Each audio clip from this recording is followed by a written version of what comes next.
Stephen King once wrote that nightmares exist outside of logic, and there's little fun to be had in explanations. They're antithetical to the poetry of fear. In a horror story, the victim keeps asking why, but there can be no explanation, and there shouldn't be one. The unanswered mystery is what stays with us the longest, and it's what we'll remember in the end. My name is Alan Wake. I'm a writer.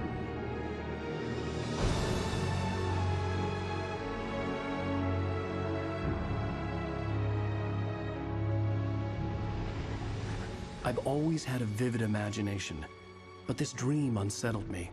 It was wild and dark and weird, even by my standards. So yes, it began with a dream.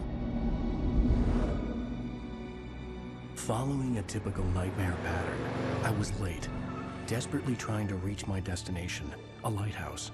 For some urgent reason, I couldn't remember. I'd been driving too fast down a coastal road to get there.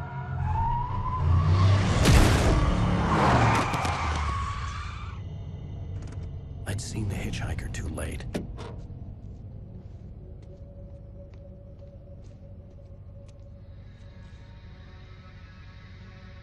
He was dead. I was convinced they'd put me in jail and I would never see Alice again.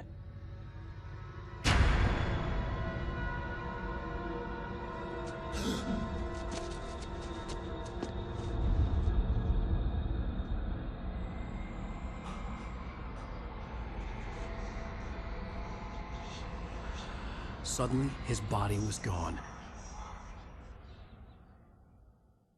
I was in shock from the crash. I could hardly stay on my feet.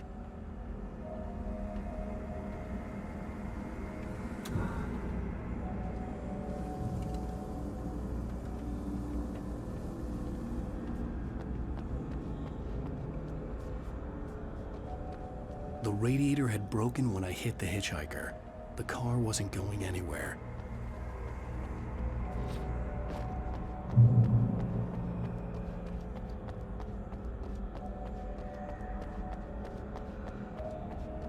I had to go to the lighthouse. I knew there was something important waiting for me there.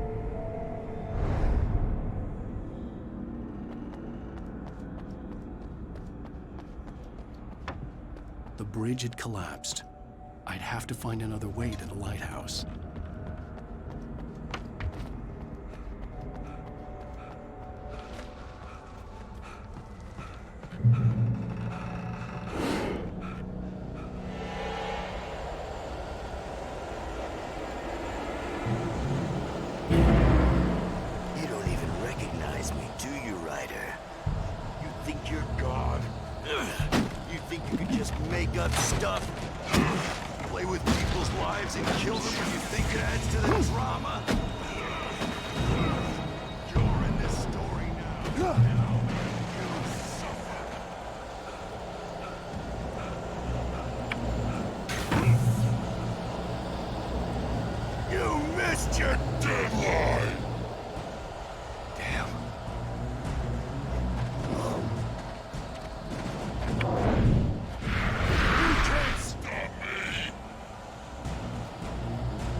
I realized that the hitchhiker was a character from the story I'd been working on.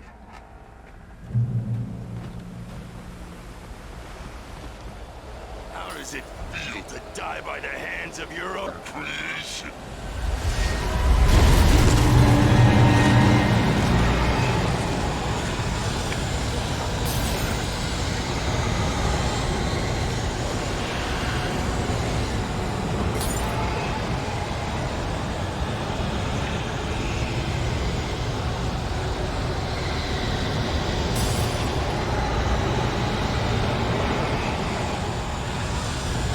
This way!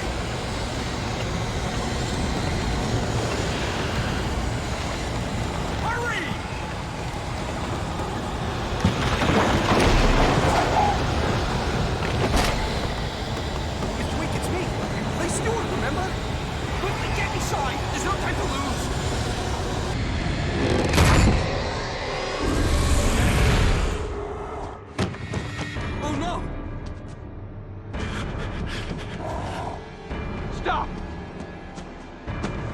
No! Damn it, die! No! No! No!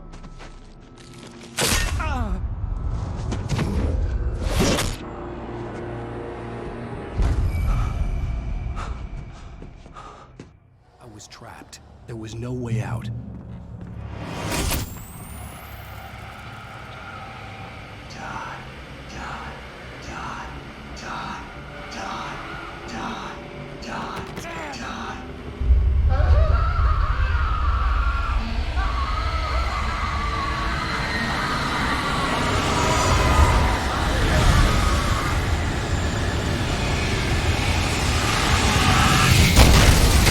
Cabin was a death trap. I had to get out.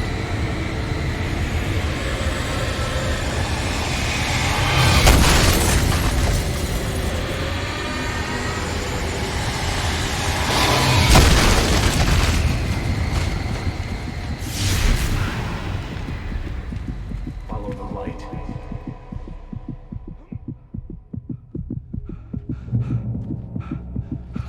You are hurt. You should go into the light. You are only safe there.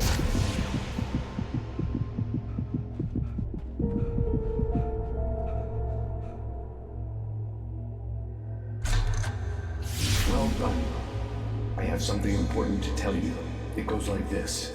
For he did not know that beyond the lake he called home lies a deeper, darker ocean green, where waves are both wilder and more serene.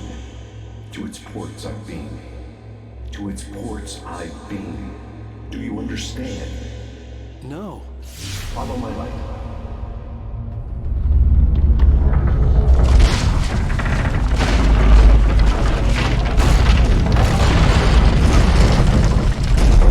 I entered your dream to teach you. The darkness is dangerous. It's sleeping now. When it feels you coming, it will wake up. There's no time. I can only show you the most important thing. The hitchhiker has been taken over by the dark presence. You can't hurt him now. The darkness protects him from all harm. Only light can drive the darkness away and make him vulnerable again. Here, take the light. Turn your flashlight toward him and burn the darkness away.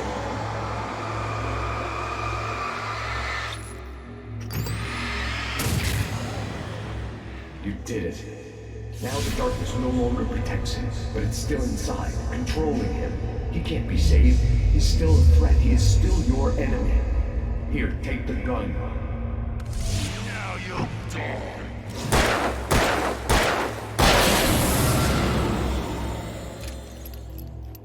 Good. You've done well. Remember what I've taught you. That is all. I will give you back your dream now. In the nightmare, a terrible darkness was taking over the world. The lighthouse was the last safe place on Earth.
can keep this up forever!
Baby, just another nightmare. Everything's fine. You dozed off. Right. Anything more than dozed off would be news for everyone. Cheer up, handsome. We're here.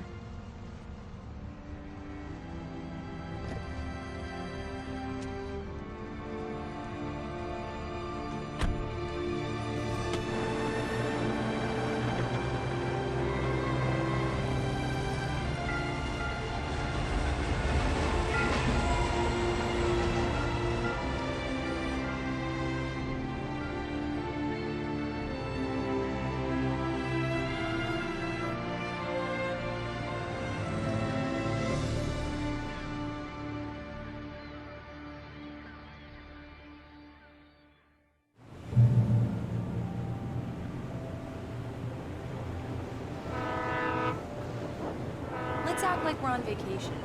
Go stand next to that old gentleman there. I want a shot of you with the town in the background. Sure. I'll even give you a title for the shot. A city boy, moments before he got eaten by a bear. Hi. Hello there. You picked a good time to visit our town. Deerfest is just 2 weeks away. Deerfest, huh? Did you hear that, honey? You have a lovely wife. If you don't mind me saying. I'm Pat Maine, by the way. Nice to meet you. Yeah, I'm Alan Wake. I won't pretend I don't recognize a famous writer such as yourself, Mr. Wake. A pleasure. I'm an avid reader myself. I hope this isn't too presumptuous of me, but I'm the night host at the local radio station. Any chance I can get an interview? Look, Mr. Maine, I'm on vacation. In fact, I'd appreciate it if we could keep my being here just between the two of us. I'm sure you understand. Fair enough. You can trust me to be discreet. Not a hard man to track down if you change your mind, though. I hope you two have a lovely holiday.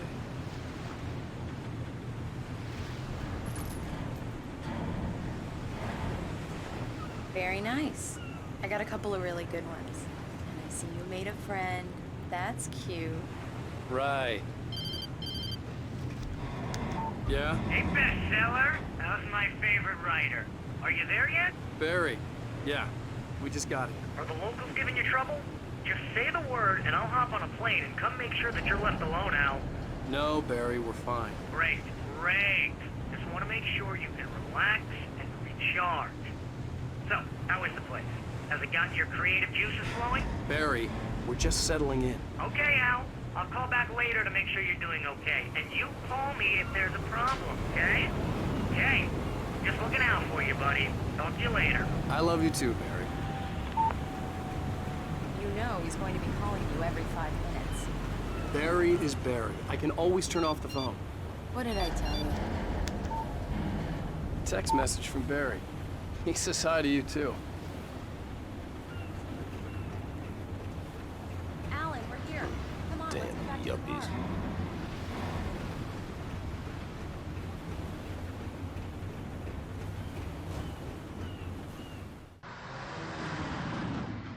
We need to stop at the local diner to get the cabin key from the landlord, a Mr. Carl Stuckey. He's waiting for us.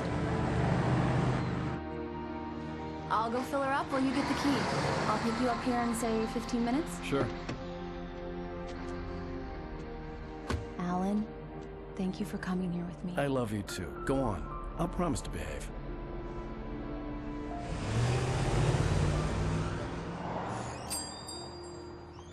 I'd forgotten there were still places like this. Towns where everybody knew everybody. Welcome to the Oh Dear Diner. Hi, I was wondering if you could help me. I'm looking for... Mr. Wake, Alan Wake. Oh, God, I am your biggest fan. I know people say that all the time, but I really am. I'm glad to hear that. Rose. Rose, I'm looking for Mr. Stuckey. Carl Stuckey? Carl? Oh, of course, Mr. Wake. He must have gone to visit the restroom. He'll be back in a moment. I can't believe it. I've got all of your books. I got the cutout from the bookstore when they took it out of the window. And you keep it here. Well, okay. Good for you. Do me a favor, Sonny. I could really use a tune right now. Coconut, number 6 in the jukebox. I'd do it myself, but both of my legs have gone to sleep. Bad circulation. Yeah. Are you serious? Coconut again? You disgust me. Call yourself a rocker. Unbelievable. Ha!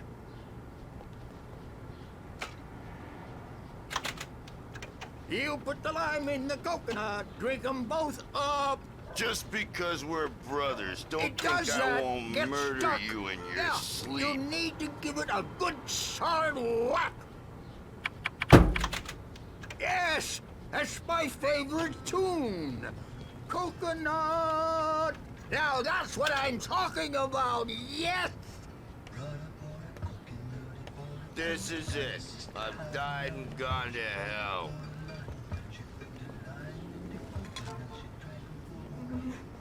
Don't go in there, young man. You can hurt yourself in the dark. I think I can handle it, ma'am. I didn't want to wait. I wanted to find Stuckey, to get the key and get out as soon as possible. The waitress was giving me a headache. Overeager fans always did.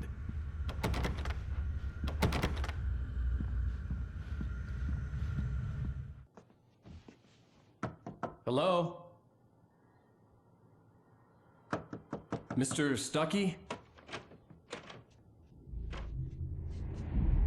Carl couldn't make it. Unfortunately, he was taken ill. But I have the key for you and instructions on how to get to the lake.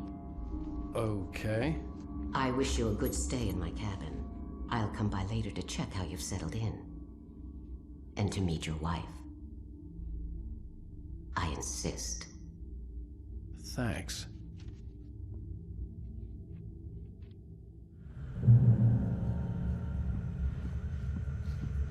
Cauldron Lake is a special place. Very inspiring.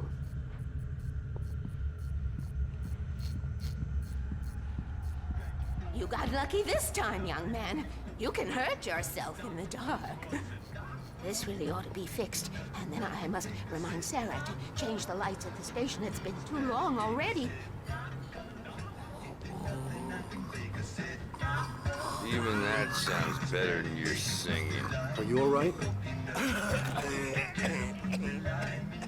Splendid, splendid.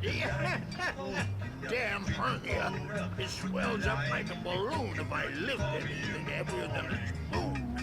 Yeah, splendid, splendid. It's been a long time, Tom. Good to see you. Hey, you wouldn't happen to have a bottle on you, would you, Tom? I wish. The Andersons, they're, local musicians. We're waiting for Dr. Hartman to come pick them up. They wandered off from his clinic at the Cauldron Lake Lodge.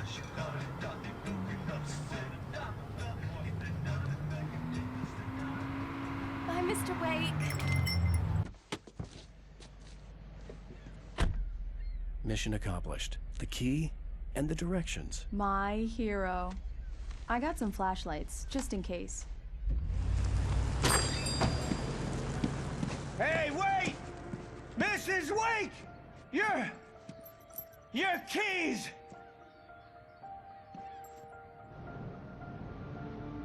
That diner was a real nut house.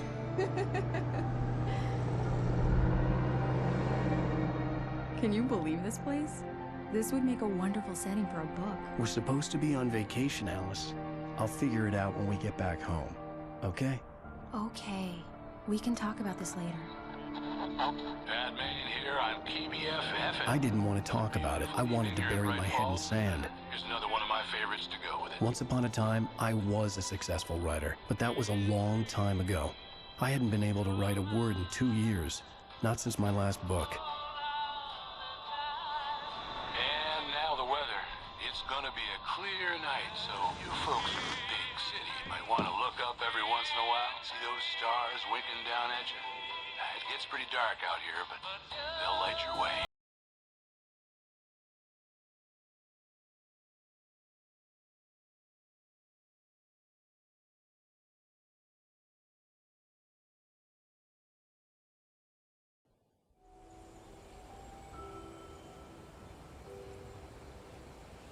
Wow. It's gorgeous, Alan. It's something, all right. Don't worry, honey. I'll get you inside safe and sound before it gets dark. And I've got the flashlight. I know. I'm okay. Alice had a phobia, the fear of darkness. I wanted to make sure we were inside with the lights on before sunset.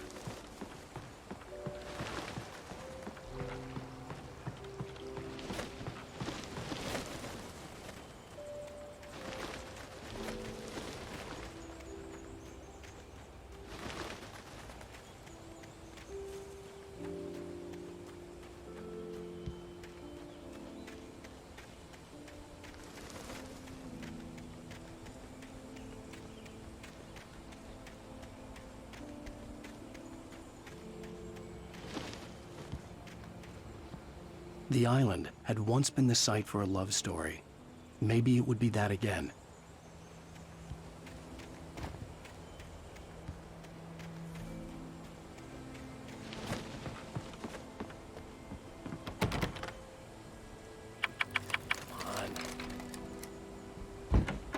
It's dark in there.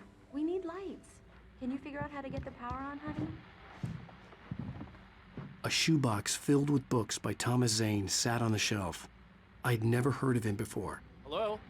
Anyone here?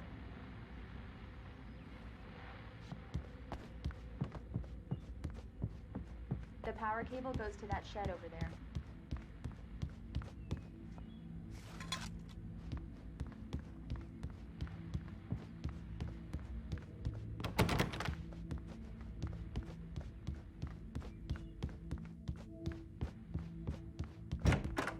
For a moment, the oppressive feel of the nightmare I had seen on the ferry returned. Damn.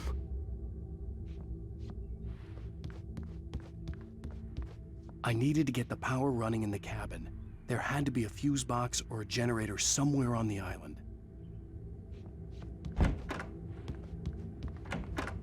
The cabin looked like a time capsule from the 60s, or even earlier.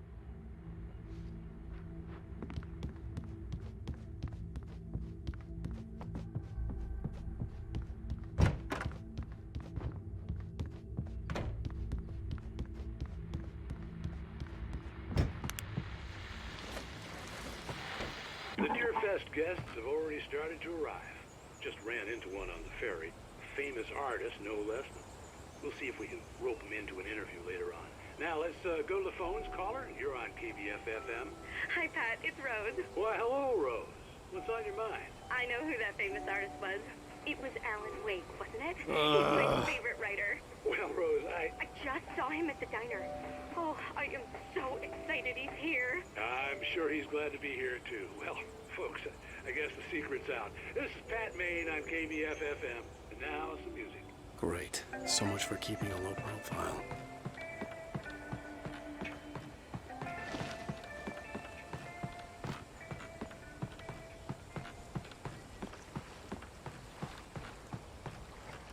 The water was clear but dark. It looked very deep.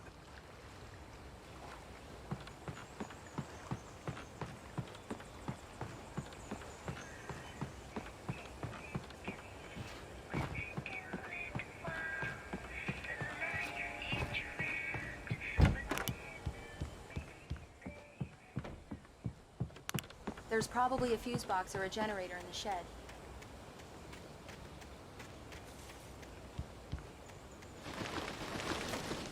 An old generator had been connected to the power cable.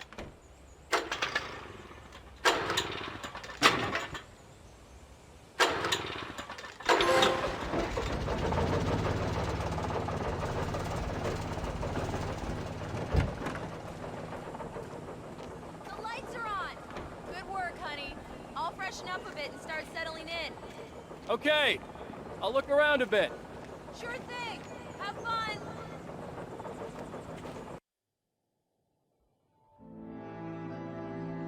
It was a beautiful place.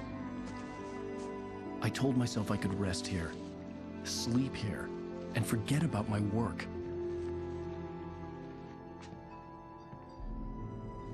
I thought we could be happy here.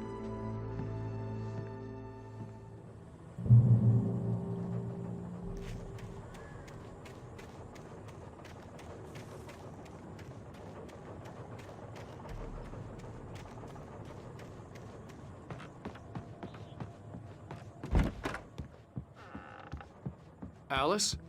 Honey? Alan, I'm upstairs. I have a surprise for you. Well, hello there. I'm not the surprise. It's in the study. Go take a look. Okay. Surprise! Alice? What is this? I guess I have a small confession to make. I thought maybe you could write here that a change of scenery would get you past... Damn it, Alice, everyone Hey, just hear me out. There's a local doctor, Dr. Hartman. I read a book of his. He has a private clinic here. He specializes in helping artists. Maybe... So now you want to get me committed? No, it's not like that. That's not... Alan? Alan? Just don't! I don't want to hear it. God damn it, Alice! God damn it! I knew she wouldn't follow me in the dark. I needed some time alone to think things through.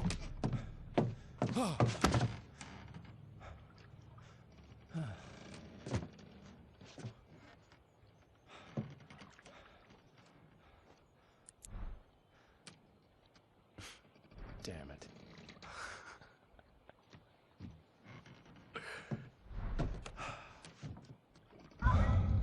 Alice? Alice? Alice! The cabin had gone dark. All the lights were out. Alan! Where are you? Help! Alice, I'm coming! It's all right, I'm coming! What the hell? Alan! Help me! Alan! No! No! Alice? Alice?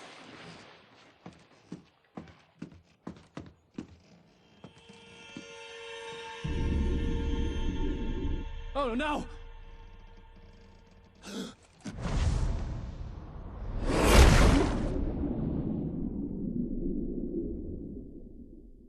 Keep going.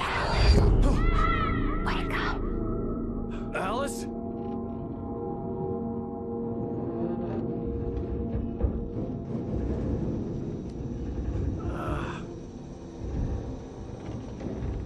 Waking up in the crashed car felt like I had woken from one nightmare and entered another.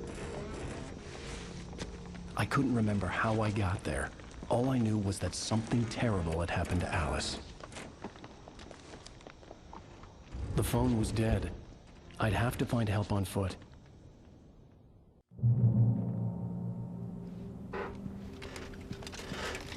Among Alice's things was a book, The Creator's Dilemma, by a Dr. Emil Hartman. Seeing the book brought back my fight with Alice. I didn't like it, and I didn't like the guy's smug face on the cover either. The gas station was my best bet. They'd have a phone I could use.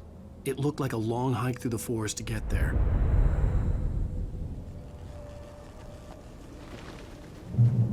Damn.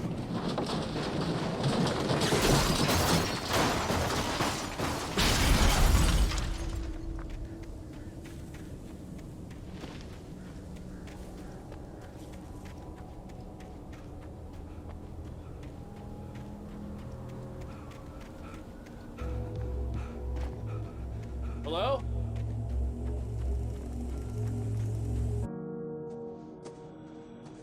Hello?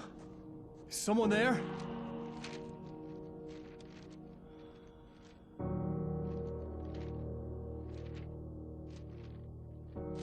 The loose sheets of paper were pages from a manuscript entitled Departure. That was the name I planned to use for the next novel I had never gotten started. I was named the author. I hadn't written it. I couldn't remember writing it. In the scene on the page, the hero was attacked by an axe murderer in the woods at night.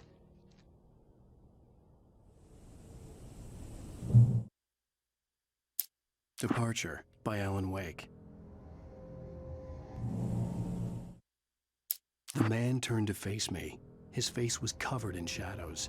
It was hard to make him out in the darkness of the forest that surrounded us, but the axe he lifted was plain to see. It glistened with the blood of his victim. He grinned madly. The shadows were alive, distorting his features.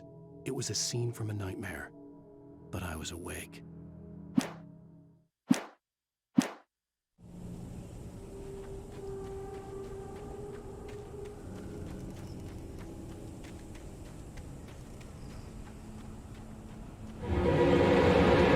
Anybody there? Please, I've been in an accident.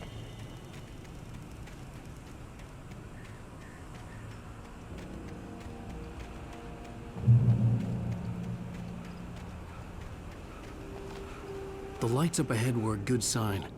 Maybe I wouldn't have to hike all the way down to the gas station to find a phone.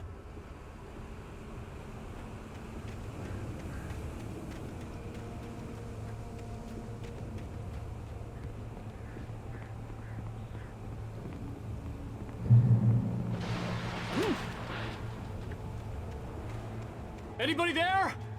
Please, I've been in an accident. Hey! Hey, you! Phil! There's been an accident. I need help. Listen, I need to... Premium cabins for rent in... Nightfall! Oh, hell. Carl Stuckey. Pleased to meet you. Non-refundable reservation deposit required. Fair and square. Fair and square.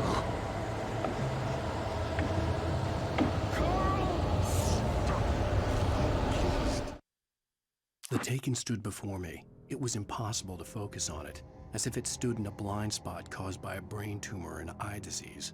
It was bleeding shadows like ink underwater, like a cloud of blood from a shark bite. I was terrified. I squeezed the flashlight like my life depended on it, willing it to stop coming any closer. Suddenly something gave, and the light seemed to shine brighter.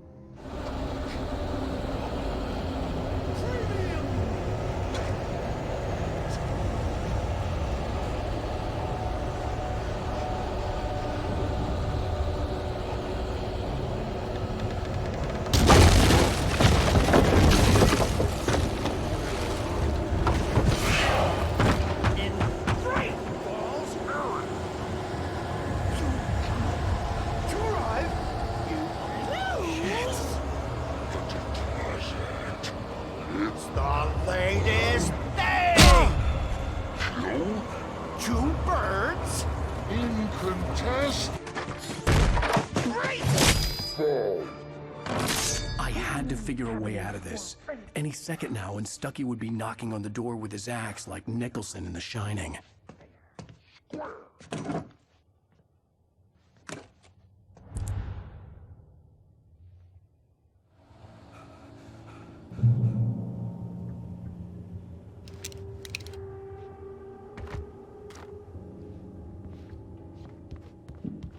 During your trying walking. It's the latest thing. Yes. In Bright Falls Sheriff Station. How may I... Roman! Hello? One stone. This is bad.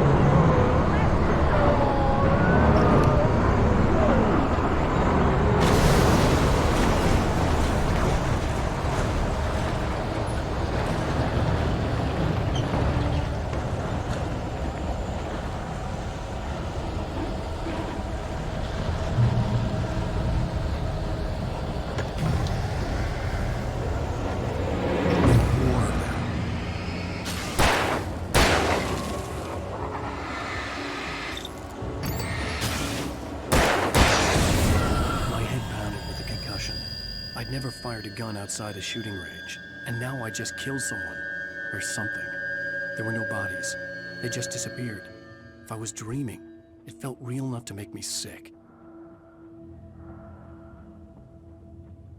Eerie hand-painted graffiti was revealed by my flashlight. Someone had hidden a chest of supplies near it.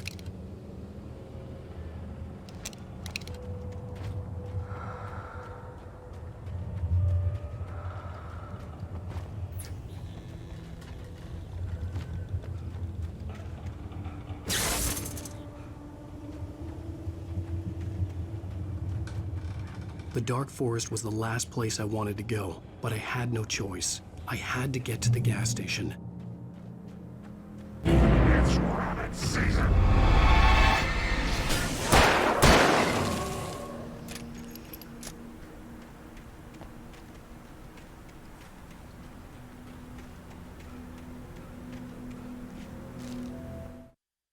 Rose knew she had been gushing, but right now, she didn't care.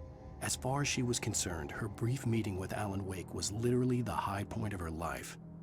She watched as he got in the car with his wife. She was pretty, confident, at ease with Wake. Not like Rose. They were perfect for each other. She'd have given anything to be called their friend.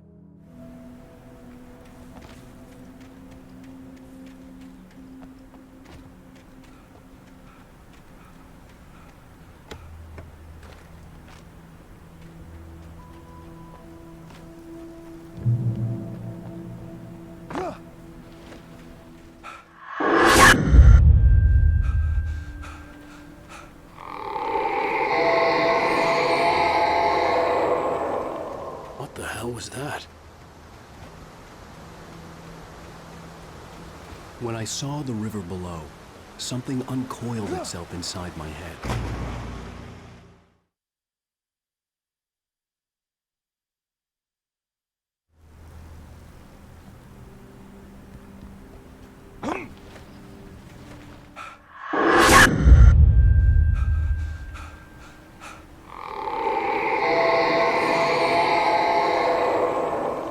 What the hell was that? When I saw the river below, something uncoiled itself inside my head. I realized that I'd have to find a way across. I didn't even want to look at the water.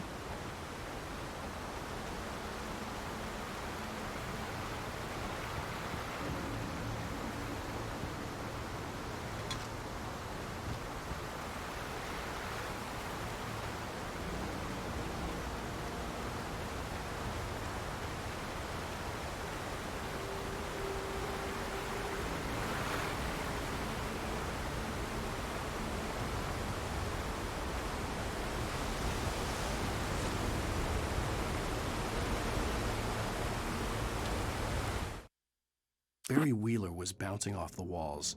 He jumped on a plane after his calls were ignored by both Al and Alice for several days. It could mean that they were both on a second honeymoon, but Barry didn't buy it. Al had been way too unstable for that, not sleeping, messed up.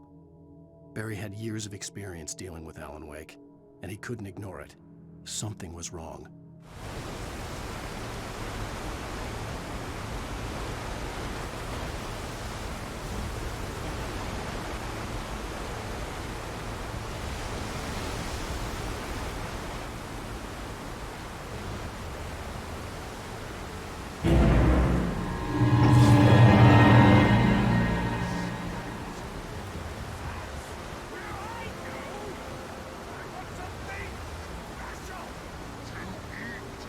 Stucky was still out there, in the dark, stalking me.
The staircase was broken. I had to make my way up some other way.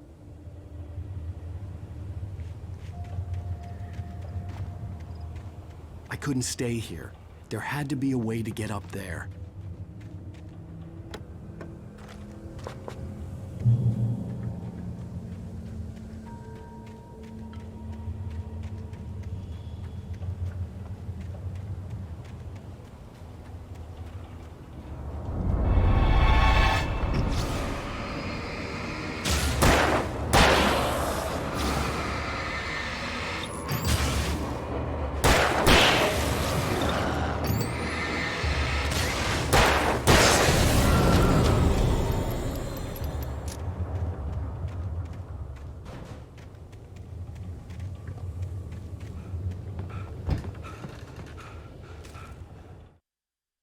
I heard them before I saw them, swooping down from the sky and screeching as they came.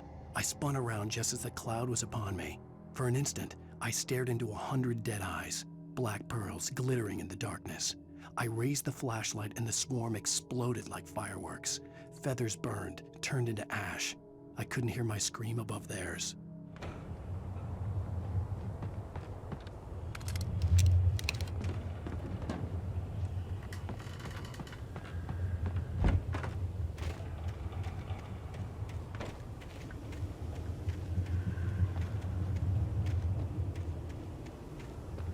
With all this forestry equipment around, there had to be something I could use to reach the top.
I was just outside for a breath of fresh air, and what a night. I know most of you are probably in your beds by now, but if you're still up and around, take a moment. Step outside for a spell and breathe in deep.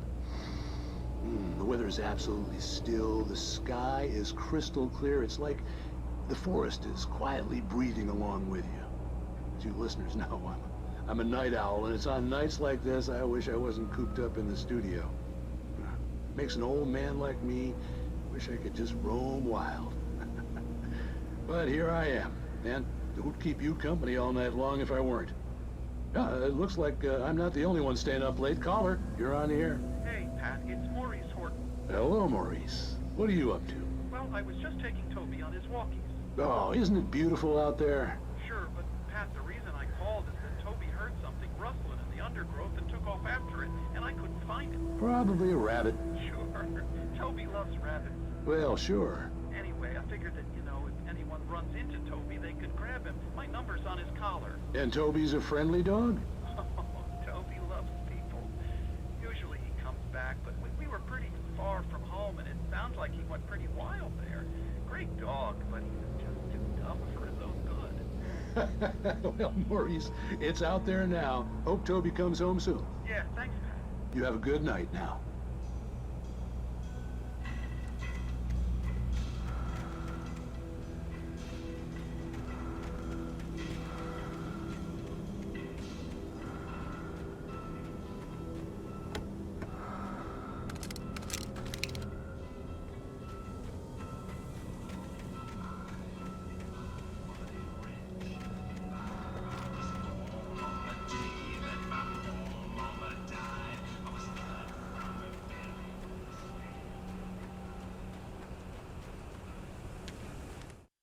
At first, I kept finding the pages as if by accident. The book I couldn't remember was either a terrible and true prophecy or an act of creation that had rewritten the world. I began to hunt the pages feverishly, for they held the answer to the mystery. With it, I could save myself. With it, I could save Alice.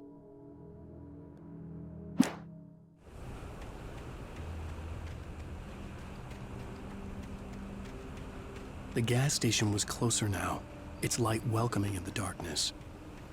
Paul makes the best dogs in the state. Belly Burster is the best with no content.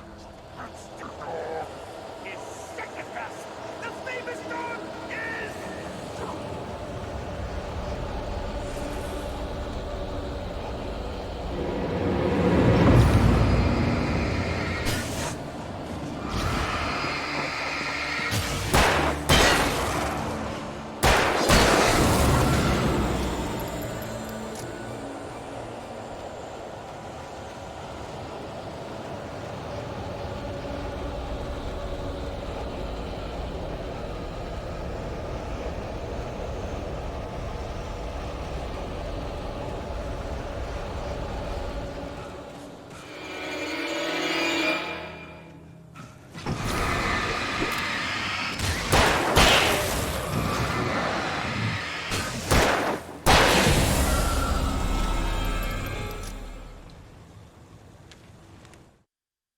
I stepped into the gas station's garage. It was dark and quiet. The place was a mess. It looked like someone trashed the place or that there'd been some kind of fight. Light spilled into the room through an open door at the back, and I made my way toward it. Without any warning, I was blinded by a bright light. An old portable TV on the shelf had come alive by itself. Impossibly, I could see myself on the screen, talking like a madman.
The cabin on Cauldron Lake? She asked. The sheriff looked at me suspiciously. The early morning light flooded through the office windows. I would probably never have gotten out of the woods alive without her help, but I couldn't tell her the truth of what I'd faced the previous night. She'd think I was lying or crazy. She'd lock me up, and she wouldn't help me find Alice.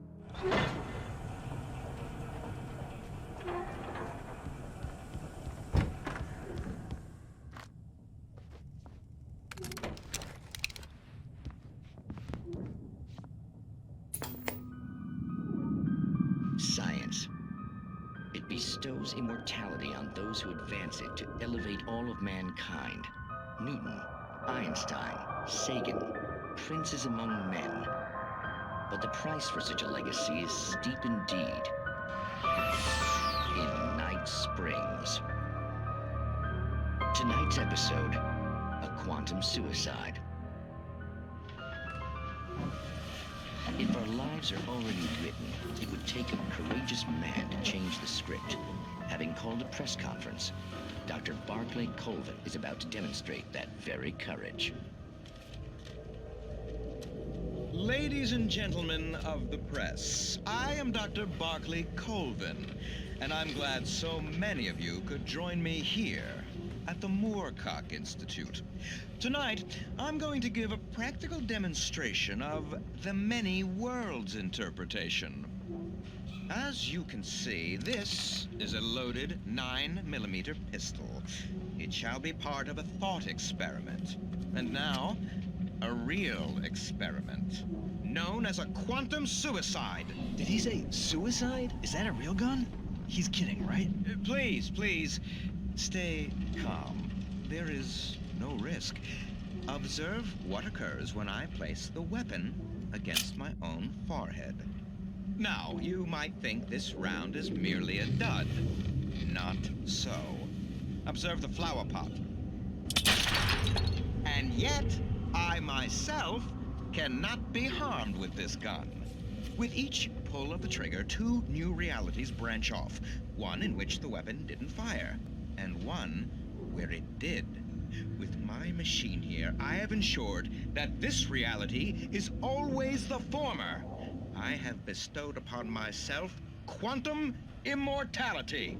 Under no circumstances can this gun kill me.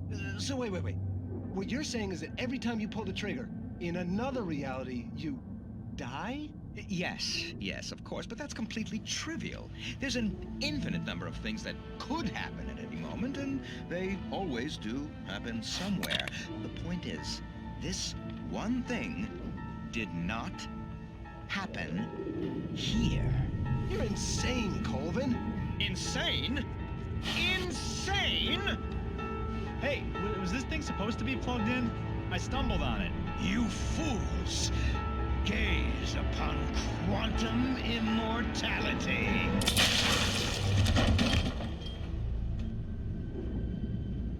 Poor Dr. Colvin, felled by his own hubris or the ignorance of the masses.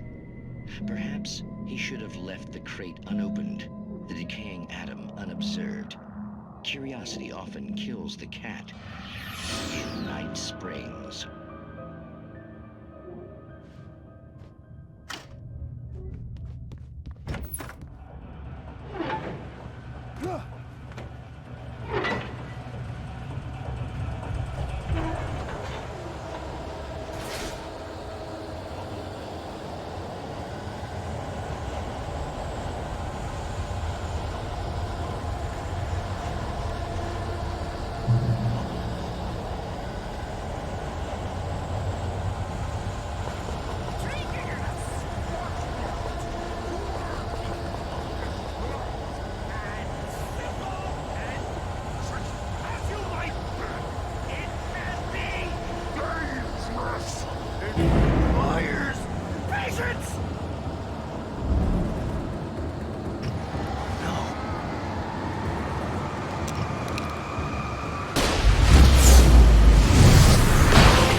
Stucky's body vanished, leaving behind only a lifetime of nightmares to come. Assuming I'd reached the lights at the gas station alive.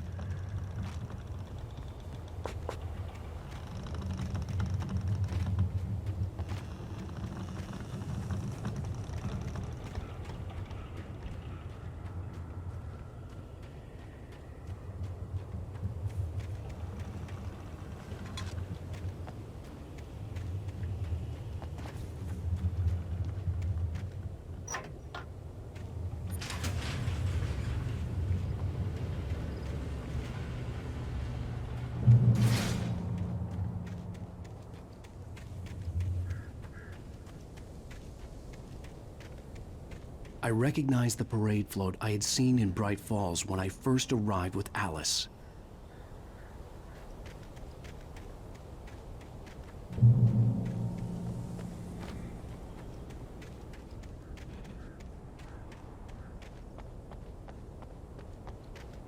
After the insanity I had just experienced in the darkness, the lights of the gas station felt comforting.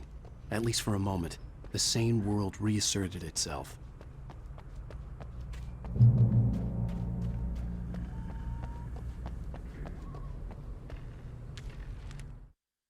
Stucky spat on the garage floor and tried to shake the cobwebs from his head. Ever since the couple never showed to pick up the keys, things had been fuzzy. Something, a feeling, caught his attention. Stucky looked up and stared as his brain tried in vain to process the horror before him. He stumbled back, knocking over a can of oil. A black pool spread across the floor while he struggled for a brief moment, then let go as the unrelenting darkness engulfed him.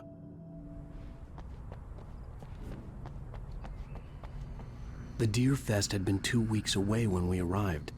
If the day count on the banner was right, I was missing a whole week between the night we got here and now. I had to get inside the gas station to find a phone to call for help.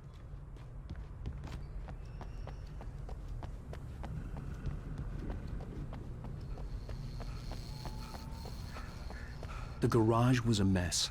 It looked like someone had trashed the place, or that there'd been some kind of fight. All right. I'll keep writing. Outside, there's only darkness. Outside the cabin, outside the story, there's only darkness. I can feel her presence in the dark. Just now, I could smell her perfume in the room. I'll reach her. I'll fix it up. I'll bring her back. The story will come true. If I stop, she's lost. I don't believe this. It'd been me on the TV, talking crazy. Was I losing my mind?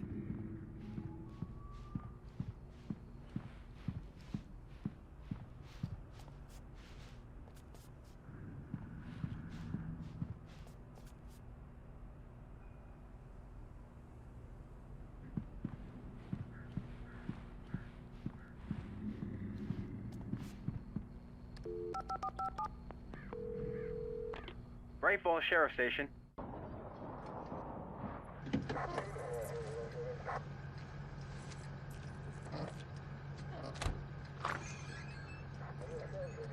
Oh, thank God, Sheriff. Sheriff Sarah Breaker. You are... I'm Alan Wake, but listen. I was in a car crash. My wife, Alice, she's missing. Calm down, Mr. Wake. We were staying in a cabin on the island, on Cauldron Lake. There's no island on Cauldron Lake. Not since the big eruption in the 70s. Please, I can take you there, okay? You look like you've taken a pretty bad knock to the head. Are you okay? Listen. We'll figure this out. Please get in the car. We'll swing by the lake and then we'll go to the station, okay? Mr. Wake, have you seen Stucky, the guy who owns this place? I realized I couldn't tell her what had happened in the forest. She wouldn't have believed me, and then she wouldn't have helped me with Alice.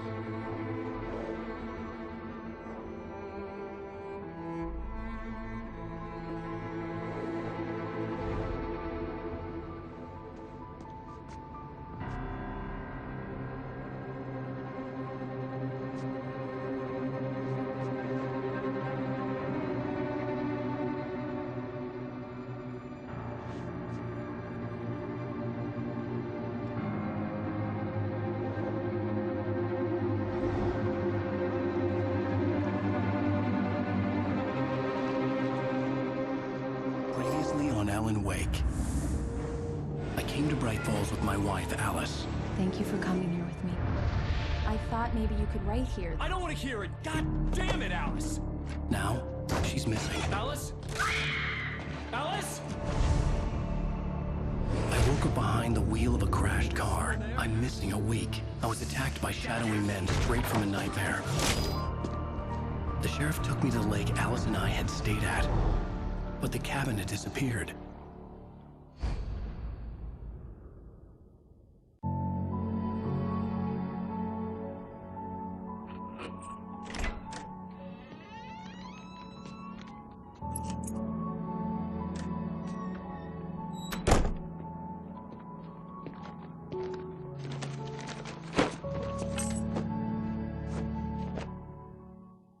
Honey, I'm home. Back here, sweetie. How was it? Worst weather I've ever seen. You should put some coffee on. It'll warm you up. Coffee's on. Great, thanks. I'll need it if I'm gonna finish this by tomorrow.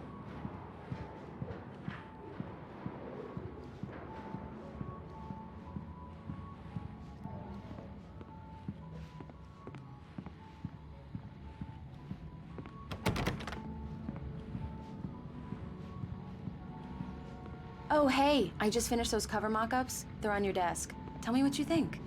No kidding. I didn't think you'd get them done this quickly. On occasion, I can perform all sorts of miracles, my dear. Oh, really? Well, you seemed to think so last night.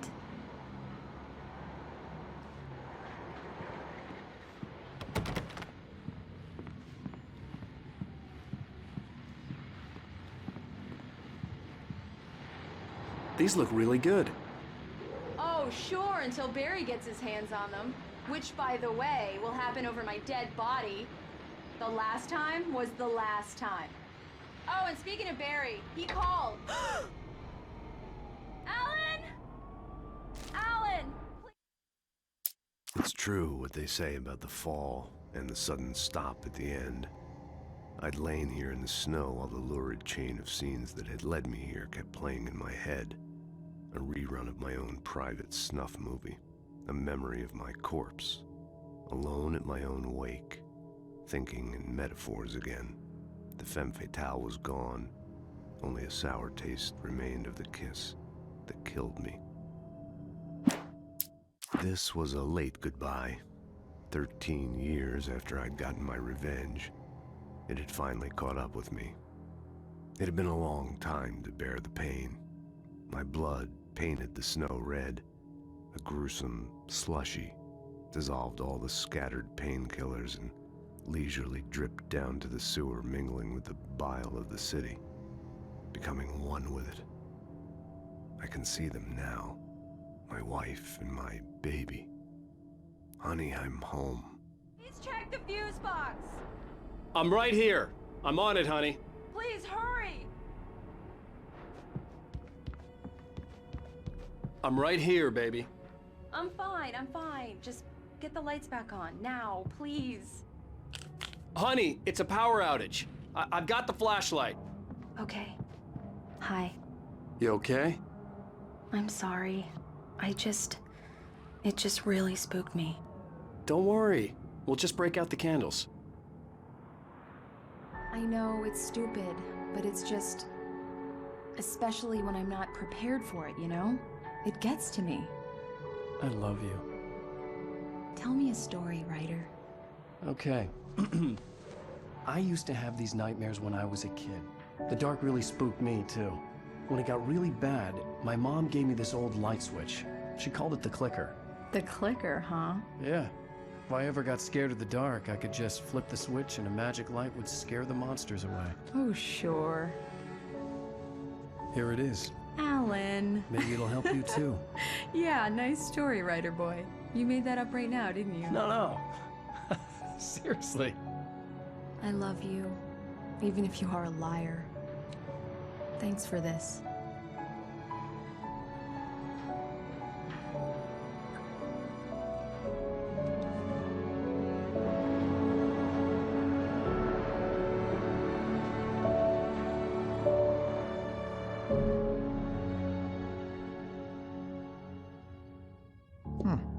How do you feel, Mr. Wake? Any nausea, disorientation, anything like that? Mr. Wake, how are you feeling? I'm okay. My head's fine. I had to lie about my headache and memory loss. He'd send me to a hospital for tests. I couldn't leave without Alice. Very well. I don't think you have a concussion, but you've obviously been through quite a shock. You should take it easy for a couple of days. Thanks. Well then, Mr. Wake, we're done here. If the pain gets any worse or you experience any other symptoms, you should come see me. I'll let you get on with it then. Sarah, Sheriff Breaker, is waiting for you. She's very good at her job. I'm sure she can locate your wife in no time. Doc Nelson was the image of a small-town doctor. Sheriff Breaker had called him to the station to take a look at the cut in my head. I'm sorry you had to cut your morning fishing short for this, Doc. Oh, she's a beauty, ain't she? Not the biggest I ever caught, if you can believe that coming from an old fisherman like me, but she's right up there. Now, she's a largemouth bass, which is what you're after if you prefer a lure. Now, if you want either trout or salmon, on the other hand, then it's fly fishing for you. You a fishing man, Mr. Wake? Oh, doesn't really matter, I suppose. But it can be very relaxing out there. You can't get me off the water this time of year. Closest thing to heaven. I'll take your word for it, Doc.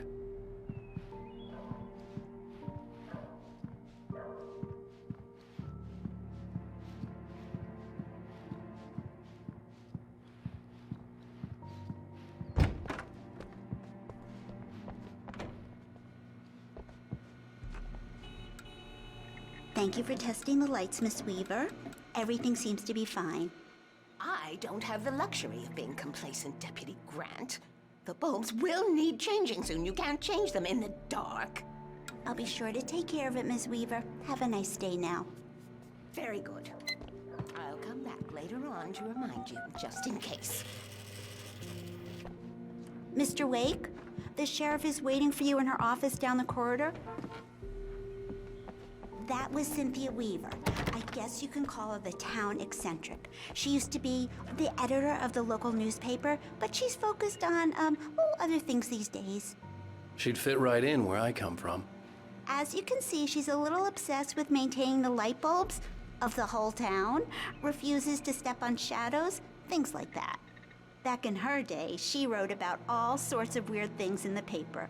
Bright Falls has a colorful history. Of course, what small town hasn't?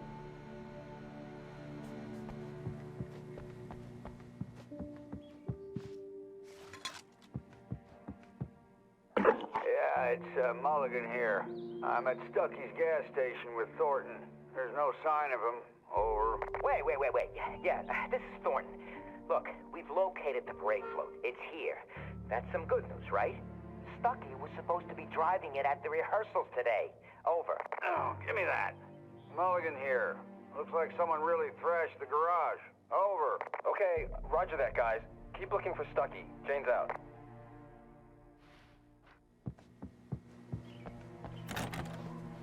The sheriff wants to see you in her office, Mr. Wake.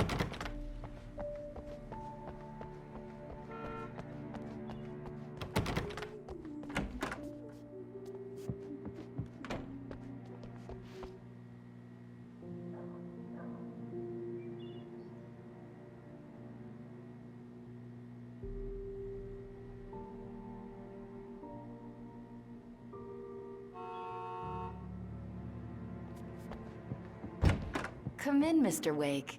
Your phone's on the desk. The battery was dead. It's charged now. Have you started looking for my wife yet? My men are already on it. Now, can you tell me what happened? I'm not sure. I can't remember. We were arguing. I walked out of the cabin. The cabin on Cauldron Lake? How did you end up at Stucky's gas station? I wanted to tell her what had happened last night, but I couldn't. She'd lock me up. Excuse me. I need to take this. Hello? Alice, please help me. Alice? Stop talking to the law. You'll do exactly what I say if you ever want to see your wife. Who is this? Go to the back lot. There's a hole in the fence on the left. Look inside the junker. I left a little something there to convince you we're all on the same page here.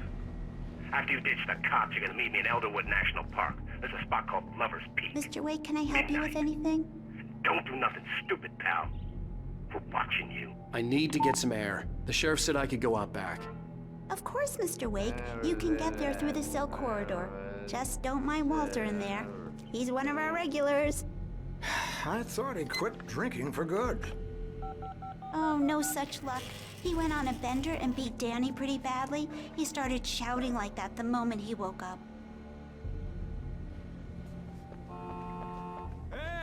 Hey, mister! Hey, can you turn the light? the light's on! The deputies, they don't understand. They won't. Thank you, man, thank you. Hey, you're alright. You're a good guy. Don't let anybody tell you different. You know, I shouldn't even be in here. The cops, they got it all wrong. See? Sure, I beat him up, but I wasn't drunk.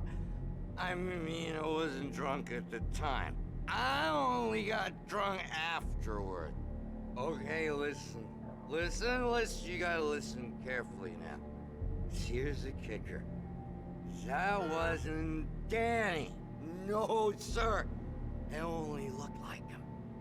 You wanna know who it really was? I'll tell you who it really was. It was a goddamn space alien! I know it sounds like something a drunk would say, but believe me, I wasn't drunk then.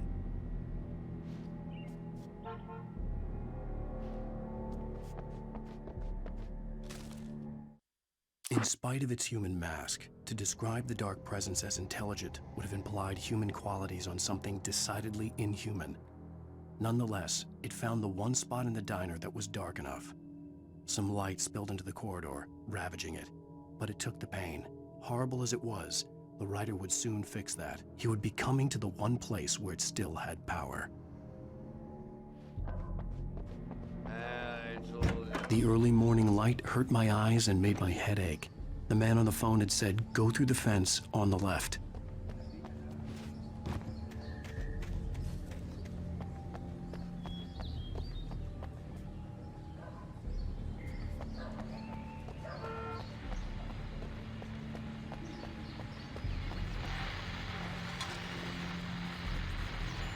Well, folks, it's been another long night, and it's about time for me to sign off for a while. God knows I need my beauty sleep.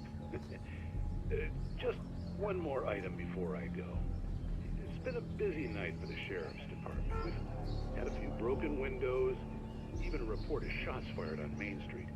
Deputies Mulligan and Thornton had to deal with two intoxicated young men who were celebrating the completion of their Deer Fest float. Now, folks, we get this every year. I know it's exciting, the big day's almost here, but let's save it for the party and leave the gunplay for the shooting competition, huh?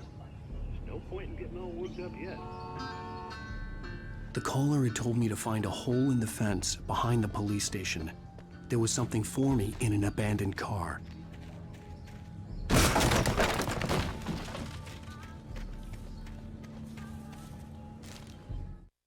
The kidnapper fired his gun one last time, and the shadow vanished into the darkness it had come from. See? Nothing to it, Wake. The thought of Alice in his hands was revolting.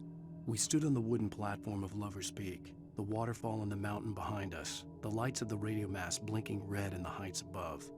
I fought with the urge to take a swing, force myself to speak.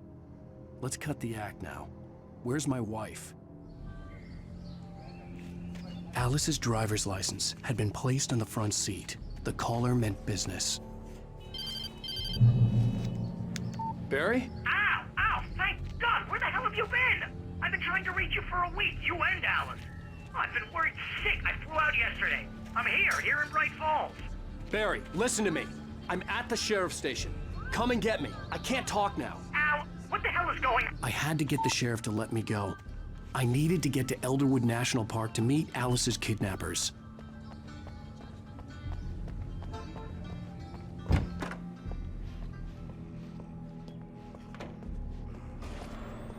A writer is a light that reveals the world of his story from darkness, shapes it from nothingness. The way a sculptor carves a statue from a block of granite. If I stop, the world I'm making dies. Darkness will reclaim it. It's a long, hard journey into the dark. Alice's life is at stake, but I can't think about that, or I'll lose it. The dread lingers at the edge of perception. I'll push on. Anything is possible here. I'll write the story. I'll save her. Marvelous, Sarah. I just wanted to settle all the damage the Anderson brothers might have inadvertently caused on their recent... Are you feeling any better, Mr. Wake? I'd like to leave. Am I free to go? Well, we still need to talk about... Am I under arrest? No, of course not. But I need to know where you'll be staying so I can get in touch with you. I'd avoid the motel. The Majestic is known for its roaches. The cabins at Elderwood are pretty nice, though. That sounds perfect. I'm Dr. Emil Hartman. I'd like to invite you to stay at Cauldron Lake Lodge. Did you talk to my wife? I had the pleasure of discussing your situation with her on several occasions. Did you set something up with her? I invited her here. My clinic is a place where... Oh! Hey! Oh, my! Take it easy. Hey, nobody move! Get your hands off of my client! Who are you? I'm Barry Wheeler, his agent. If you have business with Mr. Wake, you talk to me. You yokels won't know what hit you once I sick my lawyers on your asses. No harm done, Sarah. I'm all right. I don't want to press charges. Mr. Wake, my offer still stands. Get me out of here. What the hell was that about, Al? We don't need a replay of that thing with the paparazzi. I thought they were gonna lock you up. I had to talk to someone. I told Barry everything. He thought I was certifiable, but when he heard about the manuscript, I had him. The fact that I'd written something, even if I couldn't remember it, was enough for him. He smelled money. And he believed that Alice had been kidnapped. Anything beyond that was another story. I had a midnight appointment with the kidnapper in a place called Lover's Peak, somewhere in Elderwood National Park. The plan was to rent a cabin. I don't like it, Al. I don't like any of it. It's not good. In fact, it's the absolute opposite of good. Mr. Wake! Barry, you found him. Hi, Rose. Oh, wow. I was just thinking about you, too. Great. I was just bringing Rusty some coffee. He's on the balcony, looking after Max. Poor thing. I really need to go. Great to see you again, Mr. Wake. Later! Who's Max?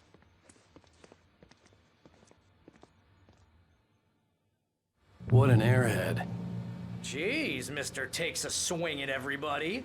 This is not her fault. She's a very nice girl and, more importantly, a fan. She even has a fan site dedicated to you.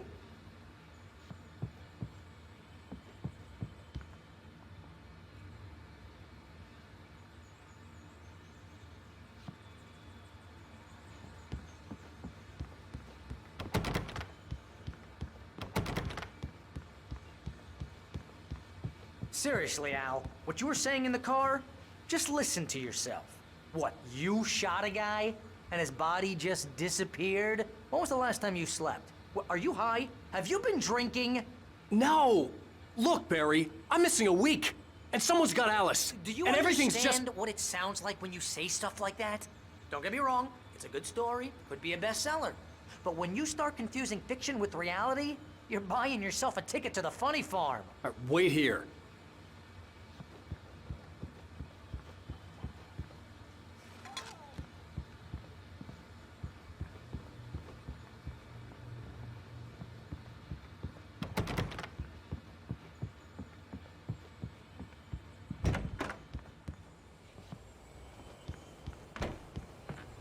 Easy there, boy. I'm almost done. Hey, Rusty, right? You rent cabins. Oh, Mr. Wake. I'd shake your hand, but mine are kind of full here. Actually, I'm sorry about this. Would you mind grabbing the registration form from the desk? It's just across from Bucktooth Charlie. Okay, sure. What happened? Seriously, Al, you can't just go and meet a kidnapper. Those situations always end up in disaster. You gotta talk to the cops. She's my wife, and it's my call. Can we talk about this later? No. This whole thing... Listen, you hit your head. I mean, geez, Al, come on. You gotta understand how crazy all this sounds. If you're trying to pull a joke on me, freak me out, it's working. Ha ha, let's have a laugh on Barry. Well, you had me going there real funny, Al. You can quit it now.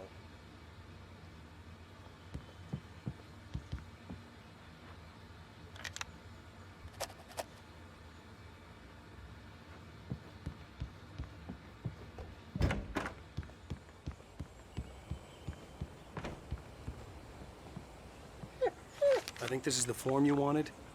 And here are the keys. Okay, you're all set, Mr. Wake. Glad to have you staying here. Thanks. Can you tell me how to get to Lover's Peak? Oh, sure. It's at the end of the nature trail. Just follow the paths, you'll get to it eventually. It's an easy walk. Nice spot, too. If you have any trouble finding it, just keep your eyes on the radio mast. It's right below that. Look, Al, you're asking me to believe that you shot a dude who went poof into thin air, a guy who was bulletproof until you pointed a flashlight at him. You hear that from people who end up spending time in padded rooms, strapped to their beds, wearing white shirts with too long tangled up sleeves, and eating a healthy diet of pills.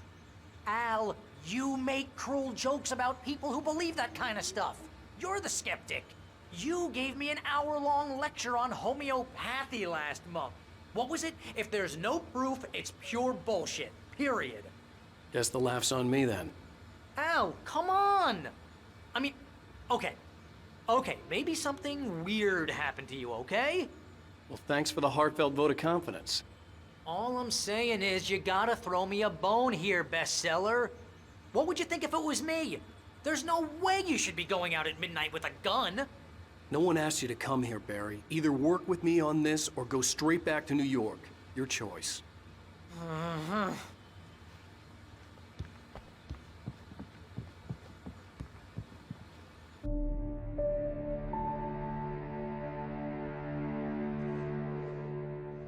That's just crazy talk, Al. Al?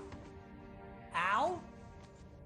We should go to the sheriff or call the FBI. Damn it, Barry, they'll kill her! This is not a goddamn debate, Barry. I'm going to Lover's Peak. He said to come alone. Okay then. I understand. You're my best friend, and I'm worried that you're not right in the head. Tell me what to do to help, and I'll do it. You stay here, and if I'm not back by morning, call the cavalry.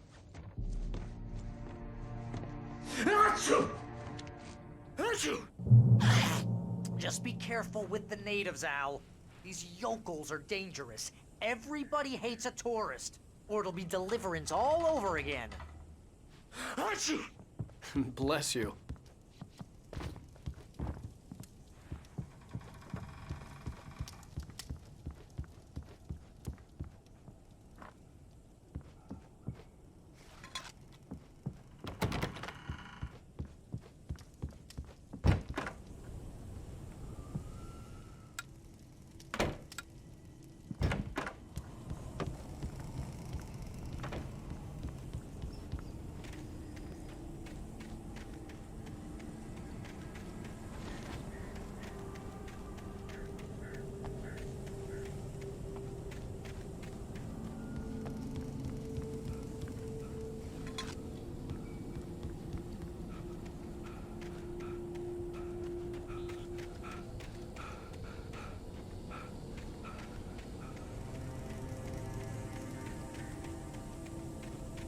I'll wait here, Al. I'll hold down the fort.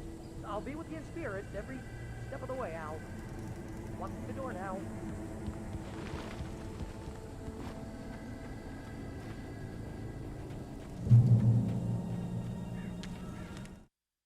Barry had never gotten along with Alice, but he knew Alan loved her with an almost frightening intensity. And now something had happened to Alice. And here was Al armed with a gun and saying things people got put in padded cells for. It was as if his friend had experienced a massive psychotic episode and was now totally disconnected from reality. It scared the shit out of Barry.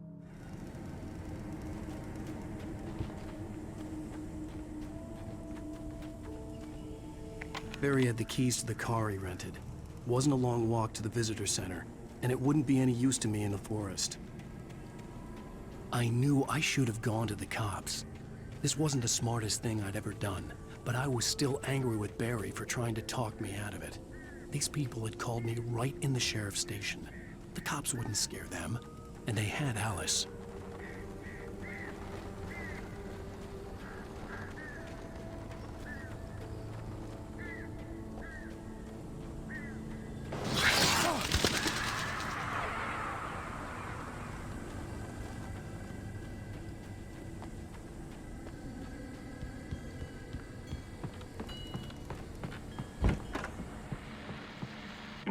Welcome back to the show, folks. As promised, our very own Dr. Nelson has just parked his rear end in the studio. Doc, what's your Deerfest plan like? My plan? You make it sound a lot more organized than I ever seem to manage.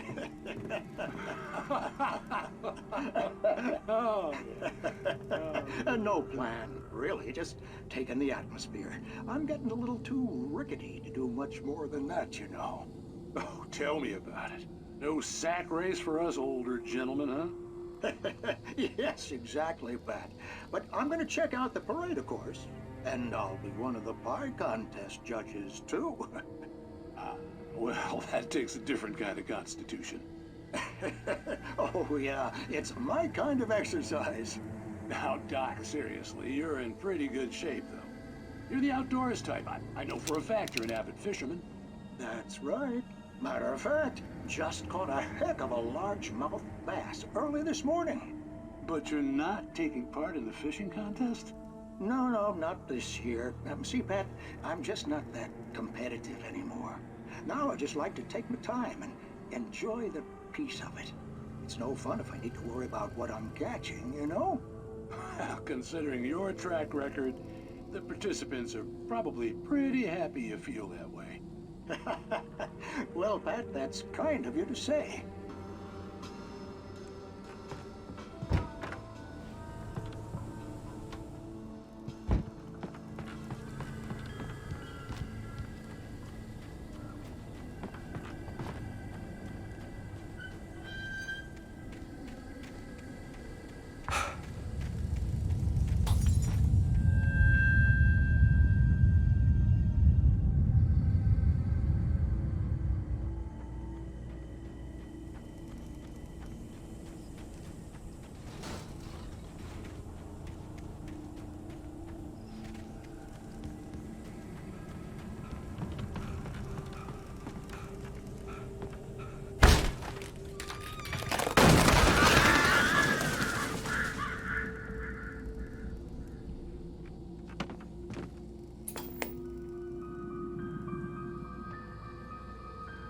Crime and punishment.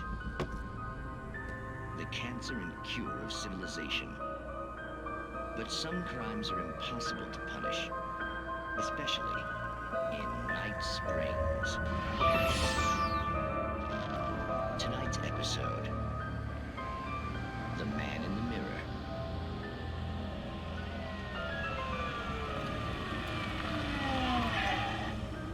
He's inside, Agent. He's a weird one. So, you're confessing to killing that guy, huh? Why? Had it coming? Yeah, but why would you do that? I mean, you're a nice guy. Normal. Took a kid to a soccer game. So how come at the game, you pick a guy and, quoting from the arresting officer's report here, assault the victim's head area repeatedly with the weapon of choice being a pair of bare fists? Wow, that sentence really flows, huh? Maybe you're not the literary type. Okay, so you mess him up. But why? Who was that guy? We couldn't ID him. Why would a guy like you do him like that? I didn't like his face? Well, you must have hated it, because you really went to town there. I mean, there's no way to tell what he looked like. No ID on him either. That must be difficult. But then we ran the fingerprints. Got a match. Your prints. Identical. Huh, how about that? Your son said you were wearing a white shirt when you took him to the game. The white shirt is on the dead guy. It's plenty red now. You won't get away with this. Do you really think that's in any way relevant to me? I had plenty of time to talk to my boy before the cops arrived, you know? He won't stop screaming, am I right? You think he's ever gonna be okay? I left my mark. Believe me. You bastard. What? You gonna shoot me? What's the point? I'm going to prison. You got me. I don't understand any of this. And you never will. Don't worry. Maybe you'll see me again, Agent. Maybe in the mirror.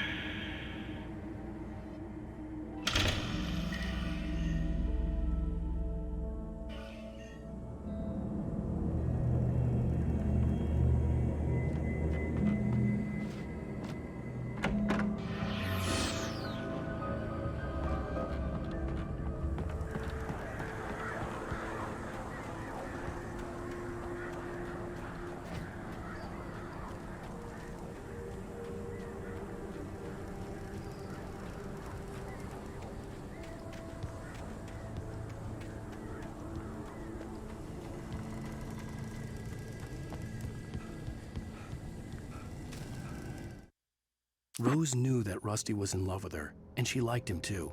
She liked him a lot. He taught her to dance, and life had certainly taught her the value of a man who was gentle. He treated her well, made her smile, made her feel good. But Rusty wasn't the prince of her dreams, and that tended to underline the unbearable truth.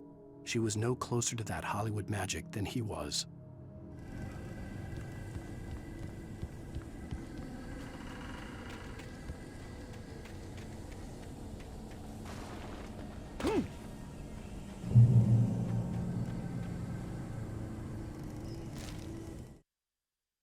The air in the visitor center was heavy with an awful smell, as if some rotten drowned thing had crawled up from its grave.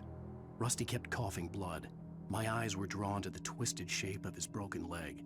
The attack had been vicious. Max whined in his cage. Rusty's eyes were wild with fear and terror. He gasped. "Mr. Wake, it happened just the way it was on that page."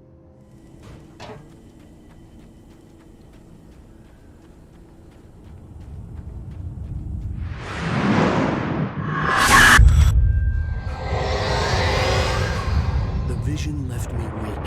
This was no head injury.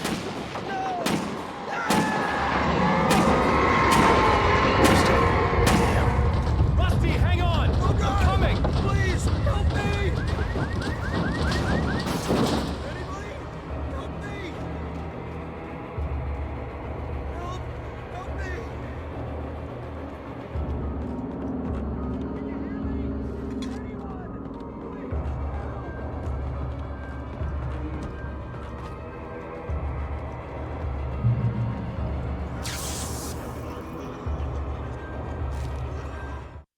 The visitor center was sturdy, but the impact turned the front of the building into splinters. Rusty was thrown across the lobby like a rag doll and hit the far wall hard. It didn't hurt until he tried to move and saw his leg bend the wrong way, felt the broken rib stabbing him on the inside. Rusty howled in pain and fear, suddenly afraid to die alone. The ranger's office was locked. I'd need a key to get in.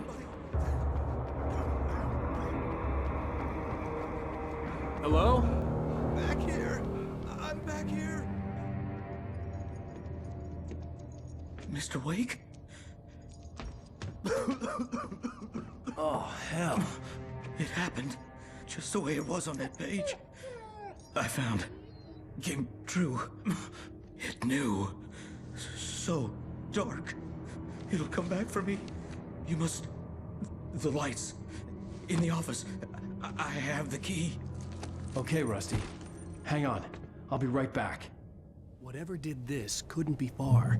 Rusty had found a page from the manuscript. It would help me understand what had happened. Shh. Good boy.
The only way to make sure that Rusty was safe was to get the power running and the lights back on.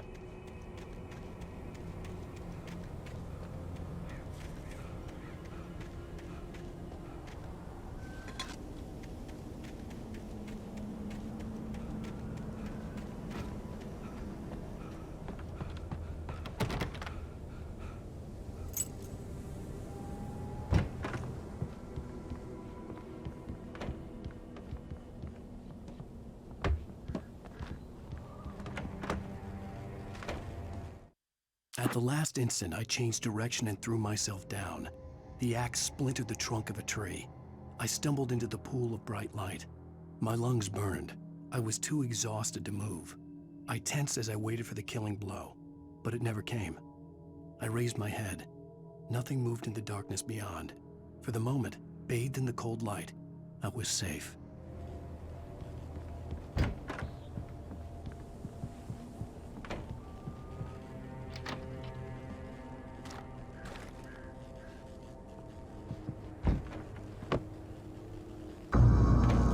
I was too late. Someone had destroyed the circuit breaker. There was no way to get the lights back on.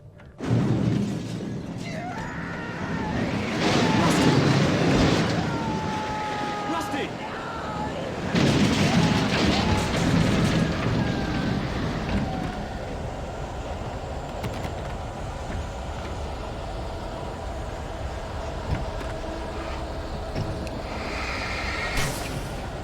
The ground was covered with oily patches that looked like liquid darkness.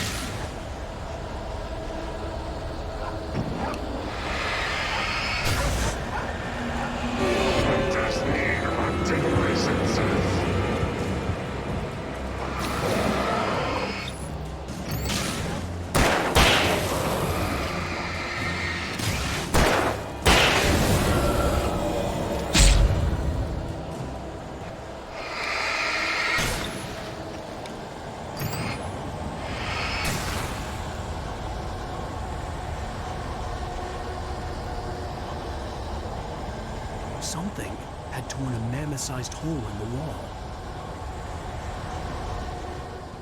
Please don't feed the animals.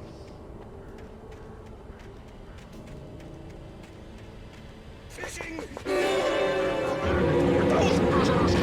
Purchase of park. Fishing. License. Obey! The park ranger's instructions. Rusty, no! 2 bears and wolves never approached any other. Faster than 45 yards. Pets must be leashed. At all times. Never leave your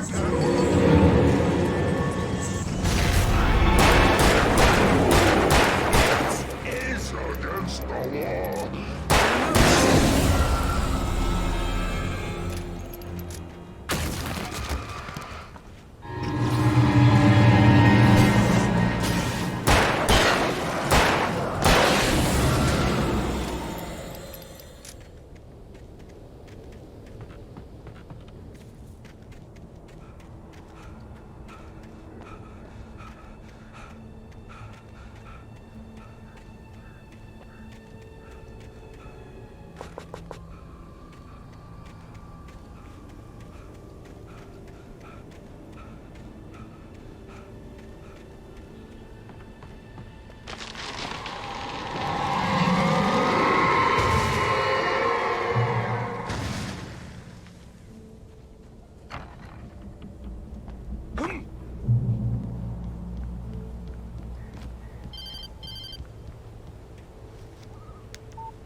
Forget about it, Barry. It's just me going crazy.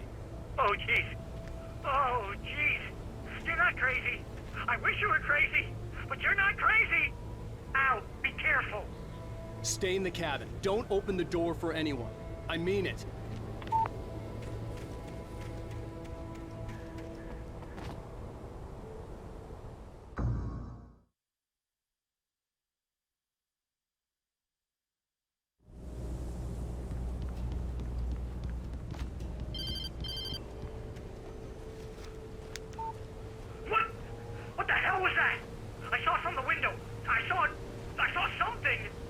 Forget about it, Barry. It's just me going crazy. Oh, jeez. Oh, jeez. You're not crazy. I wish you were crazy, but you're not crazy. Ow, be careful. Stay in the cabin. Don't open the door for anyone. I mean it.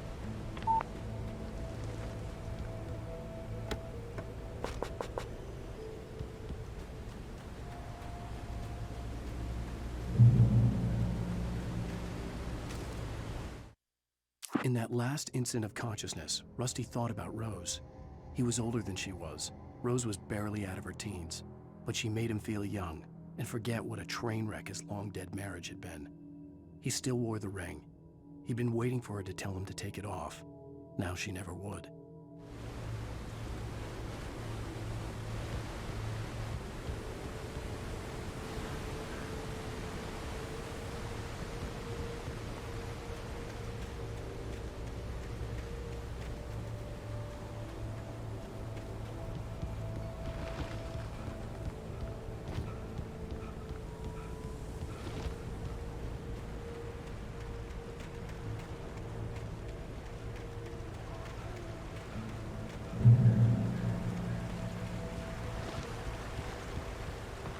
Lover's Peak was at the far end of the nature trail.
Nobody in Bright Falls seemed to know where Al was, but Rose, the waitress at the diner, had seen him. From what Barry could tell, Al pretty much fell off the face of the earth when he left the diner. Rose was just the kind of fan that Al hated, but she really tried to help. She was smart too, knew a lot about what was going on in the town, knew a lot about Al, even knew who Barry was. Barry liked her. That was no big surprise. When it came to women, Barry and Al rarely saw eye to eye.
turned the corner, afraid of what the flashlight's beam might reveal.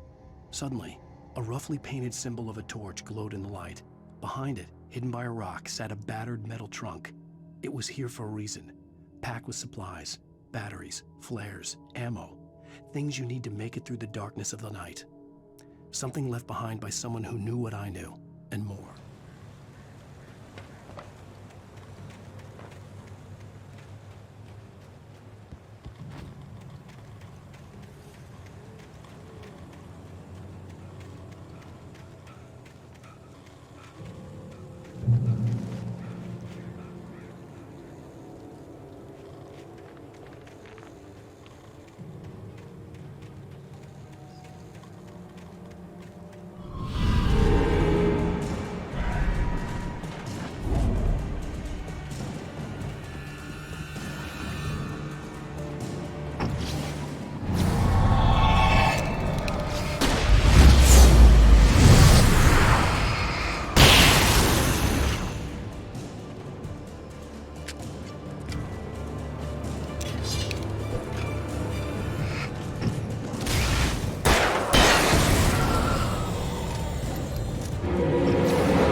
Agent Nightingale didn't want to be in Bright Falls.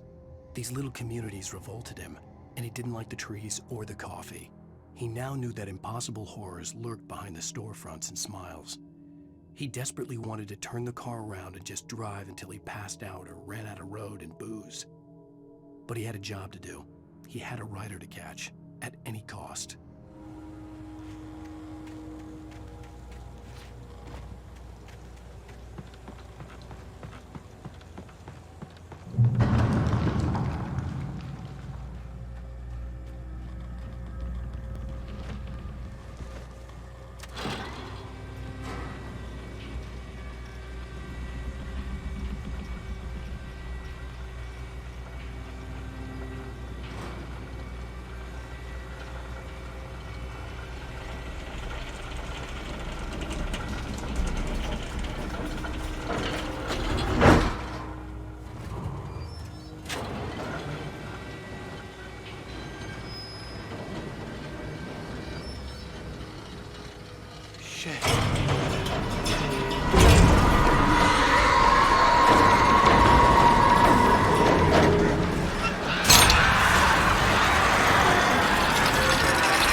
We gotta get moving. More of them coming. That flashlight's kid stuff. The flares will keep the bastards away.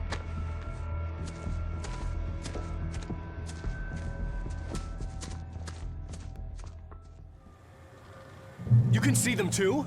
Hell, of course I see them. Come on, we gotta move. Why? Because that's the way the story goes. Yeah, but... Let's move! I lost my gun back there. Oh, I've got a gun. Just keep that light steady on him. It took a moment, but then I recognized him. He'd been on the ferry when I first arrived here with Alice. He knew my name. We were headed in the direction of Lover's Peak. There was no way this was a coincidence. He was the kidnapper. Come on, Wake! You better keep up.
Why? Because that's the way the story goes. Yeah, but... Let's move! I lost my gun back there. Oh, I've got a gun. Just keep that light steady on. It took a moment, but then I recognized him. He'd been on the ferry when I first arrived here with Alice. He knew my name. We were headed in the direction of Lover's Peak. There was no way this was a coincidence. He was the kidnapper. Come on, Wake! You better keep up.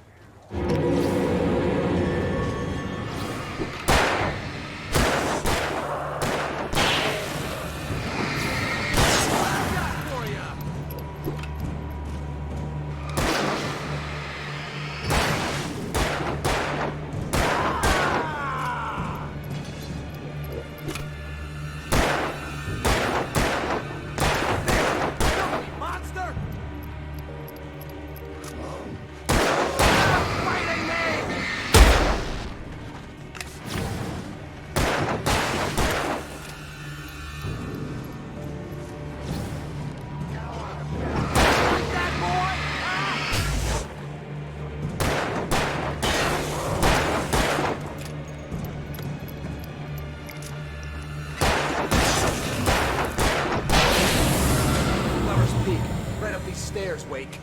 Use the flares from the emergency box to hold them off while I get these boards off. Give me the gun. Yeah, no can do, Wake. Are you kidding? Give me the gun! No time for back talk. Hold them off, man.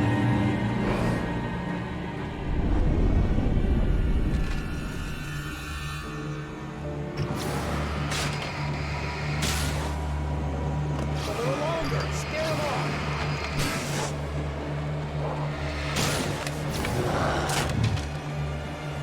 Get some light on those bastards. That'll keep them off us.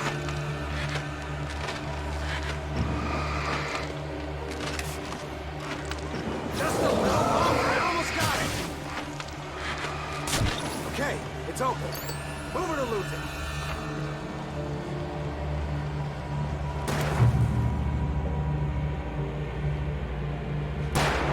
Wait, where'd that one go? Oh, you feeling better now, Wake? All cozy and safe. Better get ready. They'll be on us soon.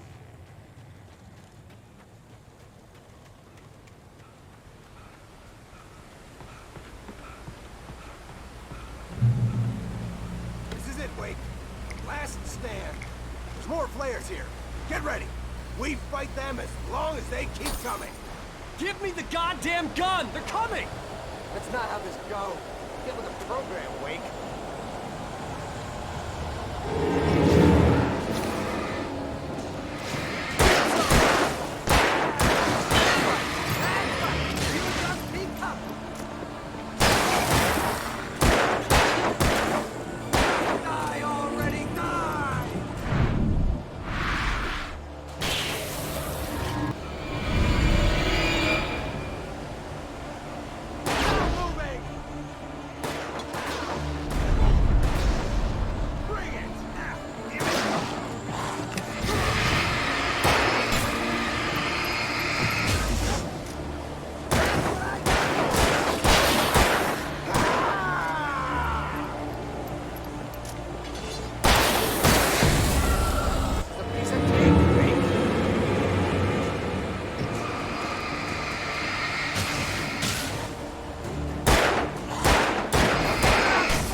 Let's cut the act now. Where's my wife? I knew you were gonna say that. I read it all before. You're a hell of a writer. Congratulations. You're gonna bring about something glorious and terrible once we get you some proper editorial control. What the hell are you talking about? Where's Alice? I want the entire manuscript, or she's gonna suffer bad. You touch her,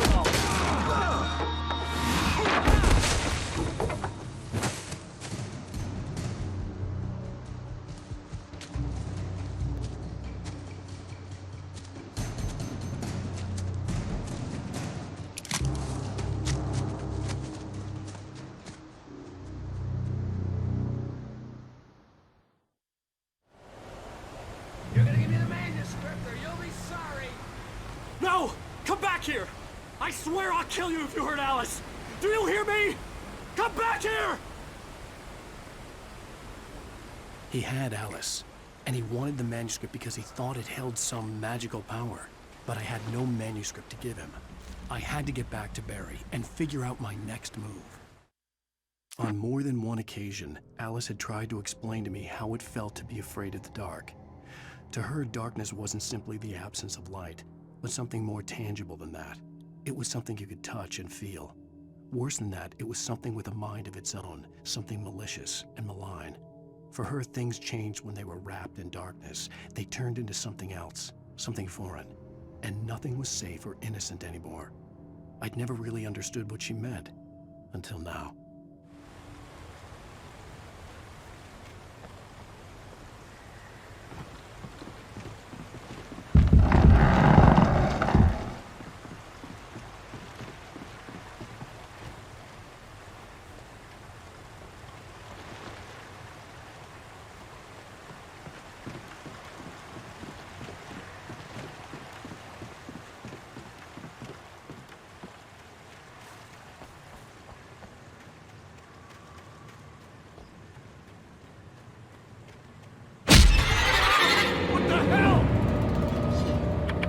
Rusty had warned me about these traps. It hurt like hell, and I was stuck.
Sarah didn't care about the legal threats Wake's agent had made.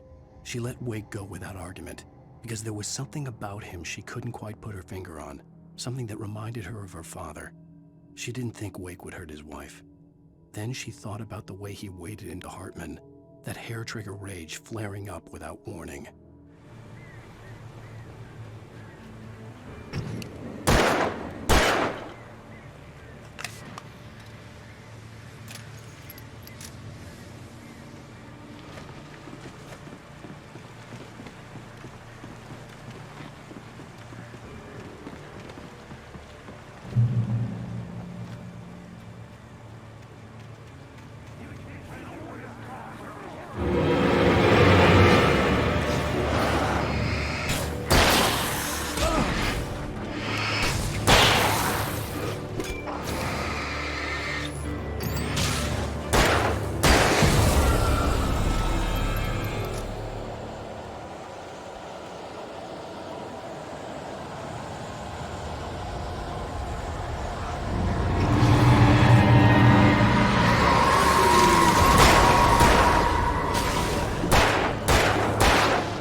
night had been one desperate situation after another. I was exhausted, and my body felt as though it had been chewed up and spat out. The flashlight was heavy in my hand, and each pull of the trigger sent a painful shock up my arm. But I was finally out of the woods, and things were looking up. That's when I heard the chainsaw.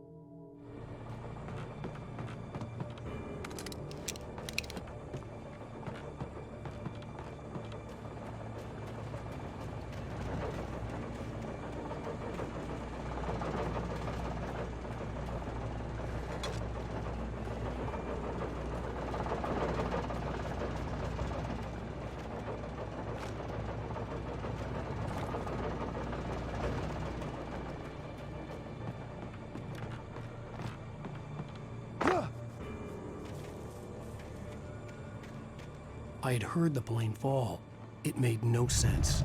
It was clear that it had just fallen here, but it was very old and obviously hadn't flown in decades. Looking at it sent a shiver down my spine.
The logging site was a mess.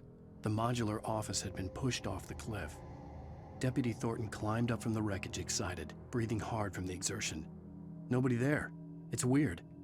Don't you think that's weird? Bored, Mulligan let out a mighty snort. Hell, it's always weird, Thornton. Just a question of sorting out what kind of weird it is this time around.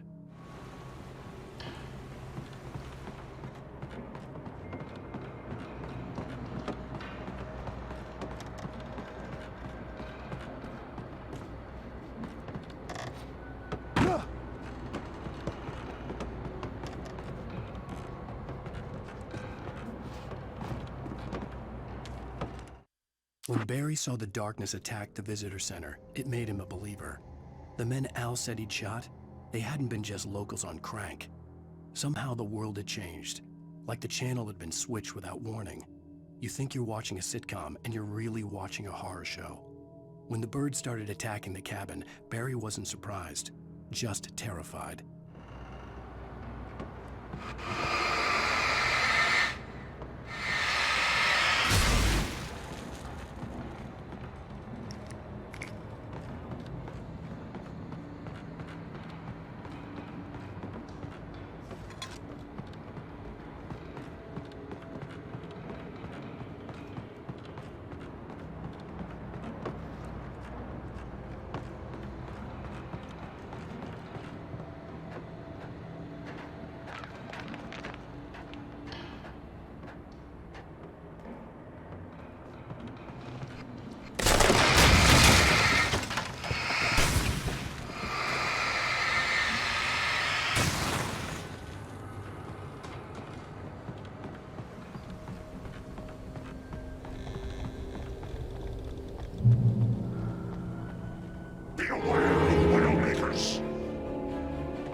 Shadows stirred and the wind picked up as I ran through the forest.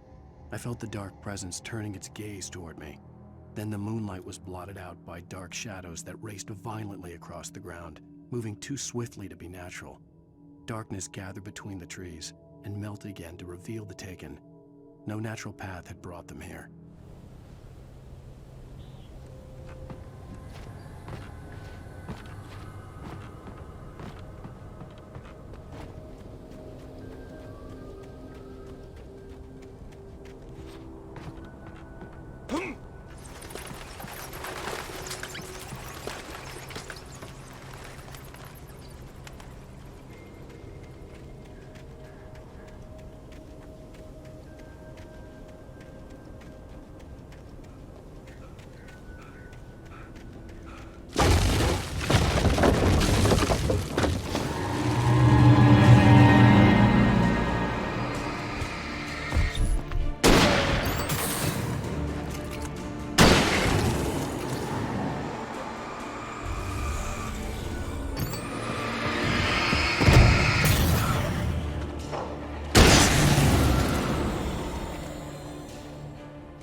stay out of sight.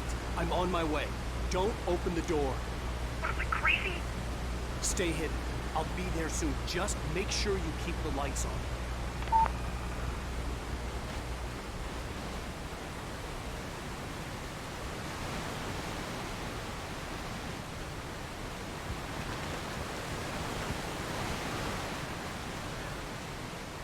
I still had to reach Barry at the cabin, but at least I was out of the woods.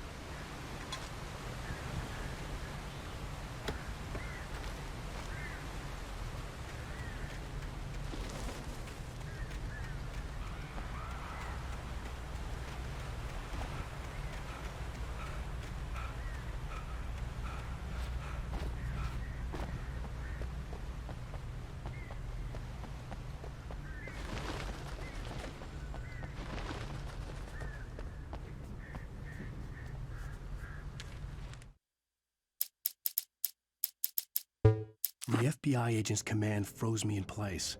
I considered surrender. It was all falling apart anyway. I could give in, let someone else deal with it, but it felt all wrong.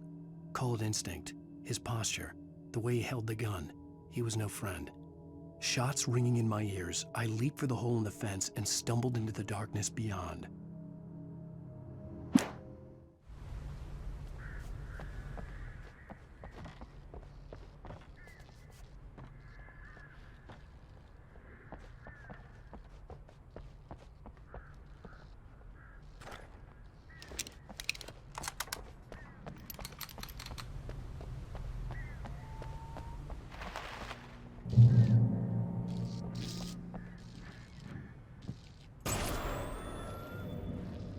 A story is not a machine that does what you tell it. A story is a beast with a life of its own. You can create it, shape it, but as the story grows, it starts wanting things of its own. Change one thing and you set off a chain reaction of events that spreads through the whole thing. The characters have to be true to themselves. The events need to follow a logic that fits the story. A single flaw and the magic is gone. The story dies. Alice dies. You can hold nature and yourself.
was no misunderstanding.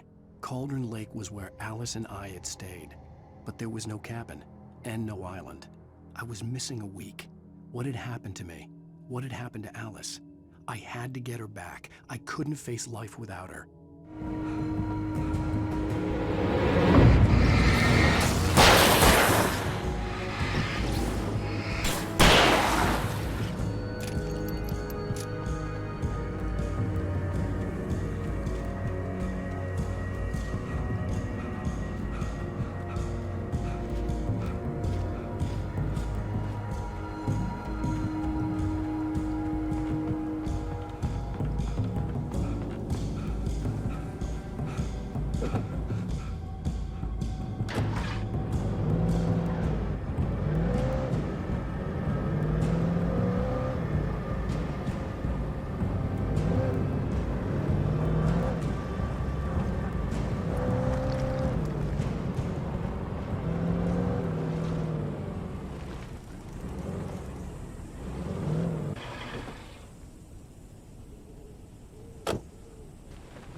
The flare gun was probably the best weapon I could imagine against the dark things I was facing.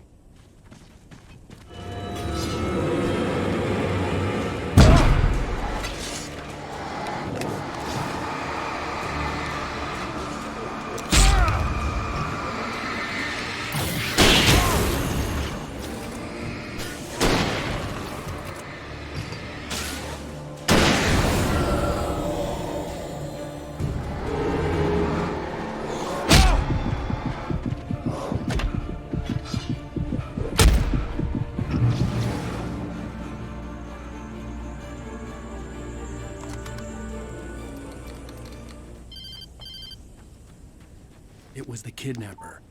You son of a bitch! Where's my wife? Enough horseplay, Wake. You deliver the manuscript, and you can have your woman back. Simple as that. I don't... Listen. I'm gonna need time to finish it. I still need to write the ending. I need a week. Not done? I need a week. 2 days. The old Bright Falls coal mine is nearby. You can find it easy, city boy. The main building, there at noon. You bring the manuscript, you'll get your wife. If not, well, get me? Yes, I get you.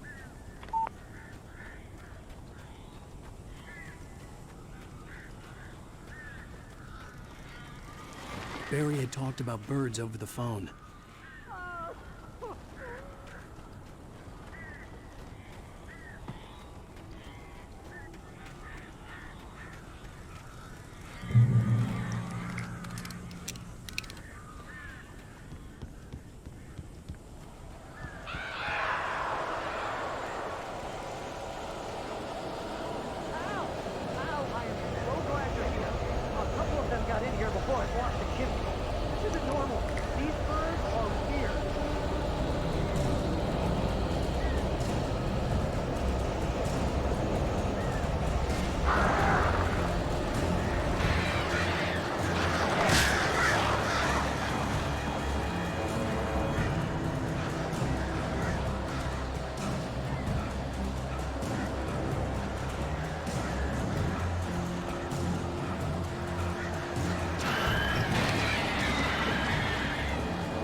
going.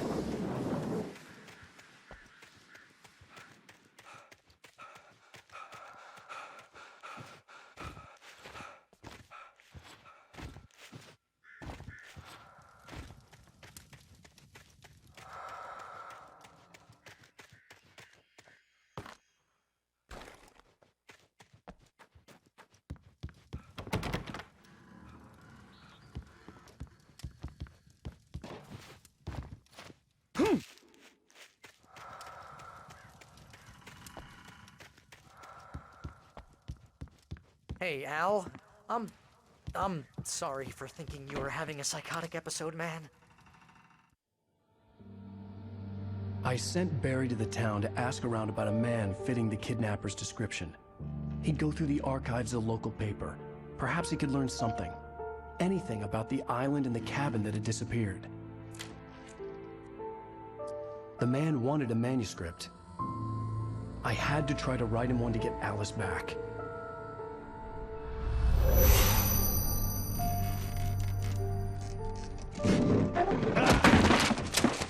For me, the supernatural had always been nothing but a metaphor for the human psyche, a tool to use in writing fiction. Now, it was happening for real, and I couldn't put a single word on paper.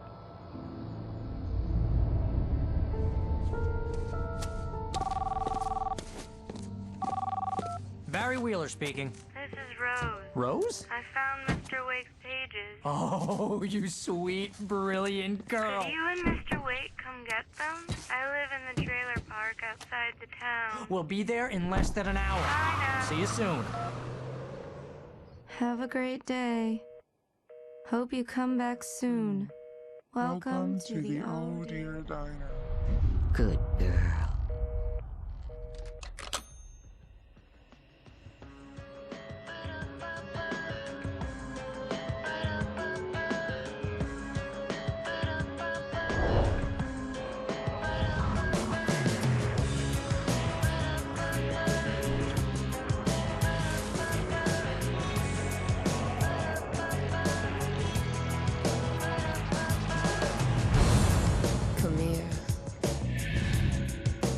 Pretty please, can you tell me where I am? You want to say something? Previously on Alan Wake, Alice has been kidnapped. Alan, please help me. Alice? You'll do exactly what I say if you ever want to see your wife again. I can't tell anyone except my agent Barry. Damn it, Barry, they'll kill her. You're my best friend, and I'm worried that you're not right in the head. The ransom is a manuscript I supposedly wrote that's coming true before my eyes. It happened just the way it was on that page. So dark. I have found only a few scattered pages. I want the entire manuscript. The deadline is in 2 days. I found Mr. Wake's pages. Good girl. How the hell did she get her hands on the manuscript anyway? I don't know. She's resourceful. I told you you were too hard on her. Listen, I found out all sorts of interesting stuff while I was digging around. Yeah. Mr. Wake, it's Sheriff Breaker.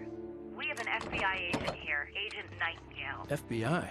He's anxious to see you. You'd better come to the station. Okay, I'll be right over, Sheriff. Let's make this quick, huh? Help you folks? Name's Randolph. I'm the manager. We're looking for Rose. Works as a waitress down at the diner. Rose, sure. Nice girl. Who wants to know? I'm Alan Wake. The writer, huh? I heard on the radio you were visiting. Well, I'll show you her trailer. That Rose, she's a nice girl. Always pays her rent on time. As I was saying, Al, I found all sorts of weird stuff from the local newspaper's archives. This place is crazy. Disappearances, mysterious deaths, urban legends come true, and get this, most of this stuff takes place around Cauldron Lake. Well, you ain't wrong, mister. The Indians thought the lake was a doorway to the underworld. I'm the God-fearing type myself. I don't hold with that sort of thing. Yeah, okay. Anyway, there was an island there owned by a guy called Thomas Zane. Now, some of the articles I found about him make him out to be a famous writer, but I ran a bunch of searches, couldn't find a single thing he wrote. Zane was heavily into diving, so much so that the place came to be called Diver's Isle. but the volcano under the lake erupted in 1970, and Zane went down with the island.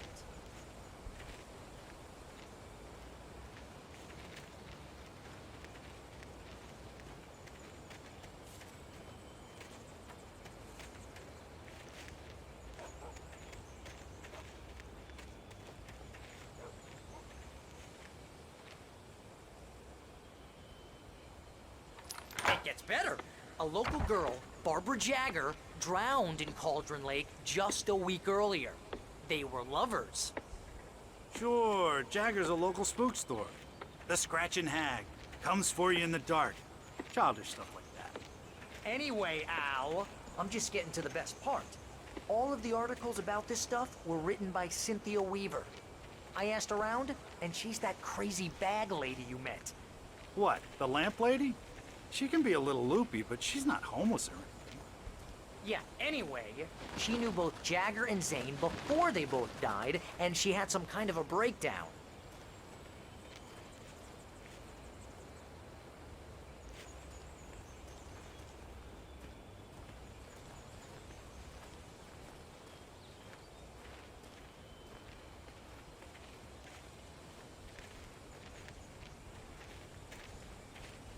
Well, mister, this here's Rose's trailer. You mind me asking what you want with her? We're just here to talk to her, pal.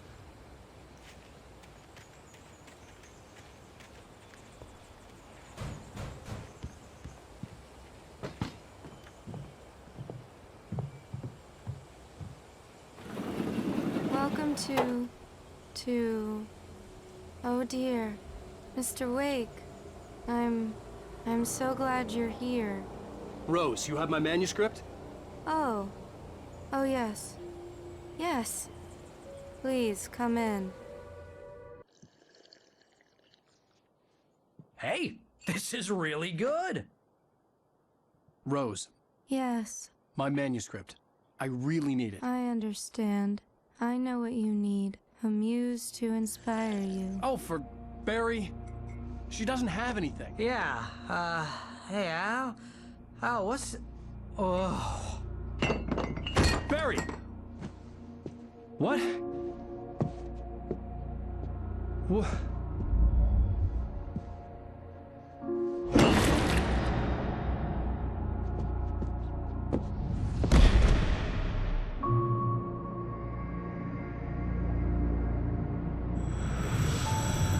It's coming for you, hiding in my barber's skin. I'm too weak to stop it. You must turn the lights on. I promised I'd come visit you and your lovely wife. You must finish what you started. I insist. You must turn the lights on. Turn the light on. Back to work, boy.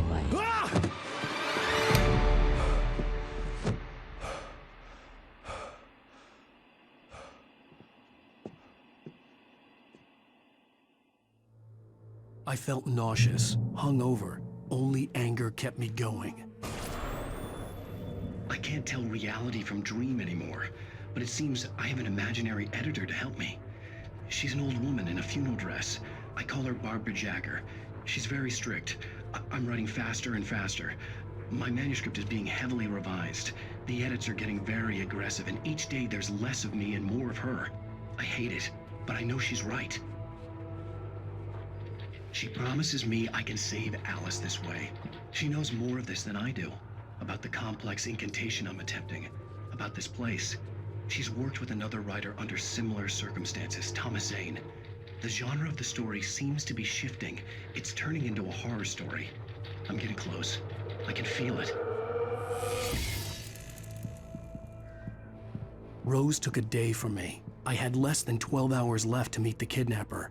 All I could do was get Barry into the car, work something out once I got on the road. Welcome to the Oh Dear Diner. What can I get you today? Coffee? I couldn't work up much hate for Rose. Something had used her to get to me, and left its mark. First refill is free.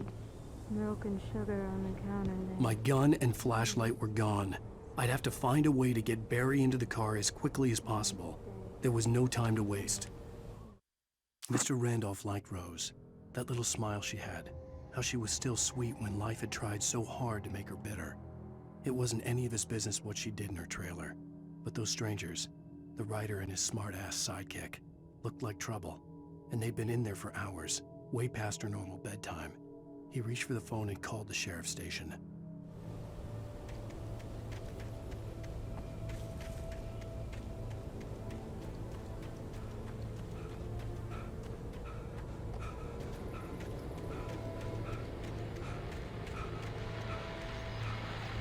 I just stepped outside to catch a breath of fresh air. Let me tell you, the weather's getting heavy. Nights like this make me especially glad I'm here talking to you and not home in bed. Once the weather takes a turn like this, I can't sleep at all. It's all tangled bed sheets and dark thoughts, punctuated by the occasional plunge into nightmare. Is it just me? Well, perhaps it is.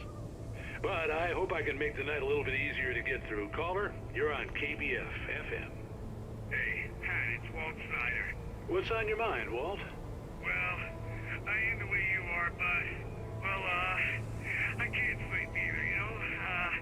I just been staring out the window here, trying to make sense of it all, but,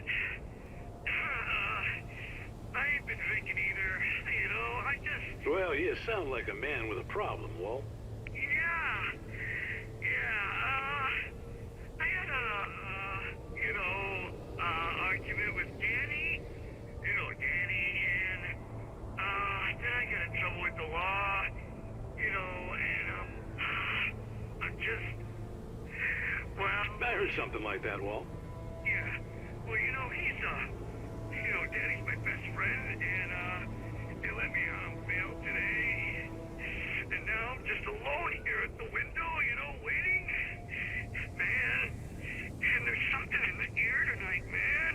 I was just outside looking up at the sky above our broadcast tower thinking the same thing. What are you waiting for, Walt? I don't know. Something's gonna happen. I think I better go. Well, Walt, maybe... No, thanks, Pat. Well, good luck to you, Walt. Hang in there. Let's take a little break, folks. This weather's really something else, huh? How can I be sure?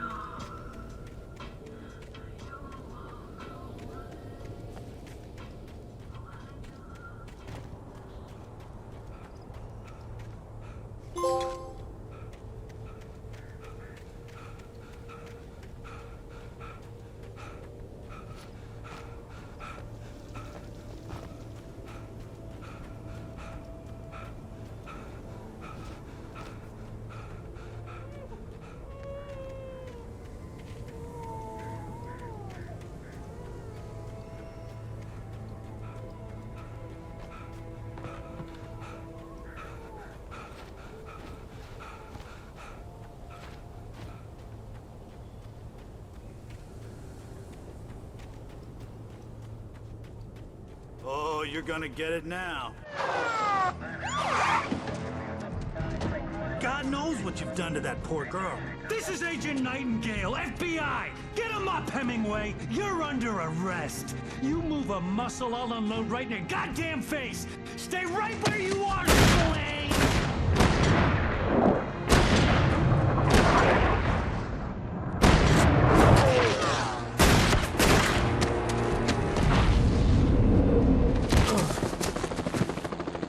What are you? I'm standing right here, you goddamn maniac!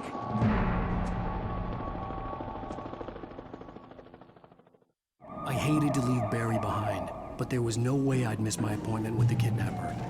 Mr. Wake, come on!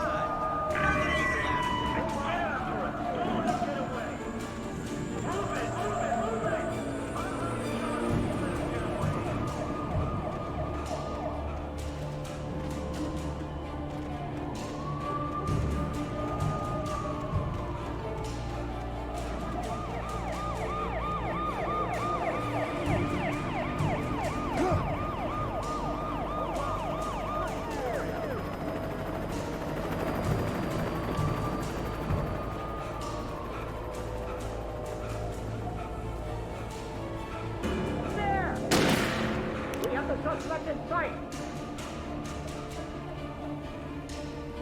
Okay, Ben. Keep your eyes peeled. He's gonna try to make it through here. Oh, damn.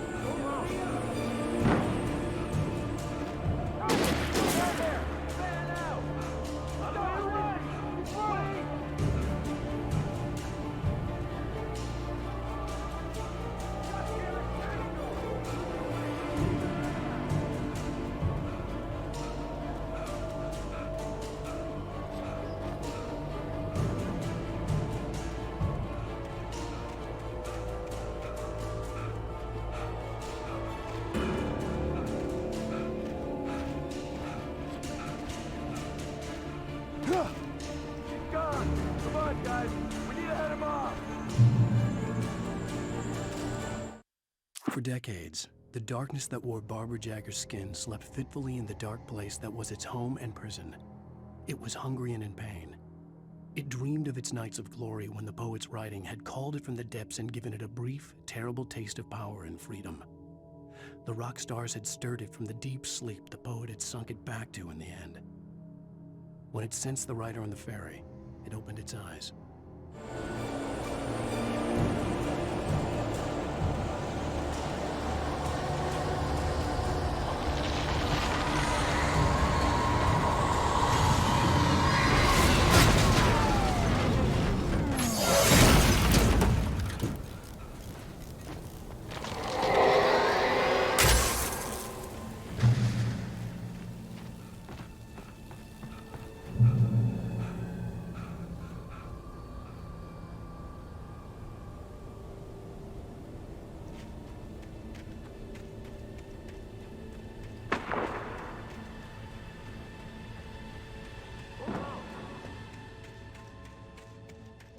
Search the area.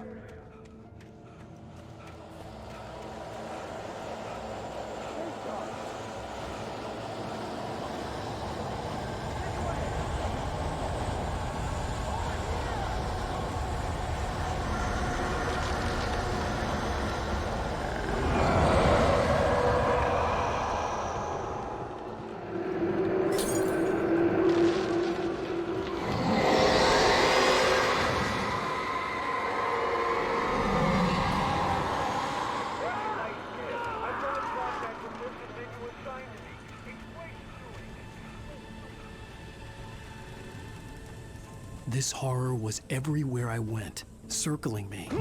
The cops didn't stand a chance. They were after a writer, not a monster.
This is James. Mulligan, Thornton, come in. Over.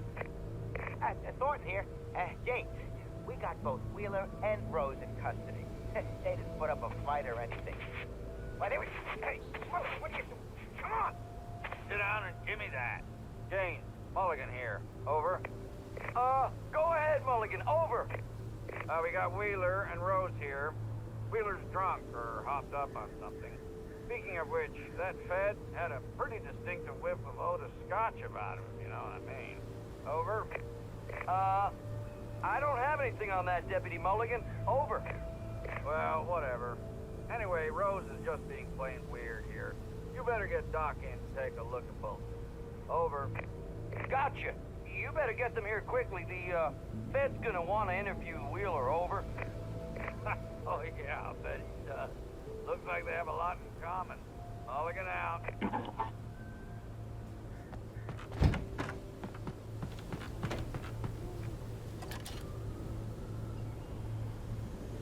could see the lights of the radio station in the distance.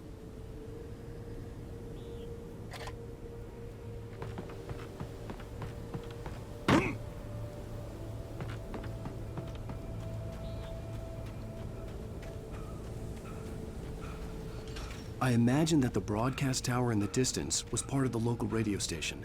Maine seemed like a decent guy. Perhaps he could give me directions to the coal mine.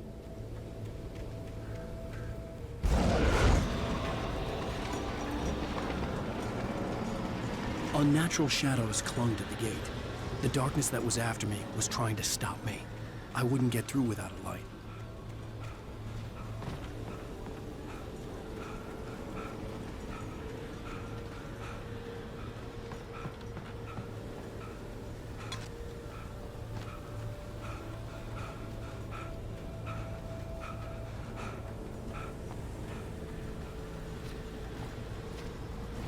There was no power to the searchlight.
It took me a moment to recognize the flashbang grenades. They were an ideal weapon for my situation. Team 1, come in. Over. Team 1, this is Sheriff Breaker. Report. Over. Team 2, come in. I need a report. Over. Come on, guys. Talk to me. Come in, please.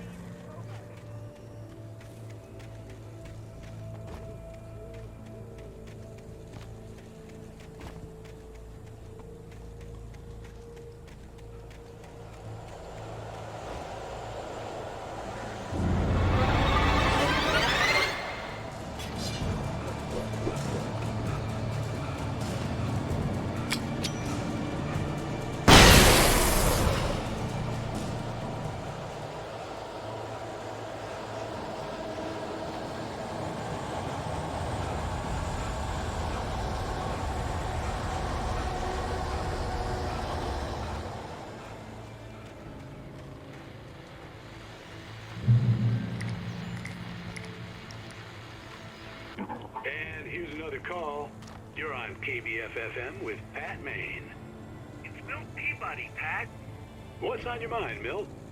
Well, I live near the trailer park, Pat, and there's a big ruckus going on over there. Well, that's just up the road from me, too. What's going on, do you know? I don't know, but there's a bunch of police cars there, lots of sirens, a helicopter buzzing around, and I think I heard some gunshots.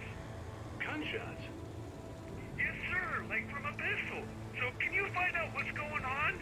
Because it's just next door and they're popping off guns there. They're still shooting? No, it was maybe 10, 15 minutes ago. It sounds serious, Pat. I'm telling you, it don't sound like no party. Well, I'm certainly going to give the station a call, Milt. Okay. You'll hear it here as soon as I hear from them. Okay, thanks.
Touched by the dark presence, Rose was lost in a dreamland where everything was drawn in black and gray crayons. The old lady had promised her that all her wishes would come true. She would be Alan Wake's muse.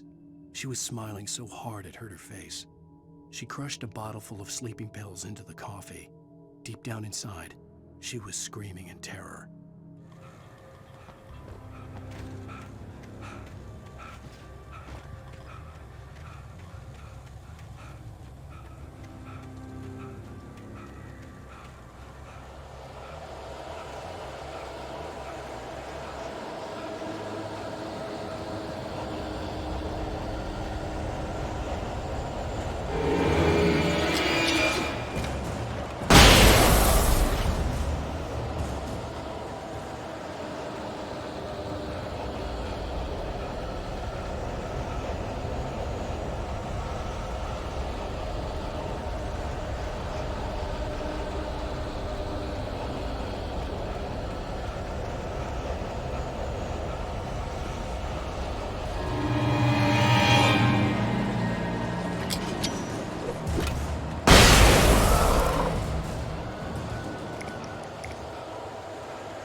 I hoped Maine could lend me a car to get to the coal mine.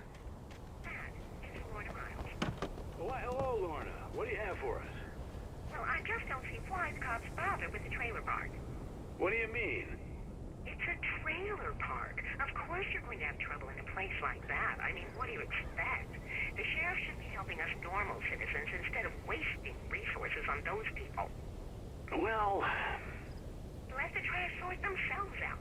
I'm sorry, but my granddaddy settled in Bright Falls in 1911. Well, thank you very much for that compassionate viewpoint, Lorna. How can I be sure?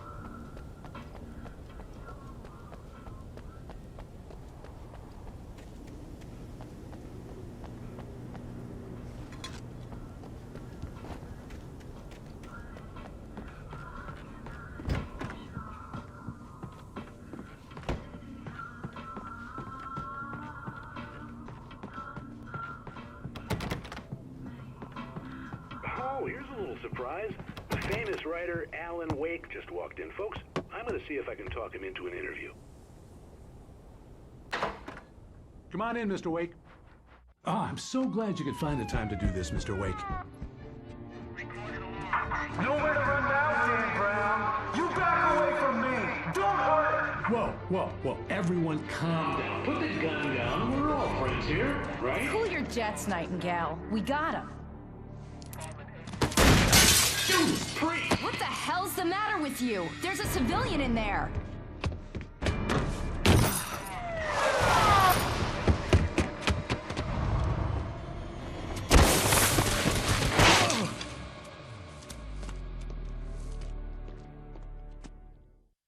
I'll get you yet, even if it kills me. You hear me?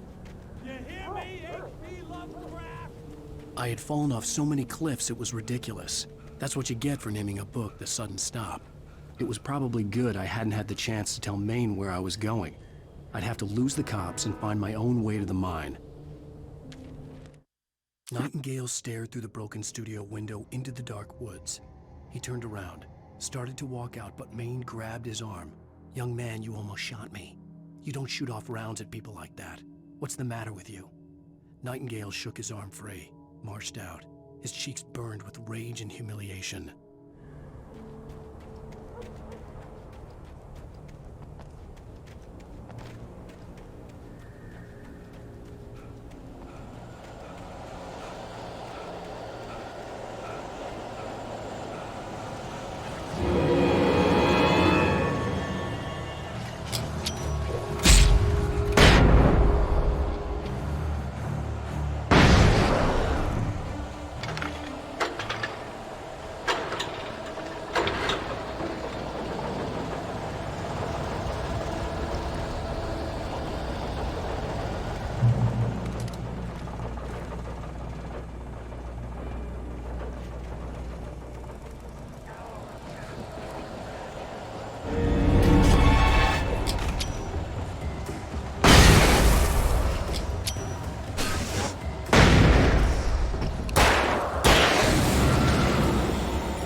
There was no sensible reason for the power company work lights to be here. It was almost as if they'd been left for someone like me to use.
The bulldozer's engine roared to life. Mud and rocks flew as it fought for traction. It crashed through the concrete wall and landed heavily in the yard. If it were an animal, it would have shaken its head after the impact, fixed its eyes on me, and charged. Of course, it had no head, nor eyes. Shadows crawled on its form, twisting it into a monster. Then, it came for me.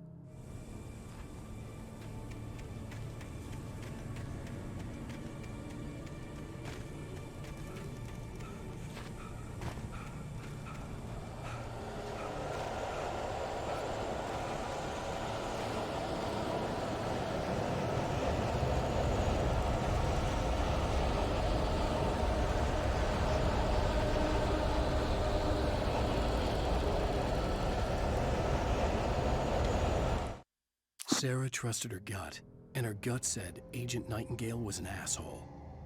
He felt wrong, and it wasn't just the smell of stale booze. It was in the way he flashed his badge. pulled rank, the look in his eyes when he wanted answers. Where was Alan Wake? What was this about an accident? Where was his wife? And most importantly, why did she let Wake go? He wouldn't answer her questions. Federal business was all he'd say.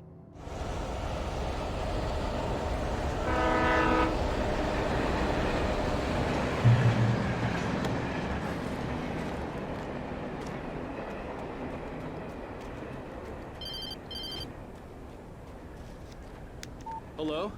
The most stubborn man I've ever met. Alice? Alice? Alan. I'm so afraid. It keeps me in the dark. Please help me. I look at you, Alan, and it's not you. Something else. Looking out from behind your eyes. Alice, I'm here. I'm so alone here. It's all gonna go to hell. You need to be careful. Cooperate. The connection had been terrible, but that wasn't the only thing that hadn't been right with the call. She sounded wrong somehow, but she had called me. The pipe wrenched itself loose from the bridge's steel framework. Wrapped in darkness, it floated in midair, twitching. For a moment, I didn't understand what I was looking at. The heavy object lurched at me with impossible force. I threw myself out of the way, but just barely. When I turned my flashlight on it, it shook in a dark rage before it flew at me again.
I could see a railway bridge up ahead, and a warehouse of some sort on the opposite shore. I hoped I could find a car from there.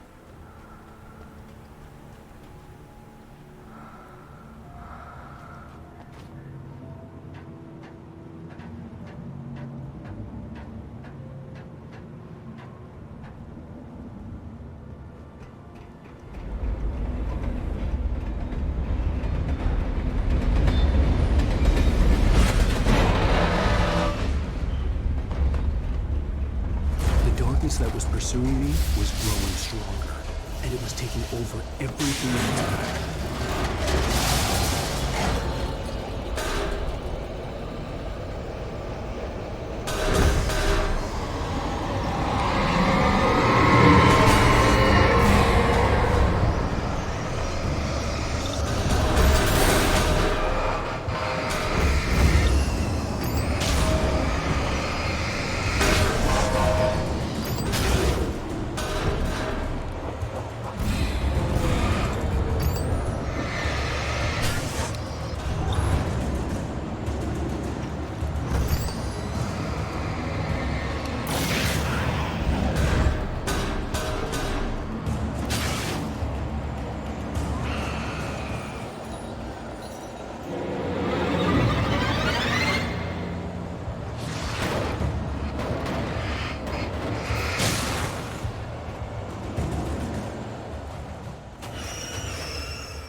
I slammed the door shut right in his smug face.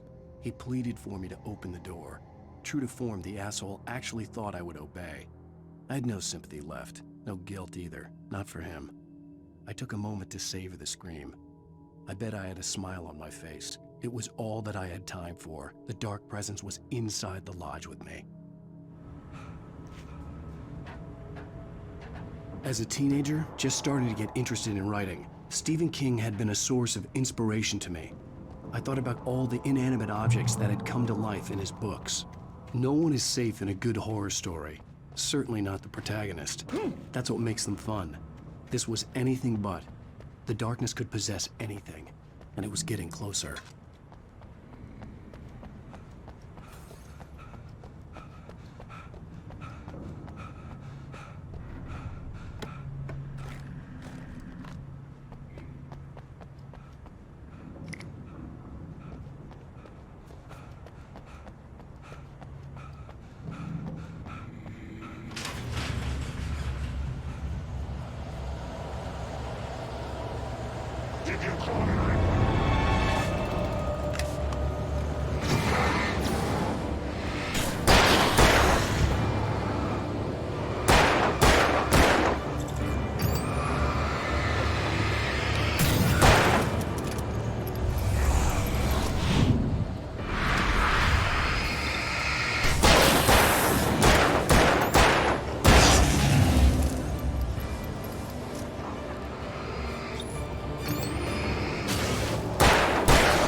Take the facts of our existence for granted, unaware that they are merely a thin veneer of desperate self-delusion covering a vast cosmos of madness and horror. All too often, the stars are right. In Night Springs. Tonight's episode, A Family Occasion. Journalist Alvin Derleth's trip to study the local customs of an insular community in Night Springs has been less than successful. Until tonight. Well, I'm glad you changed your minds about this. Ancient customs, local mythology. My editor loves this kind of stuff. Well, Mr. Derleth, we don't want to feel like we're on exhibition. But you have demonstrated the seriousness of your intent. Oh, I am serious. Really, just do your thing. I'll stay out of your way and observe. Actually, I thought you could assist us. I'm afraid we are a man short. It would provide you with an intimate perspective. Could I really? Of course, Mr. Derleth. Well, I guess that's the least What would I have to do? Oh, here. Let me show you with a kiss.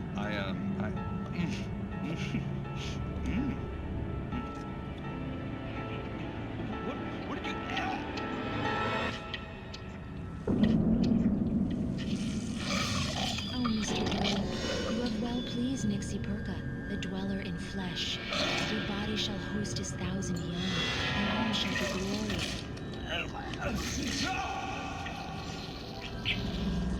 Shh, darling, be calm. Shh. Alvin Derleth learned a harsh lesson. If you go looking for mythology, it may come looking for you. And such quests always bear fruit. In Night Springs.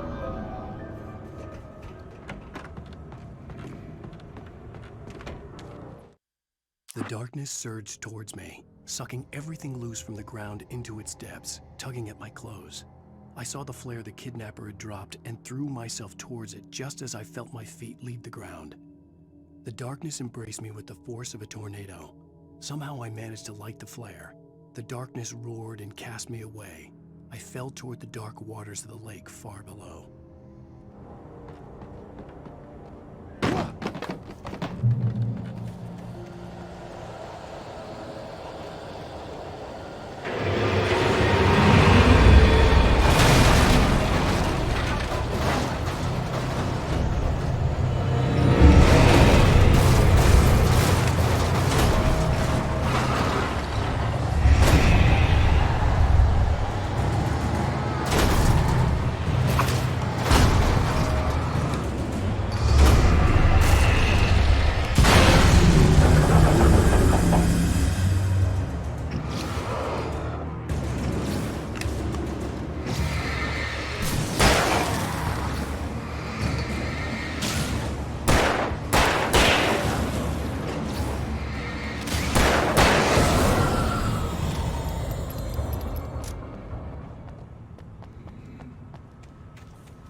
I had never been this glad to see the sunrise.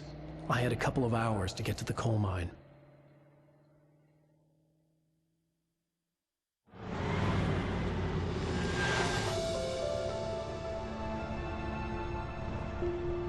The coal mine wasn't far now.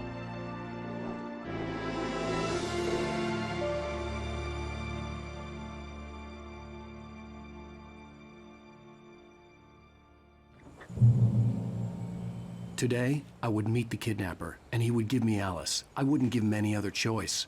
A drowning man will clutch at a straw.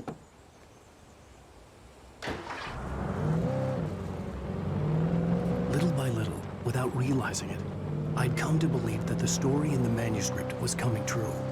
The current of its narrative had taken me deeper and deeper into dark waters. Alice had been taken from me.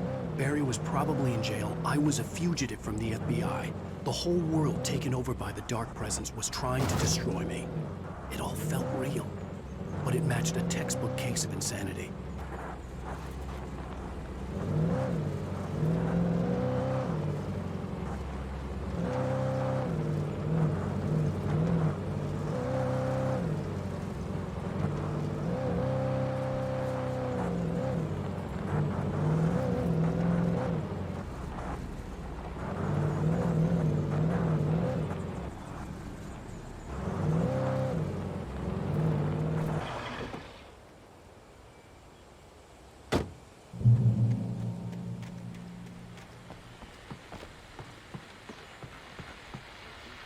This is Pat Maine, and you're listening to KBF-FM. Folks, I want to apologize for kind of abandoning you to that looping music track last night, but I was detained. You see, I encountered a big-shot G-man with an itchy trigger finger who could use a lesson in manners and a boot in the ass. Not necessarily in that order either. Now, folks, I know I'm not being very informative here, and I apologize for that. I really should just keep quiet, but I'm just so peeved right now, because some people just shouldn't be carrying badges. I'm just glad that our Sheriff Breaker was there to straighten things out. And if someone I met last night is listening, let me just say, I'm sorry if my mouth got you in trouble. I'm pretty sure you're not the bad guy here. Godspeed, son. I hope you know what you're doing. Now, on a lighter note, I'll be talking to Dr. Nelson all morning. But first, a little music.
Welcome back to KBF FM. Hope you enjoyed that tune.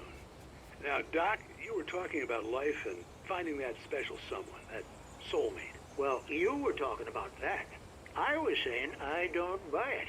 Well, see, to me, that's strange, because I always pegged you as a hopeless romantic.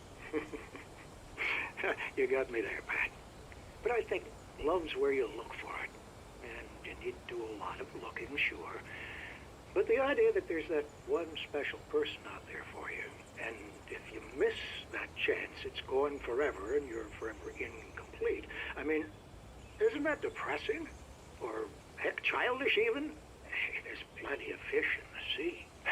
And apparently a fisherman has a fishing analogy for everything, but what you're saying, isn't that a little harsh? Well, no. What I am saying is that your potential for finding that connection isn't limited to what's essentially a chance encounter. How is that harsh? Yeah, well, I guess that's a nice thought, but let me say something personal here. Okay. Now, well, I don't disagree with you exactly, but I can't really fit that together with what I feel, what I felt for someone, because she was the one. She was. And I let her drift away from me.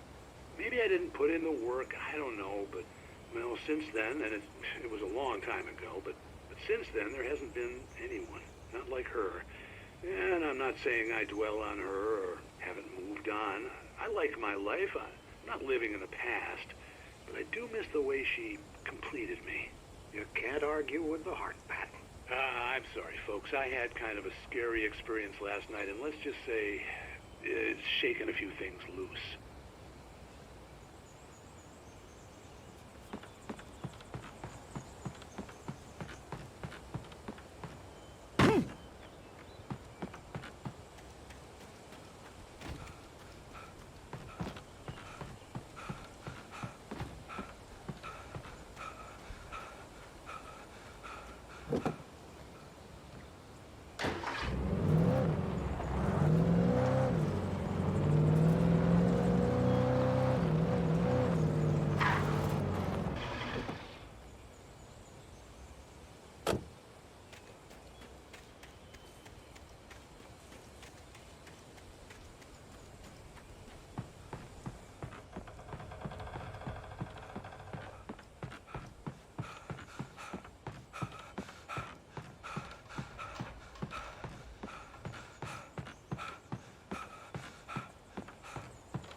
For Mott, spying on the writer on the ferry had been a disappointment. His boss had made Wake out to be something special, but Mott hadn't been impressed. He'd gotten a good long look at the wife, though, and he liked what he saw. Mott had fantasized about goading Wake into a fight, but it hadn't happened. Still, he'd get his chance to see if the writer had anything in him. He'd been promised as much.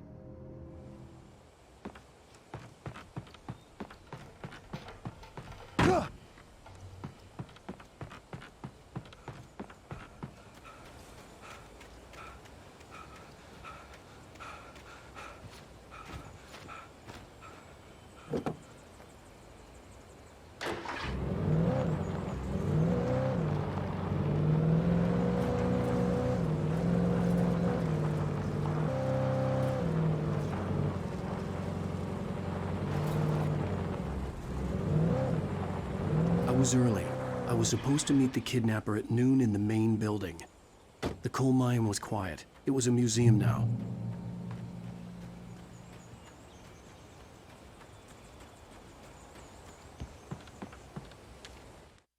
With Nightingale gone and the night wind blowing in through the broken studio window, Maine stared at Sarah. The sheriff looked away. Maine's voice shook with barely controlled anger. That boy's doing more drinking than thinking. I hope you know what you're doing, Sarah. He's got a sickness in his eyes. You take my word for it. He wants Wake for a reason, and it's not for anything good.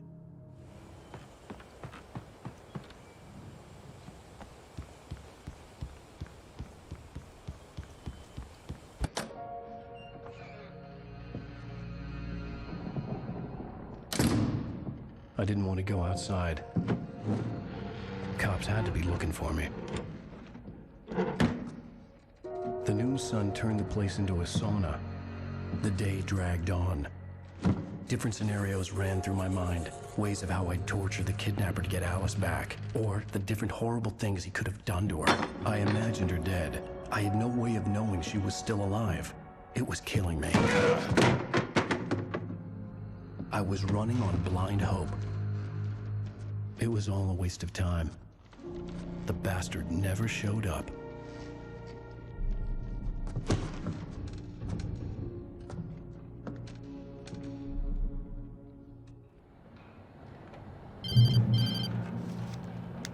Wait. Where the hell are you? Change of plans.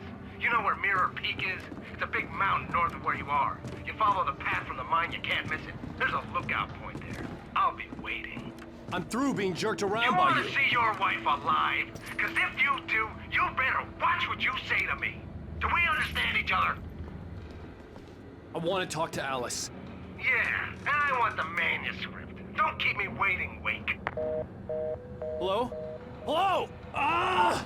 I'm gonna kill him. I had to get to Mirror Peak.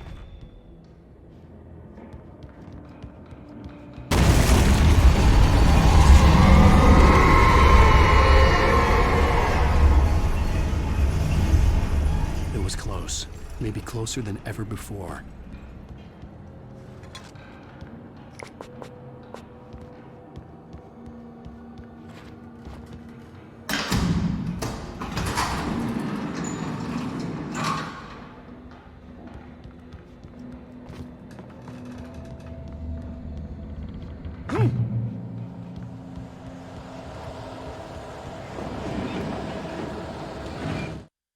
When Thomas Zane fell for Barbara Jagger, it happened fast.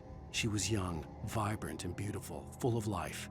He had never been a very happy man, and without any seeming effort, she had changed all that. Zane felt good for the first time in his life. Everything she did was another piece of a jigsaw puzzle he hadn't even known he'd been missing.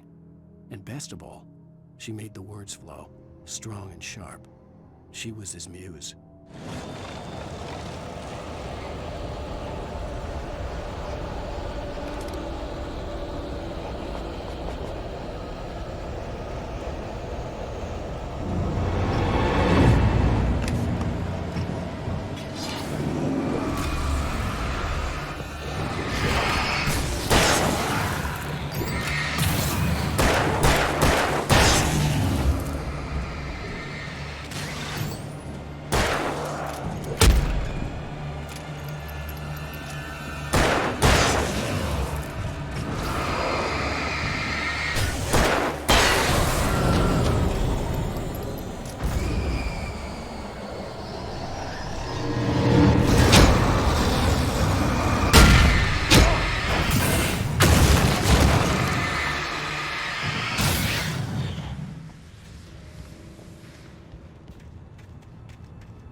reach the hillside ahead was to go through the building. I had to find a way to avoid electrocution.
Some of the Taken retained echoes of their former selves, but these were just the nerve twitches of a dead thing. Nothing remained but a shell covered and filled with darkness. In most cases, these puppets were enough for the purposes of the Dark Presence. But for anything more elaborate, as with the writer, it was different. It needed his mind.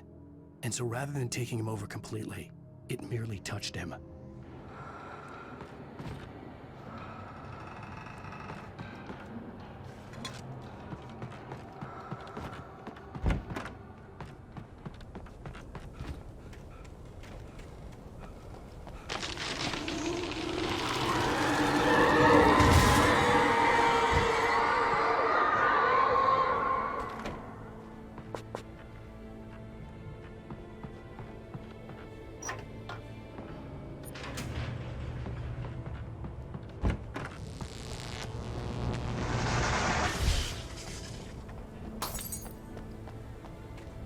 There was no way the flashbang grenades were standard power company equipment.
I stared through the bars of the jail cell.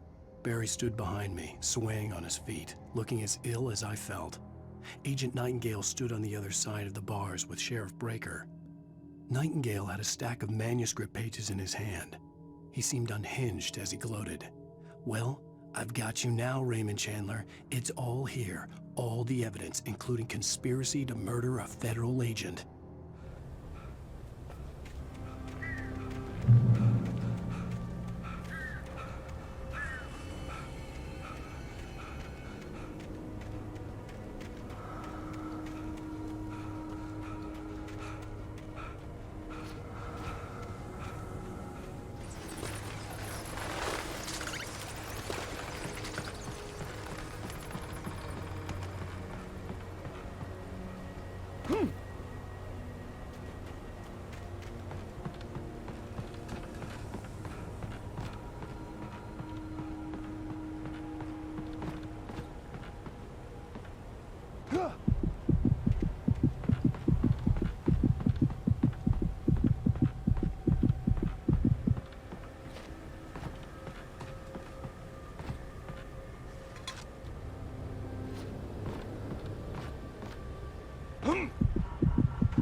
I had no real plan. I was going to give the kidnapper all the manuscript pages I had for Alice. If that wasn't enough, I'd hold him at gunpoint and make him talk.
dark presence was moving ahead of me in the same direction I was going. A cold feeling settled itself in the pit of my stomach. Was it going for Alice? The graveyard shift may cause cancer.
The place was dead, a ghost town. Had been for decades, maybe a century.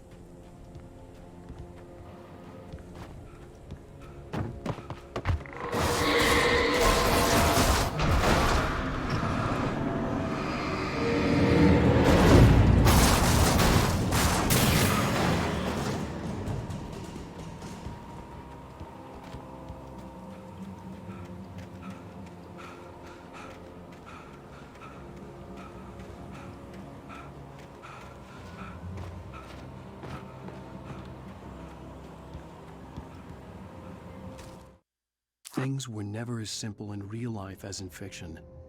I had lost count of the times I had wished there'd be a clear reason for my writer's block.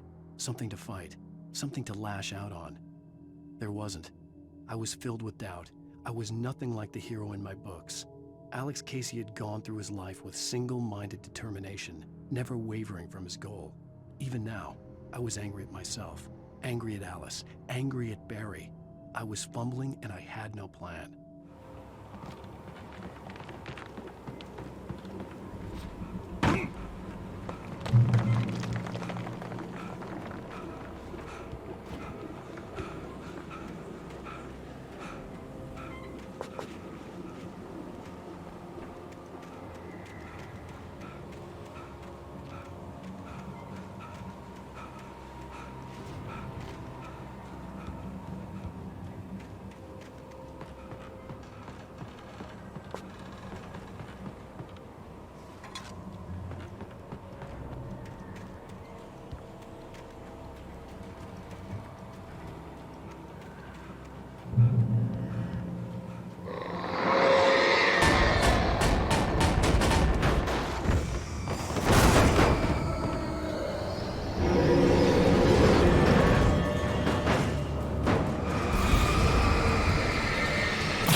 I needed a key for the door.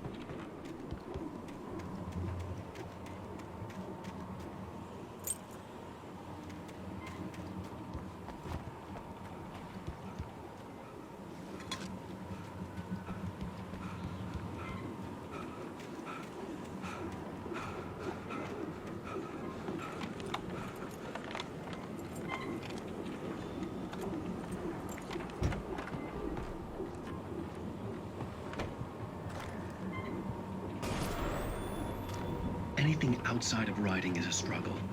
I feel ill. I managed to make my way downstairs. There's a shoebox filled with books and papers by Thomas Zane. It's very hard to focus, but I managed to read some of it. He's a poet, and a good one. He writes of muses and creators summoning fabulous things from a magic lake, using his powers to shape the world of a realm of gods and dreams and demons, dark things that wait for a chance to slip through, wearing the flesh of men as disguise. Zane writes about himself, his girlfriend being taken over by a dark presence, about growing scared of the lake. Zane believes it's a mirror to the gaping void of darkness above, where some Lovecraftian presence lurks. I crawl back upstairs. I'll borrow these things for my story. They ring true. They fit.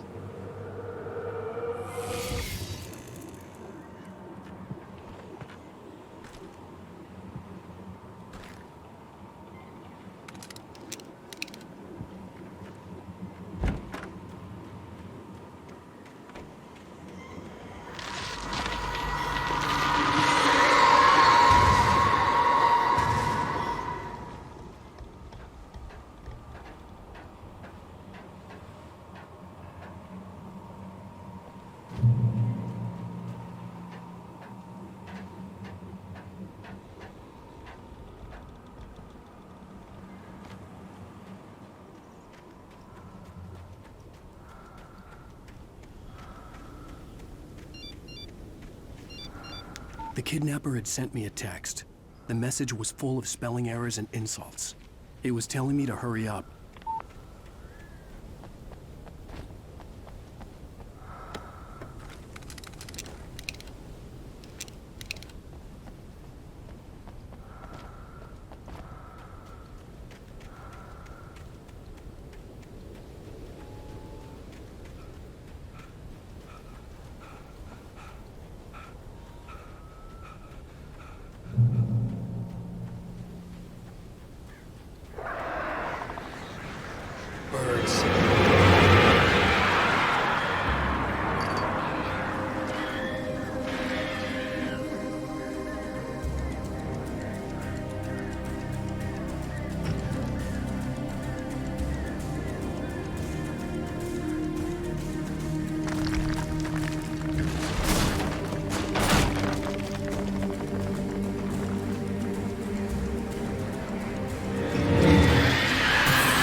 Without warning, the headache stabbed at my brain.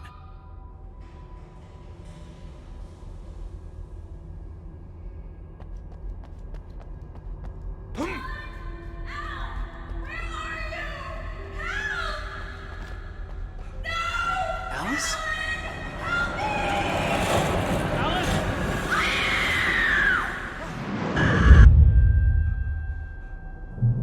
losing it. I gotta get out of here. The hunters were big, thick-set men, confident and at home in the woods. They were feeling good, running on beer, ghost stories, and camaraderie late into the night. It did them no good, as they were taken by the dark presence, sucked deep into a darkness far worse than any ghost story they ever told or heard.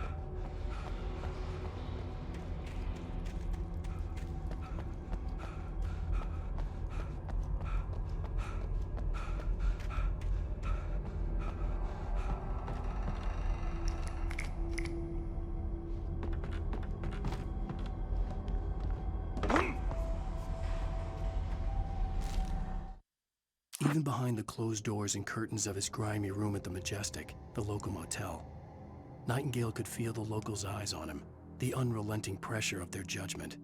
He forced it out of his mind. For all he knew, they could all be under Wake's spell already. You do what you have to do to get the job done.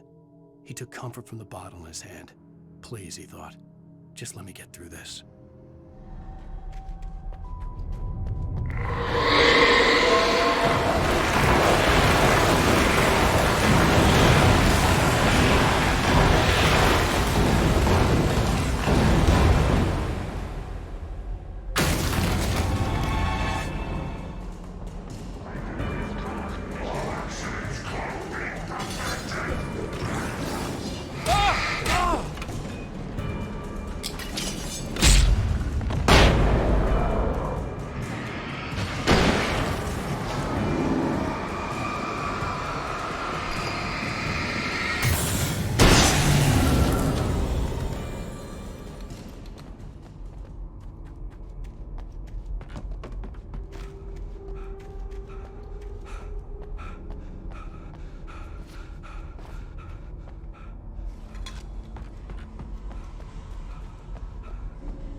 I'd have to make my way up this mine shaft in order to go on.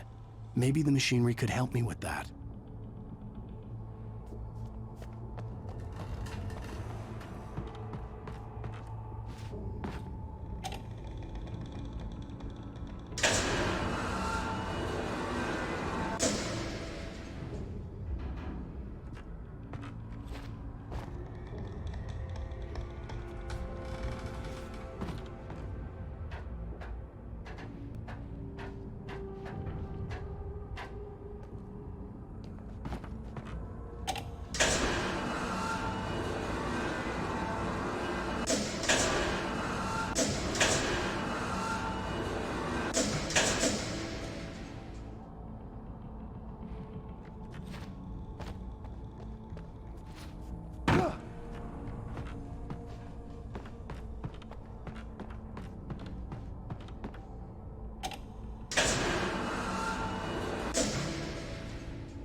Lightning flashed behind the windows of Cauldron Lake Lodge.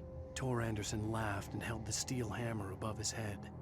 Nurse Sinclair was trying to calm him down without success.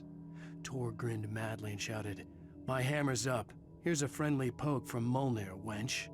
He brought the hammer down with all his might on Sinclair's head. "We're on a comeback tour, baby."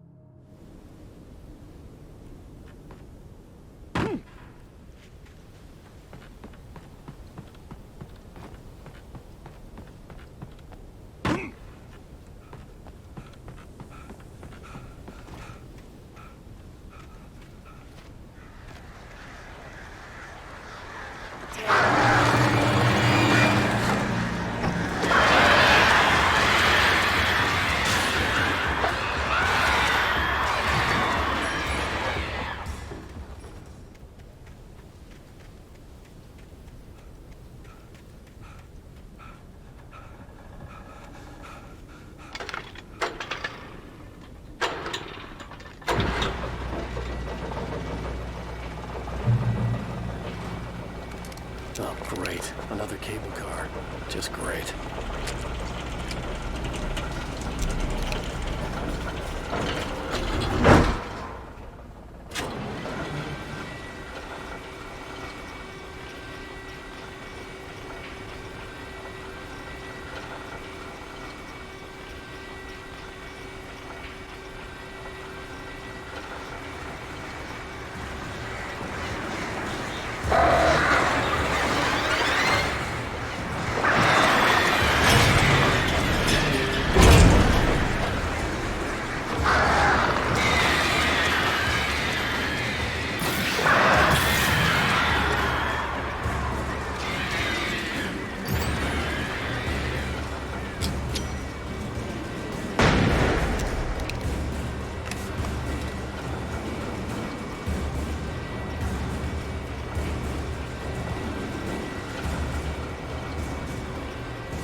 Maud had checked all of Stucky's rental cabins. There had been no sign of the Wakes. It was dark when he'd found their car parked at the end of the road by Cauldron Lake. It made no sense. They must have taken a wrong turn, but there was no sign of them, and the car had been there for hours already. Frustrated, Mott stood on the rotten ruin of the footbridge that had once led to Diver's Isle before it sank beneath the waves years ago. The boss wouldn't be happy.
I could see Cauldron Lake. I thought I could make out the spot where the island and the cabin had been. There was a light near it. It had to be a boat.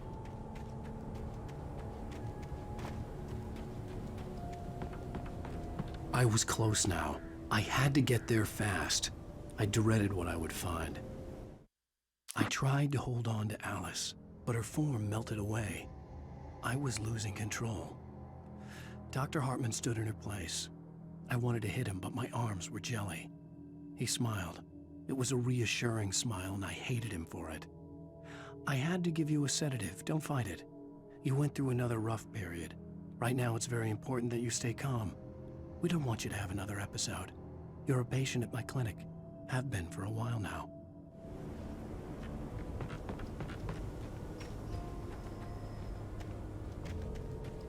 Wait! Are you? Wait! Hey, I'm here! I'm coming! No! Get away! Sorry. Please, lady. The boss didn't know who he was messing with. I didn't know. I swear I didn't know. We don't have...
Wake. I'm hunted by the law. Sheriff, Wake's running. I'm giving chase. Are you seriously telling me that writer just took out my deputies? A thriller I supposedly wrote is coming true. The genre of the story seems to be shifting. It's turning into a horror story. I was told that Alice had been kidnapped, but that was a lie. We don't have his wife. We don't know where she is. Her purported kidnapper was eaten up by the dark presence before it attacked me.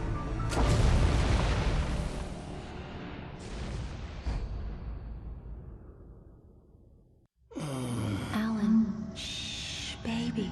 It was just a nightmare. Alice. There you go, Alan. Hartman, I fell. I had to give you a sedative. Don't fight it. You went through another rough period. What? Right now, it's very important that you stay calm. We don't want you to have another episode. You're a patient at my clinic. Have been for a while now. The shock of your wife's death triggered a mental illness. No, you're lying. You're suffering from various symptoms of undifferentiated schizophrenia. Bastard. It's okay, Alan. Just let go.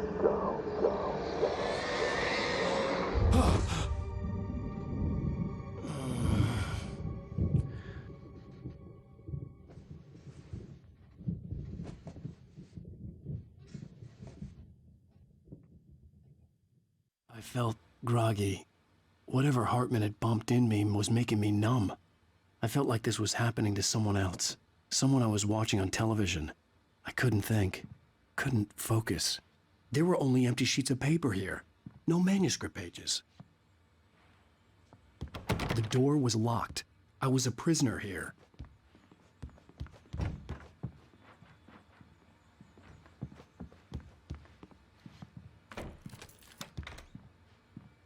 Good evening, Alan. Are we feeling better now? Feeling calm?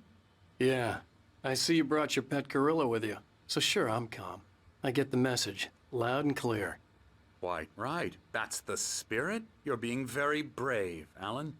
I understand you're confused. I would be more concerned if you weren't suspicious of me. I don't blame you for it. Big of you. Now, why don't you come with me? We'll reacquaint you with my clinic and go over everything you might have forgotten. Little walk and some fresh air? Yes, it will do you good. This corridor is for patients. Most of them aren't here right now. Jack took them out for a fishing trip, except for the ones who are particularly vulnerable, of course. I encourage creativity as a part of the recovery process here at Cauldron Lake Lodge. I specialize in treating artists. I bet you do. Splendid, Alan. I honestly believe we can get this thing under control if we work together. This way, Alan.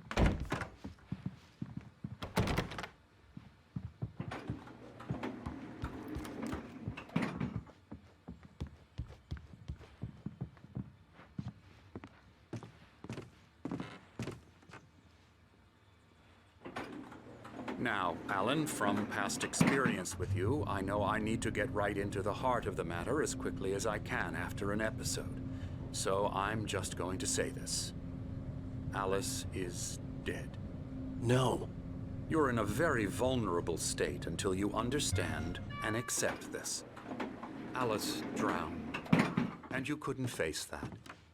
You're suffering from hallucinations, paranoid delusions, unusual thinking, an obsession about light and darkness, a feeling that everything revolves around you, your thoughts and dreams. Your mind has constructed an elaborate fantasy scenario in which your writings are affecting reality. She has been kidnapped and supernatural forces of darkness are trying to stop you. We go this way, Alan. I wasn't ready for another shot, so I went along with it. He had to be lying. But under the influence of the drug he had given me, I had to fight not to believe his words. It's all in your head. You've been making it up. Apart from the tragic accident with your wife, no one has been killed. Your delusions are just a manifestation of your subconscious mind trying to protect you from the too painful truth. Unless we fight the fantasy, it will return. I know the instinct is to resist me, but think about it. Doesn't this make far more sense than the insane supernatural conspiracy you have concocted in your mind? You're a skeptic by nature, Alan. We both know this. Everything can be explained logically.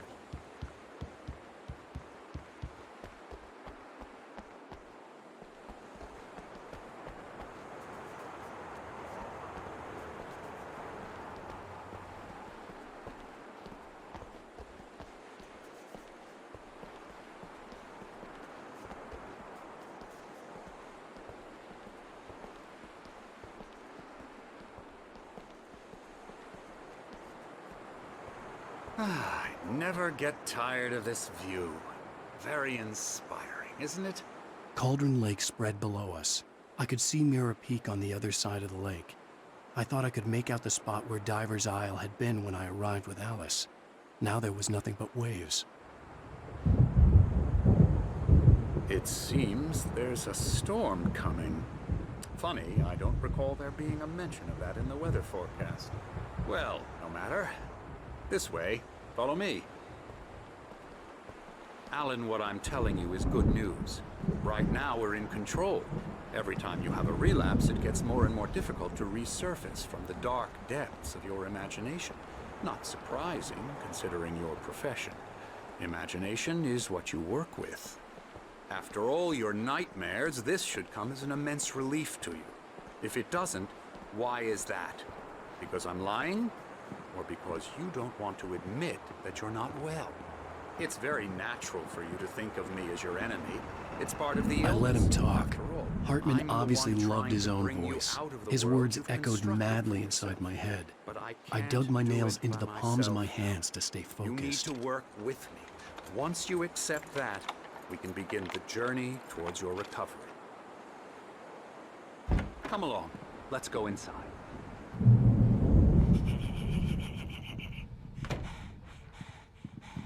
Here's the entrance to the office wing. That's for staff only. You were impressed by my trophies when you first arrived here. I do love to hunt. The great outdoors, man versus nature. It's wonderful stuff. Pretty damn wonderful, yeah. Scary, scary, scary.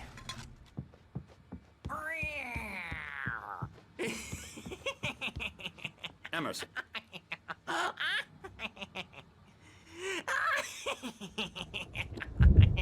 I'm a real bad dream, mister. You should be afraid of me. Don't want to run into me in the night, that's for sure. Please, Emerson. Mr. Wake is confused enough as it is. Yeah, you'd like me to go away so you won't be scared. But you can't just decide what kind of dream you have or when you have it. Emerson. Okay.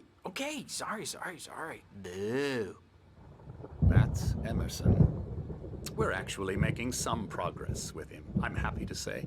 He works on video games. Ooh, yeah. It's trash, of course, but it does involve some small creative effort, which makes him receptive to my therapeutic methods.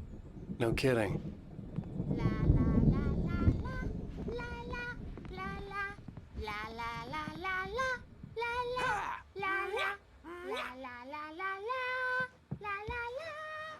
Now, you might have noticed the typewriter in your room.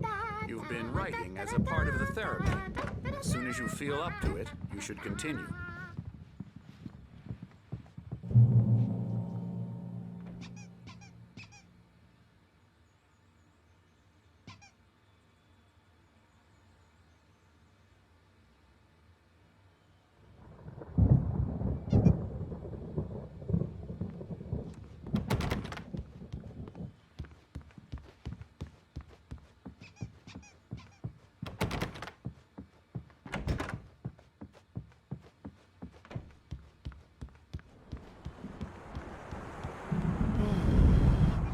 Oh, hello.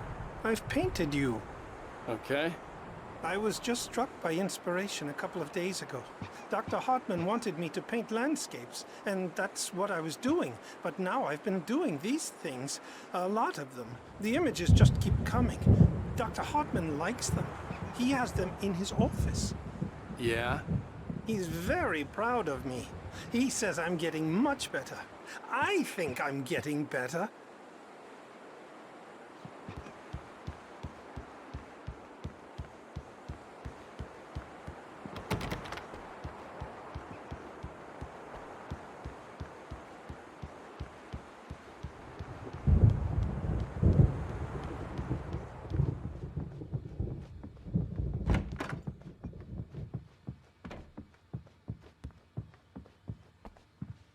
My rheumatism's killing me.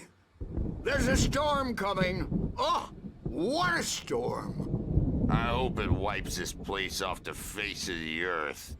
And these two are the Anderson brothers, Odin and Tor. They had how should I put this? A heavy metal band in the 70s and 80s called Old Gods of Asgard. They even adopted new first names to complete the image of Viking gods. After the band broke up, they lived on a farm nearby. They are, well, in advanced stages of dementia. They're well cared for, TLC and all that. There's nothing more that can be done. I'm afraid that the rock and roll lifestyle has left its mark. Oh, that won't do. I'm so sorry to cut this short for now, Alan. The power has been acting up. I'd better go check on it. We'll continue this soon. Meanwhile, when you feel up to it, return to your room and try to write. It really is for the best. Don't you think? I'd like to bash his head in with a hammer. Oh, he'd love to fish out our secrets, but he has no clue. He's not crazy enough. Not crazy like us, Sonny. Yeah! Being crazy's a requirement, Sonny. Who else could understand the world when it's like this? It takes crazy to know crazy. That's the sanest thing I've heard in a while. Zane! You're all right, Tom. Hey, we like him, don't we, bro? He's got to go to the farm. The Anderson farm. Valhalla! We wrote it all down, lest we forget.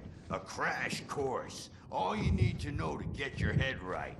You need to find the message. Here, Sonny, here's something for you. Gave me a rash, but I kept it safe from these bastards. Zane could feel the poems, taking form, shaping things. As he experimented, he imagined he could almost feel the power surging through the keys of the typewriter. It exhilarated him. But there was fear, too. If not for his young assistant, Emil, he would have given it up. But Emil convinced him otherwise. He, too, had a way with words. My head was clearing up, or according to Hartman, I was sinking back into the fantasy. I was convinced he was lying to me about everything. Crazy or not, the Andersons made more sense. Tom, got any booze on you? Yeah, no. Sorry, we have guys. a stash of the special stuff at the farm. Our own formula. Local ingredients. Medicine clears your head right up. Makes you remember like moonbeams on the brain. Oh, I just noticed. Leather patches on the elbows? That's not very rock and roll. Tom just lost is all. Baba Yaga got to him too, the damn witch. She used us all. Taken from all of us. Took my thunder, the witch. And my ravens, what were they? Memory and thought, the hag.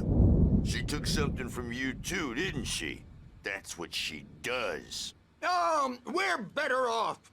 This place, the lake, it gives you power. If you're a creator, an artist, God. Nightmare shifted in their sleep in the darkness of the lake. Yeah, that's the one. She makes sure it comes out twisted and wrong. Just ask the lamp lady. She knows what happened to that other writer. She's been using you, boy. And you let her. You went and opened the door for her, didn't you? Now, it was already open a crack. And whose fault is that? We're morally corrupt, disease-ridden, old and stupid. Doesn't mean he had to open it all the way, goddammit. Ah,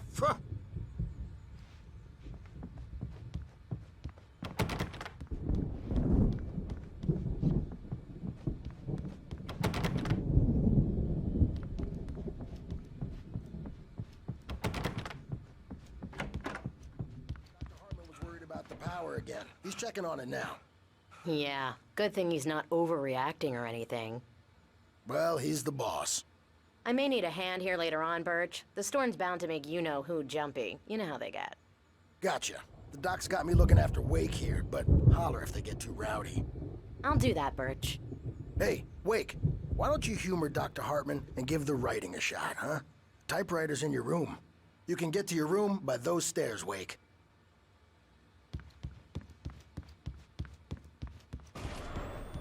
Something's wrong. I'm not myself. It's hard to think that there's a shadow inside my head. I can only focus on writing. Everything else is a blur. I'm trapped in this cabin. Have been for days, but it's always dark outside. My editor is real. I saw her again. She's not human. It's not human. A dark presence is wearing the old woman's face. She was covered in clinging shadows. There's a hole in her chest where her heart should be. I think I've made a horrible mistake. I don't think I'm any closer to saving Alice. It's been lying to me, using me to get the story it wants, and the story will come true.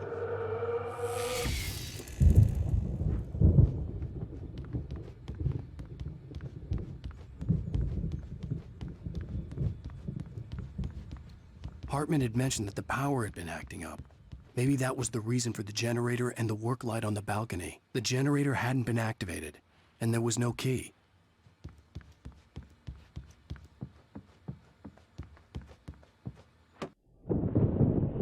The white glare of the blank page in front of me hurt my eyes. My hands began to shake uncontrollably. Everybody, calm down. Put that down. Bert, I need help. Hey, Wake, you stay here. I'm gonna go see what's up. You just keep doing what you're doing. Be cool, okay?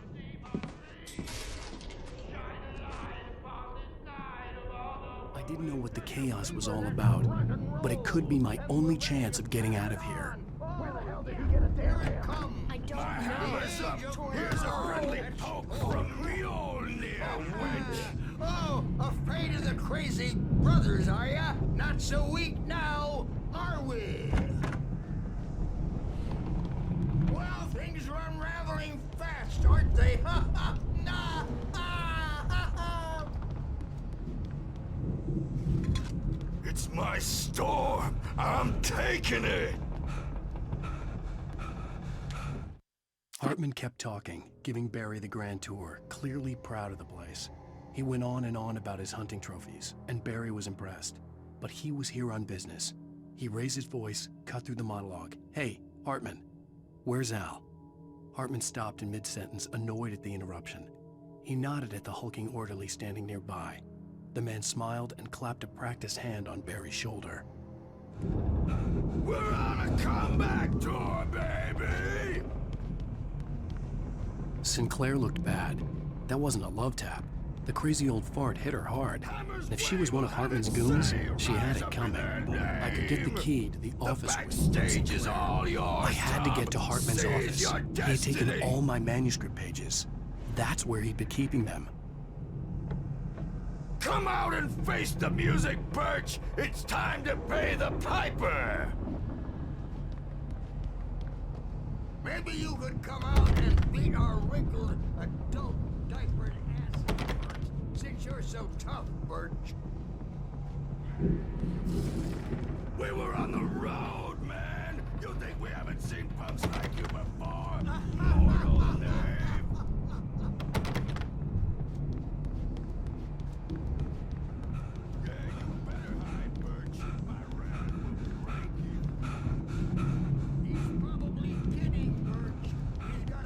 Sense of humor. Just ask Sinclair.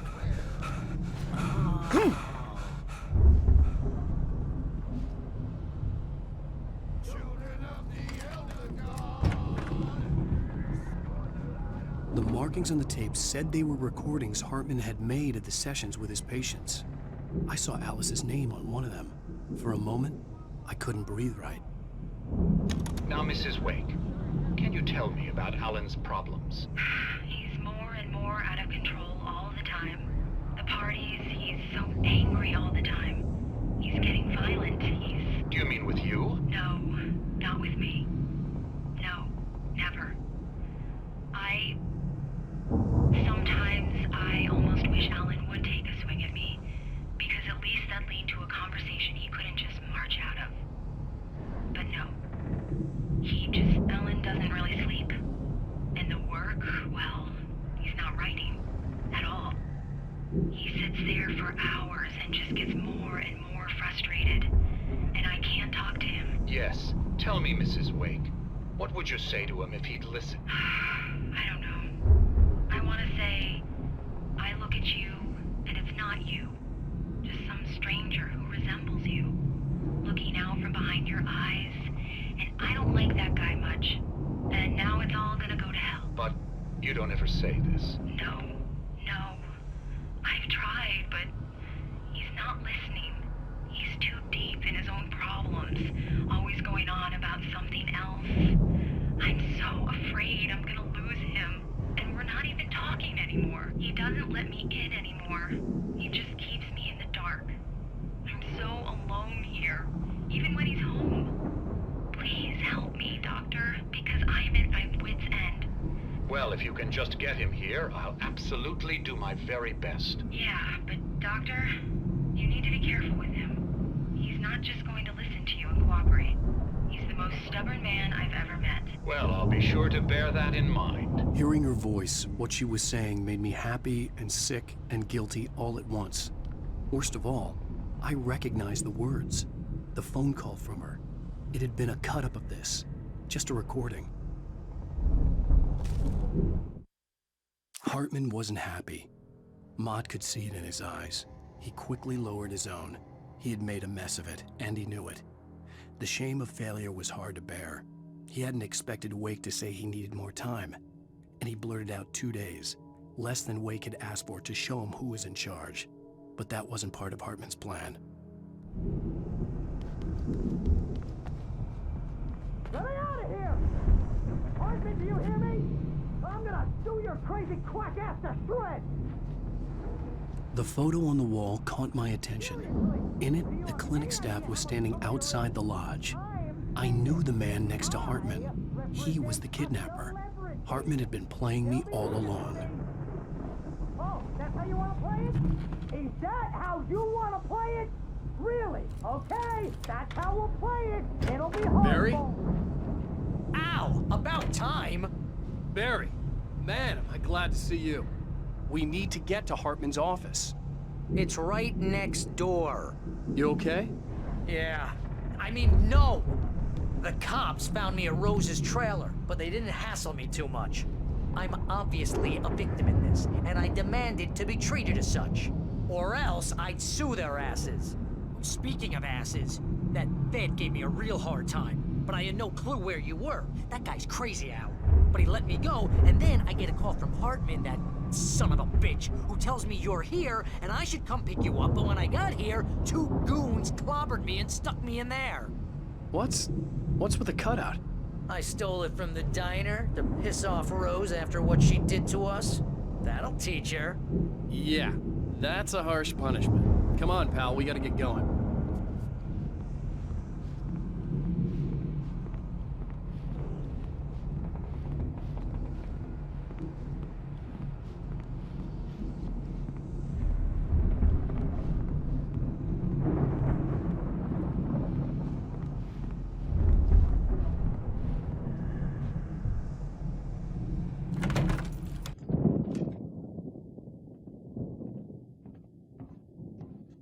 These were all the pages I had on me. And more.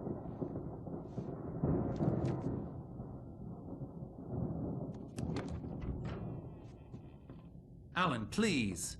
You're sliding back into the... Tell me one more lie and I'll shoot you in the face. Ah, well, it was worth a shot. Really, Wake, come on. Let's work together on this. You have no idea. Hartman, shut up! Barry, get out of here. I'll catch up with you. Get a car. Oh, Al, let's just... Go! Wake, listen to me. This is a mistake. Don't you see? Together we can create something absolutely wonderful. With your ability and mine.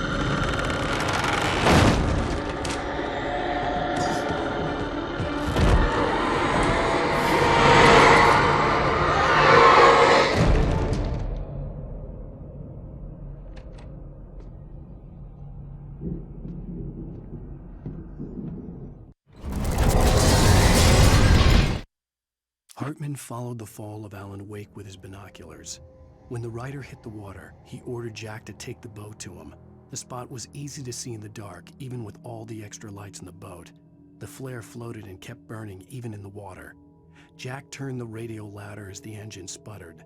The music was rough and clanking, something the Anderson brothers would no doubt have enjoyed. But Hartman chose to ignore it. Wake was finally within his reach.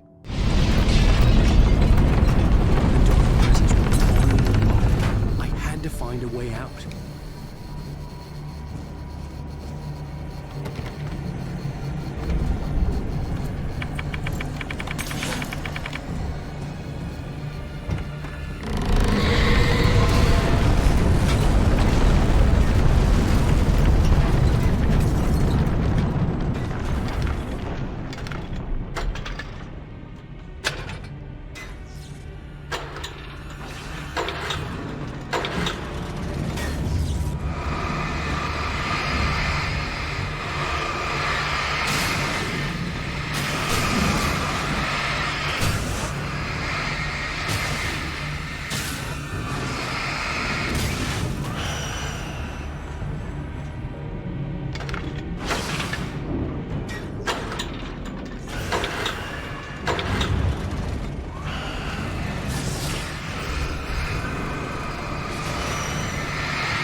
Hartman knew he was no creator. He had no ambitions on that front. And he certainly didn't want to end up like every artist he had worked with here, damaged in ways that were hard to describe, or worse. It was enough for Hartman to maintain creative control and provide direction, to be a producer. That was what most of these people were in need of anyway. Of course, suitable subjects were few and far in between.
gate's locked. You're gonna have to go through the hedge maze over there.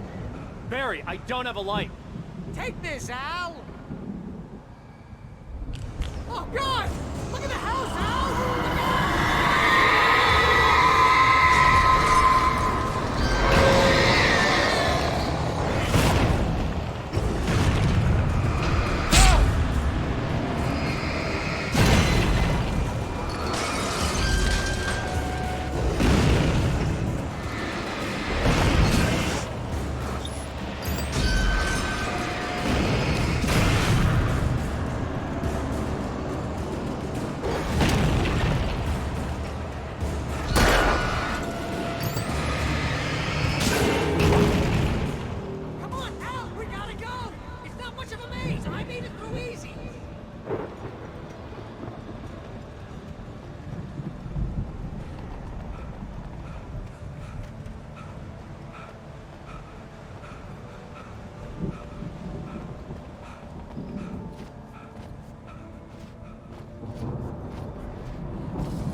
Jeez, Al! The house looks bad! Let's get out of here!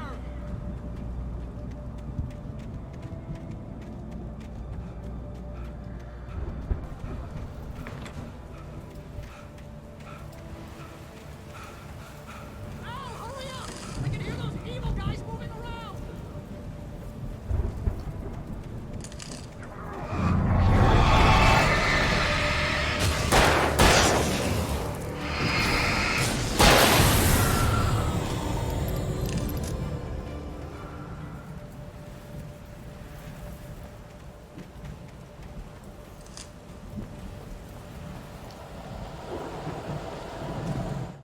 I stared at the Viking paraphernalia that littered the area, surrounding an unlikely centerpiece.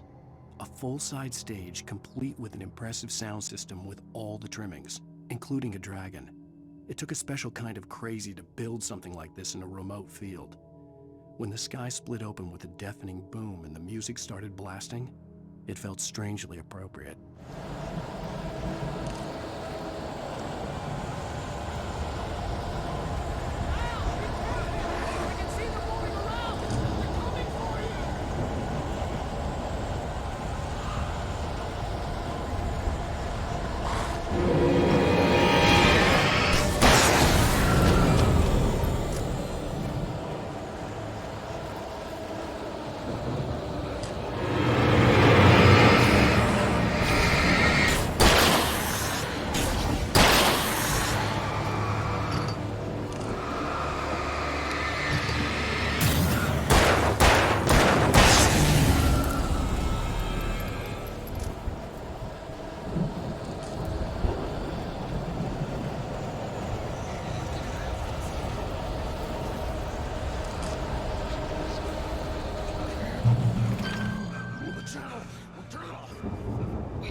Mott knew that Wake was smarter than him.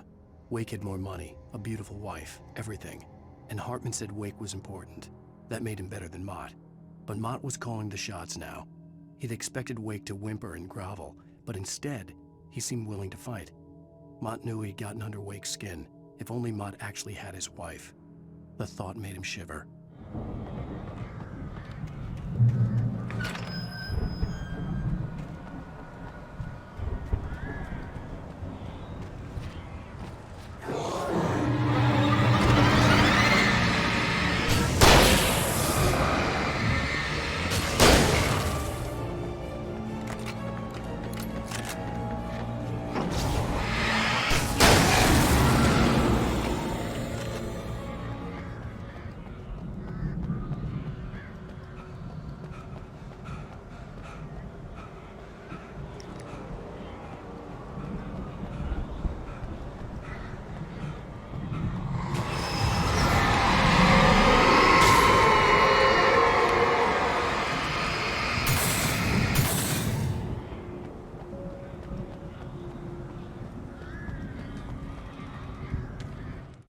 For the moment, Barry was just glad he had survived the fall.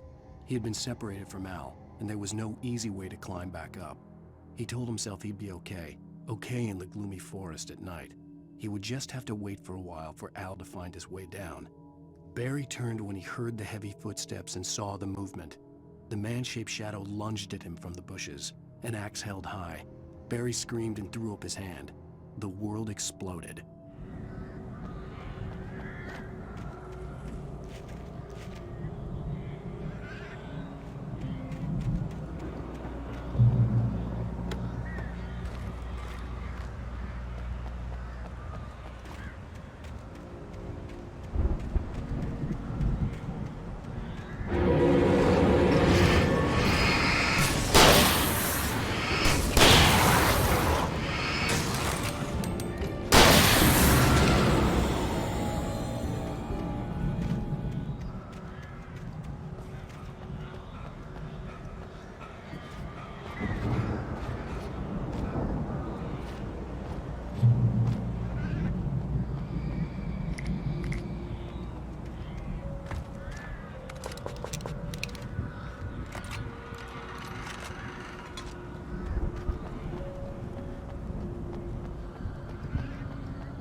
Hartman watched as Wake's features slackened.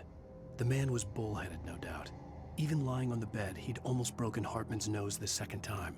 But with a little time, he could break Wake down, give him proper direction. Wake was easily the most promising subject he'd had. Well, since Tom, really. "Sleep well, Alan," Hartman whispered with a smile. "Let me take care of you." He sniffed hard to clear his throbbing nose, swallowed blood, and barely tasted it.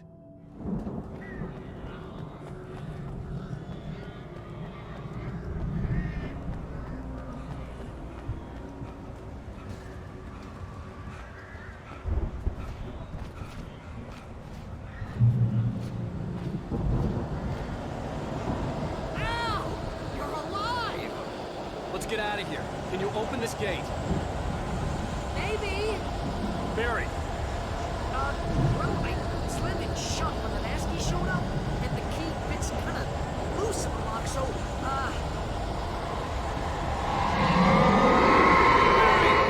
I'll find it. Don't worry about it.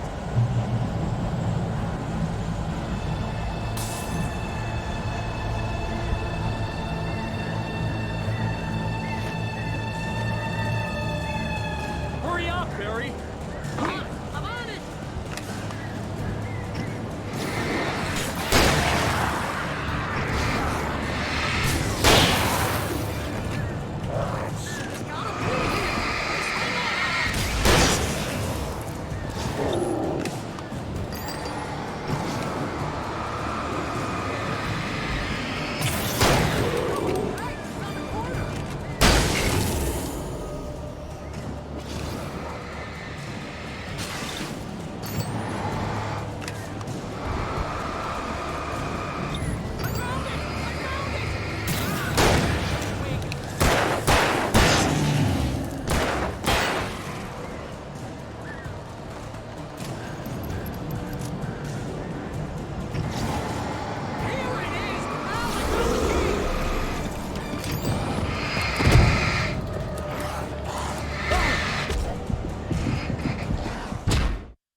message for the nearest "You're now leaving Bright Falls. Come back soon" sign.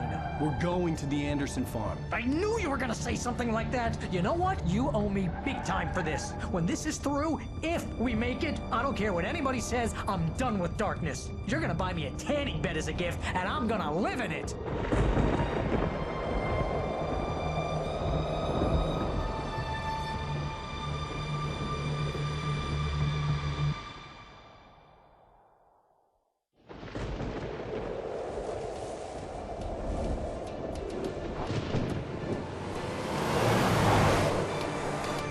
I'm crazy, but that's fine, Barry.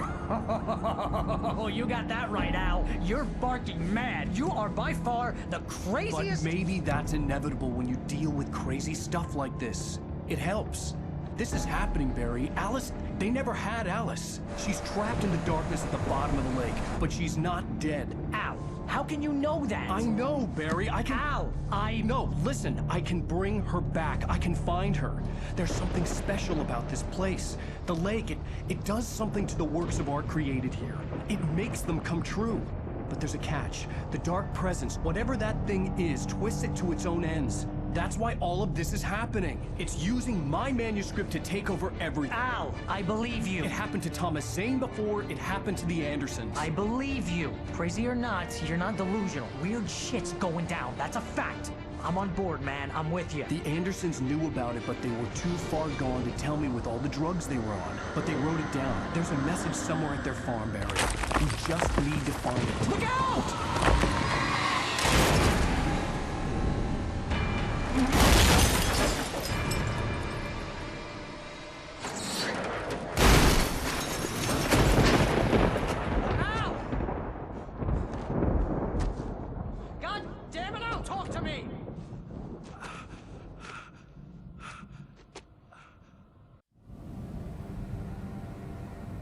I had lost my gun in the crash.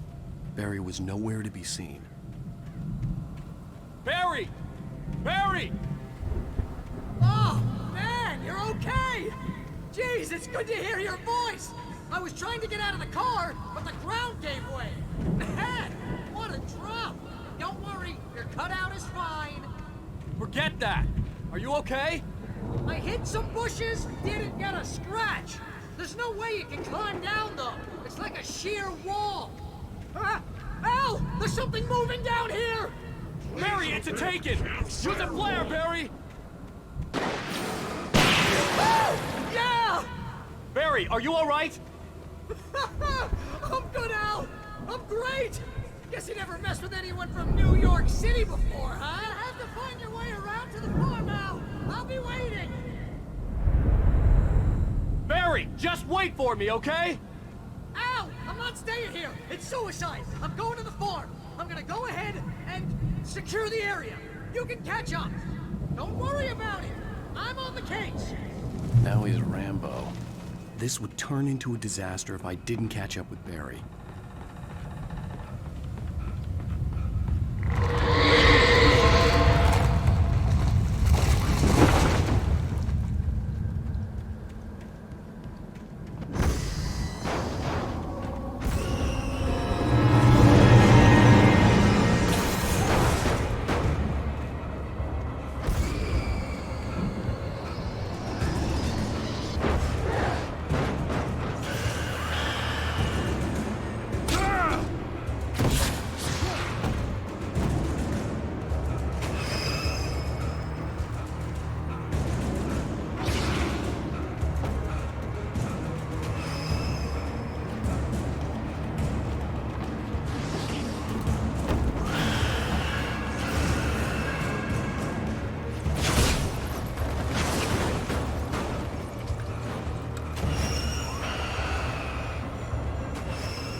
When he stopped the car at the Anderson farm, Walter felt relieved. Oblivion was close at hand. The brothers wouldn't miss a jar of moonshine or two in the booby hatch. But then he saw the man on the porch, and he knew who it was. Driving for his life and knowing it was useless, he didn't realize he was crying until he couldn't see the road for the tears.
Shadows crawled over the gate. I needed a light to destroy them to get through.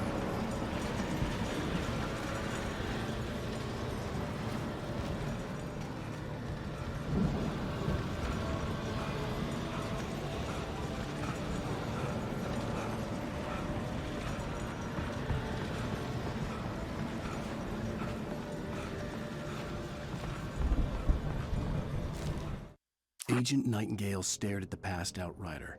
The man was sleeping off one hell of a night. Nightingale felt a stab of envy at Wake's oblivion, but he had a job to do. He put the gun to Wake's head and almost became a murderer. His hand shook and his throat felt tight and dry. Biting his teeth, he tried again to pull the trigger. He lost the nerve. Wake stirred. Nightingale would have to settle for an arrest.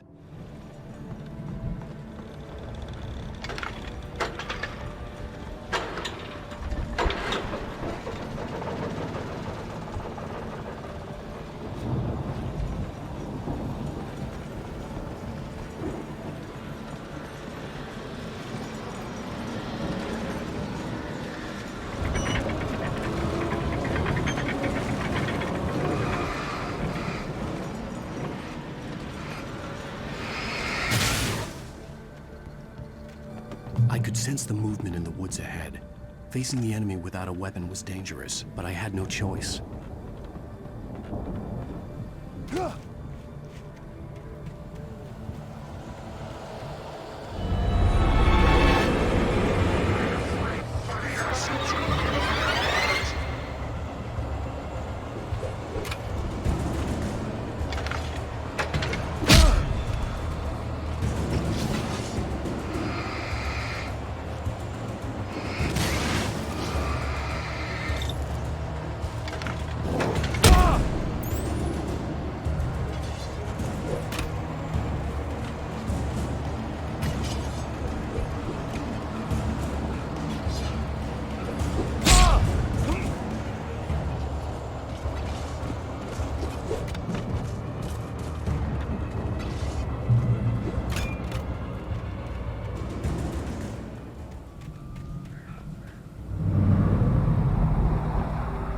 Was driving away from the farm, headed in the same general direction as I was. For all I knew, it was Barry, caught in the consequences of leaping before looking.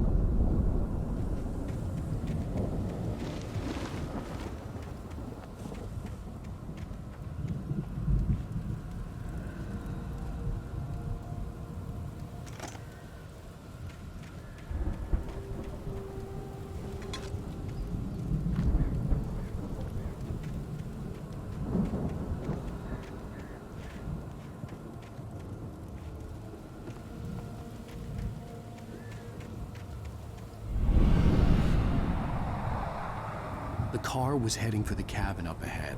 It wasn't far. If it was Barry, I would see the damage soon.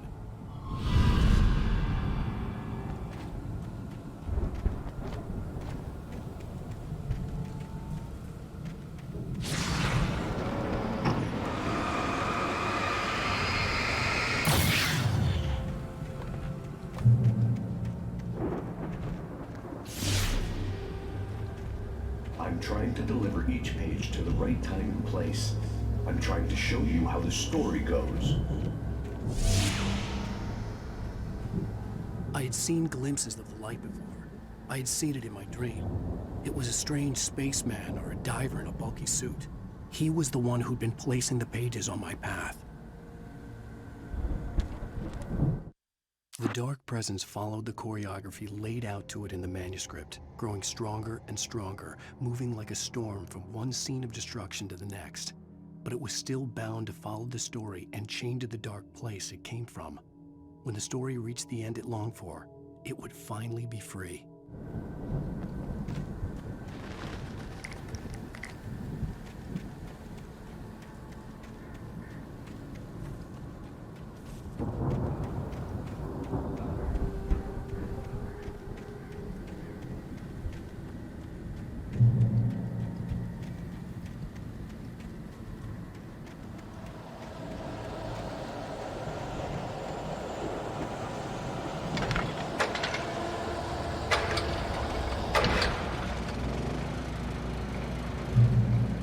Someone had left a gun behind. Now I had a fighting chance of reaching the farm.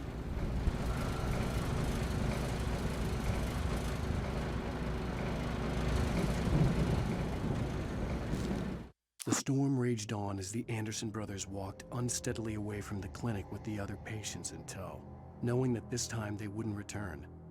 The darkness around them seethed with horrors, but Tor and Odin were unafraid. Their eyes glinted with guile. They knew every secret path, and there was blood on their hands. They had fought these shades before.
I could see the car, but there was no sight of the driver.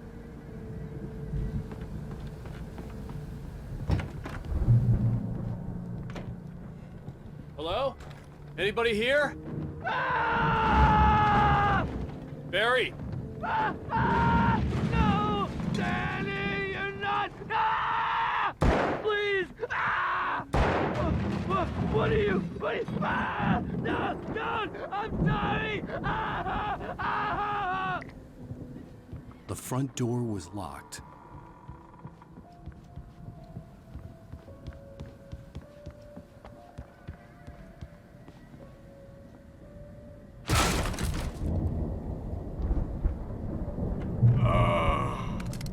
I know you.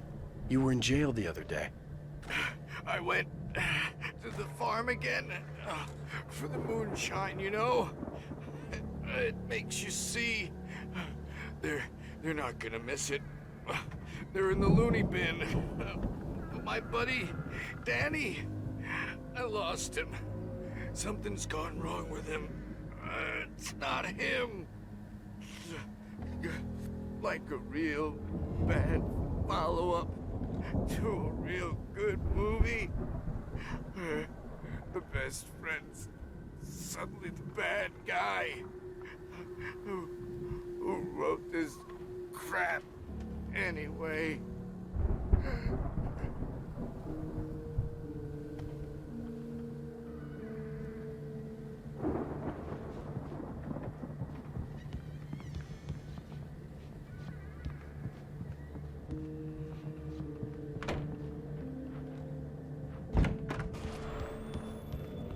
I've run through every possible course in my head. If I continue like the Dark Presence wants me to, the story I'm writing won't save Alice. It's a horror story, and it's going to kill her, and me, and everybody in this town. No one will survive. Darkness will consume everything. This is what it's wanted all along. It will be free, unstoppable. It used Alice to get to me, dangled her in front of me to keep me going. It was never going to release her. I'm going to change this. I'll escape.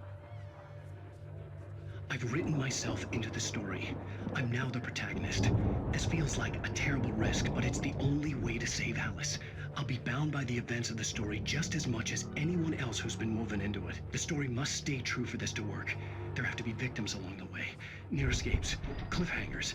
In a horror story, it can't be certain that the hero will succeed or even survive. He almost has to die. I'll write my own escape into the story next. I need help. Zane's going to be the one who'll help me. I'll make it happen.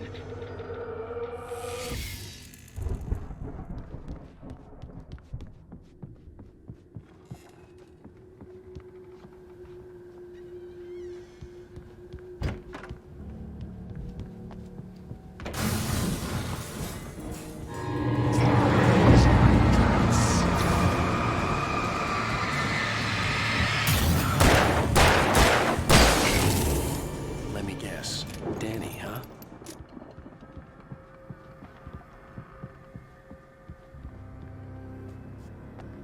The farm was still a good distance away. I'd need a car to get there fast. For a moment, Hartman considered strangling the idiot. Mott was mean-spirited, but easily manipulated. An emotional infant who lived for his approval. Wake, by contrast, was a far more difficult subject. Mott had given him too much leash. In 2 days, who knew what could happen? Hartman would have to find a way to rein him in, and quickly.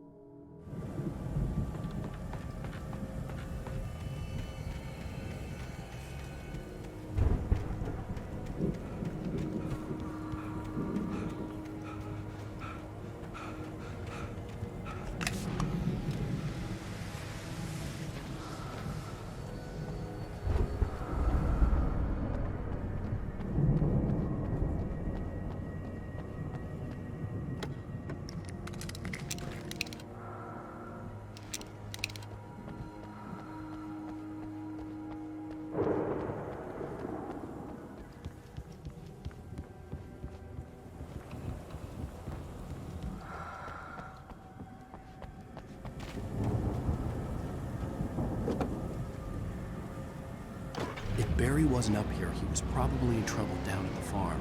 For a moment, I felt bad for doubting him.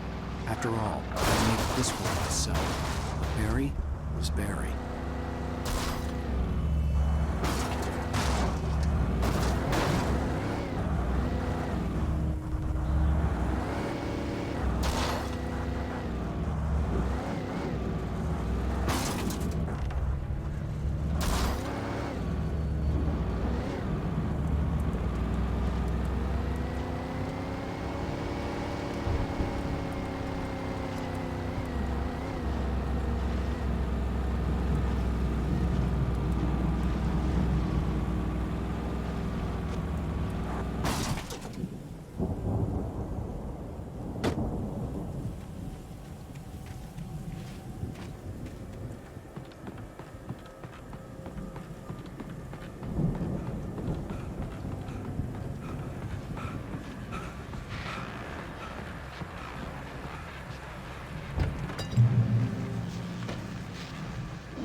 Well, as I'm sure everyone's noticed, that storm we all felt coming is finally here.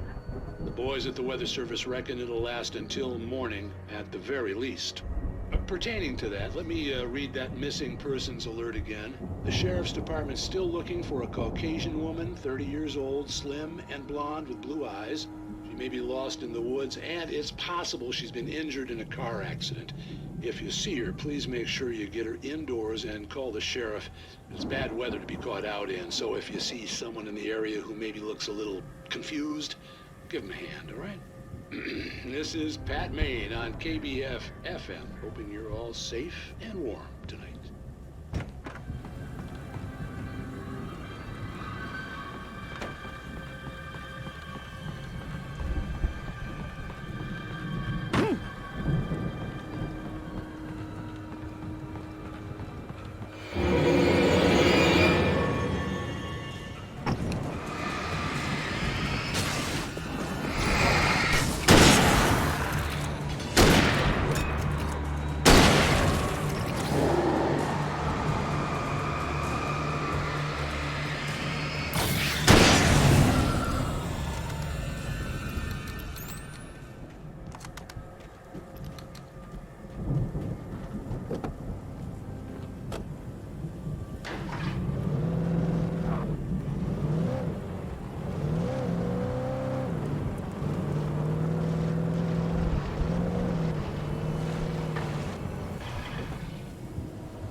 I'd known the brothers used to be some kind of rock stars, but it hadn't really sunk in until I saw the stage.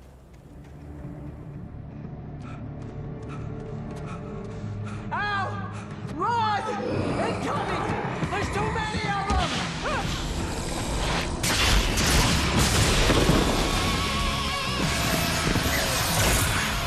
God damn.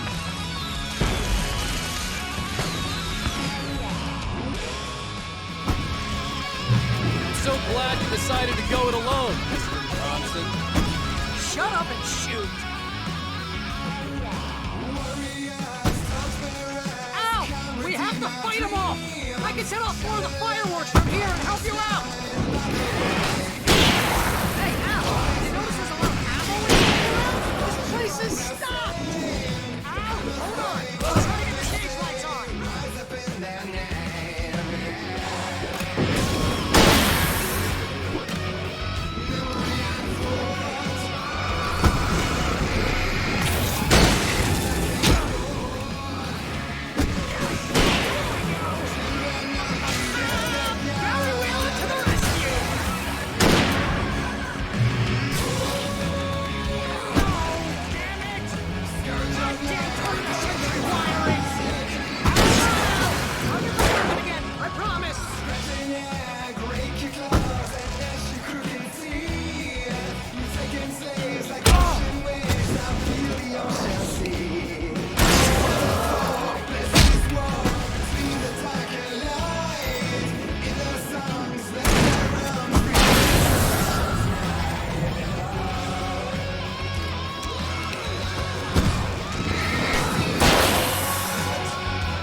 Please, please, please!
Bright Falls, rock and roll capital of America.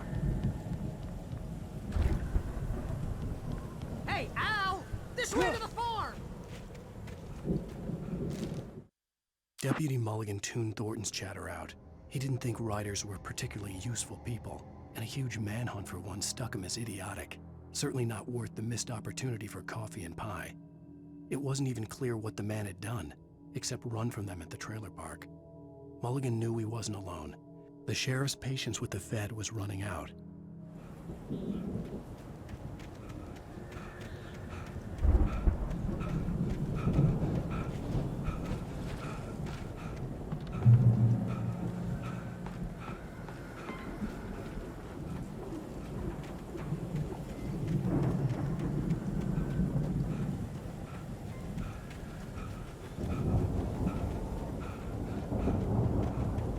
See, bestseller, no reason to worry. Your cutout's good as new, right where I left it.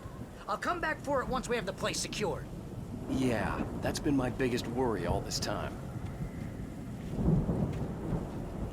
We need to get this thing moved out of the way. This is as far as I got before they ambushed me.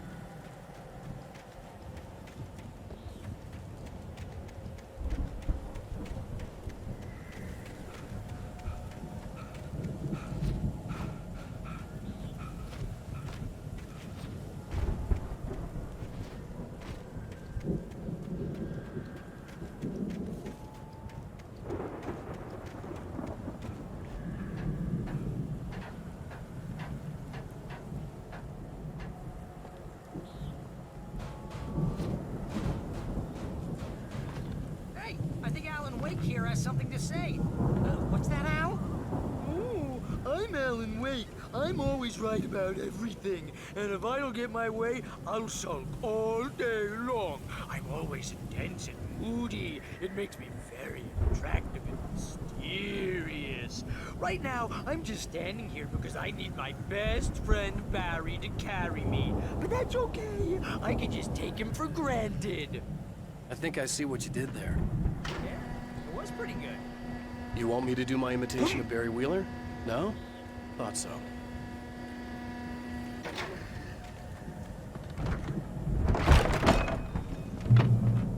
Wow!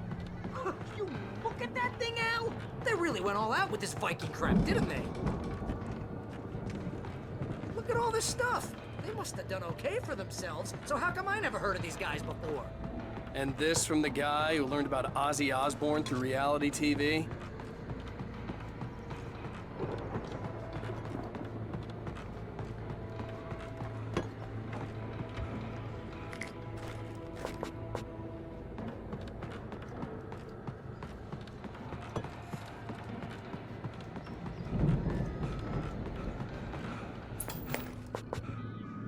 Sleep. We all spend a third of our Night dreams in Springs. its soft embrace, Man, somewhere brings back between memories. fantasy and Hey, oblivion. remember when I got you that gig? But Your dreams first have a real way of writing forcing job. What themselves got you into started? real life. Was this one of your Vice episodes? versa. In Night Springs. Tonight's episode. The Dream of Dreams. That's by someone else.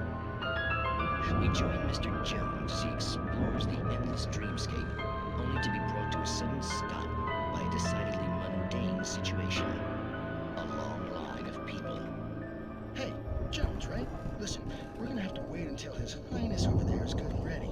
Oh, wow. Who's that? You don't know him? What are you, new? He's the guy dreaming us. Well, not just us. He dreams everything.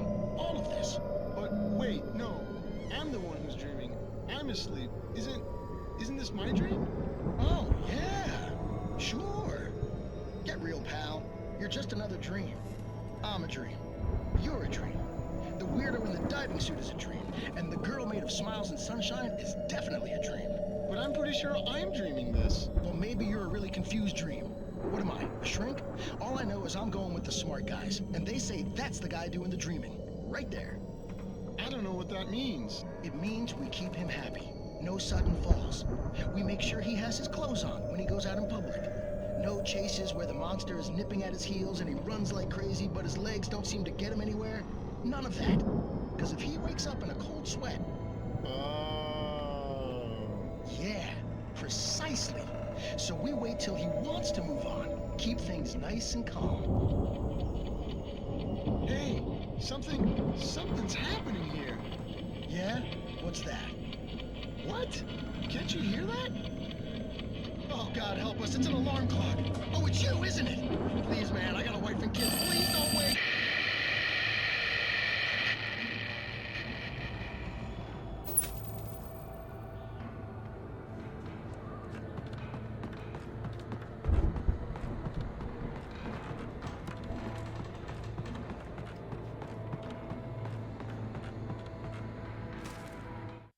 It's 1976. Madness reigns at the Anderson farm. Contrary to all logic, the headiest ingredient of their moonshine is unfiltered water from Cauldron Lake. The Andersons feel like gods. Odin can't stop laughing. He contemplates cutting his eye out. Tor runs across the field, naked, shrieking, hammer in his hand, trying to catch lightning.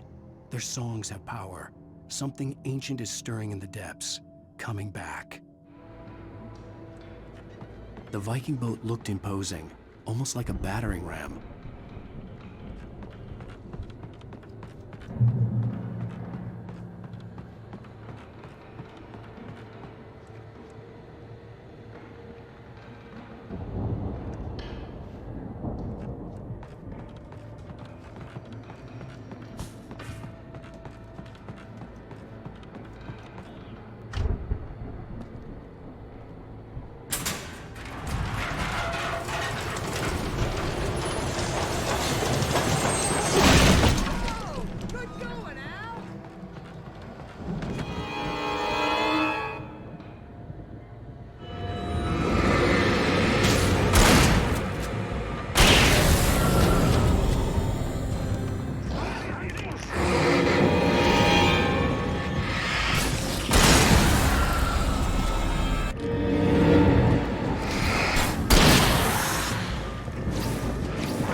Planting of crops is hard work.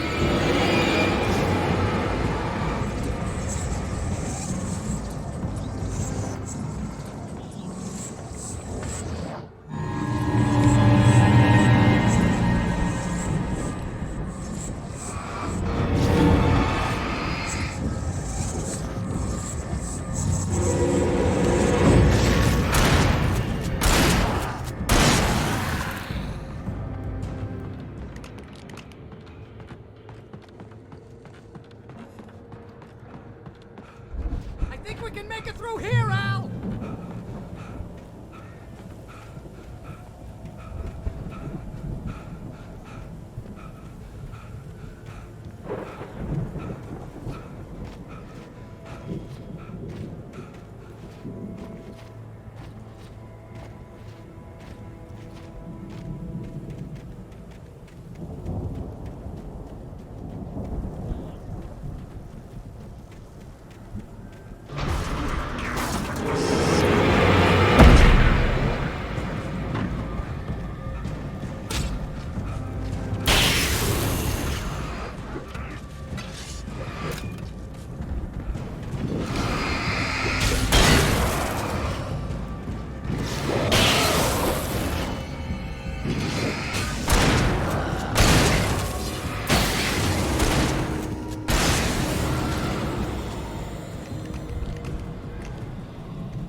Wow!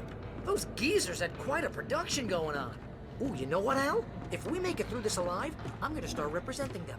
Yep, sell this stuff online, maybe get a reality show going, release a new single. Good luck with that, pal. Hey, you find us a way out of here, okay? I'm gonna take a closer look at this stuff.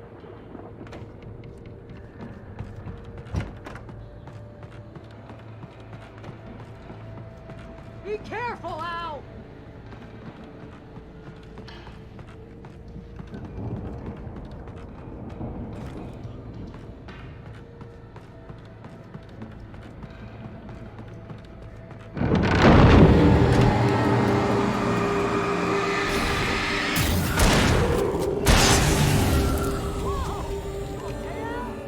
I'm good. Keep your eyes open, okay?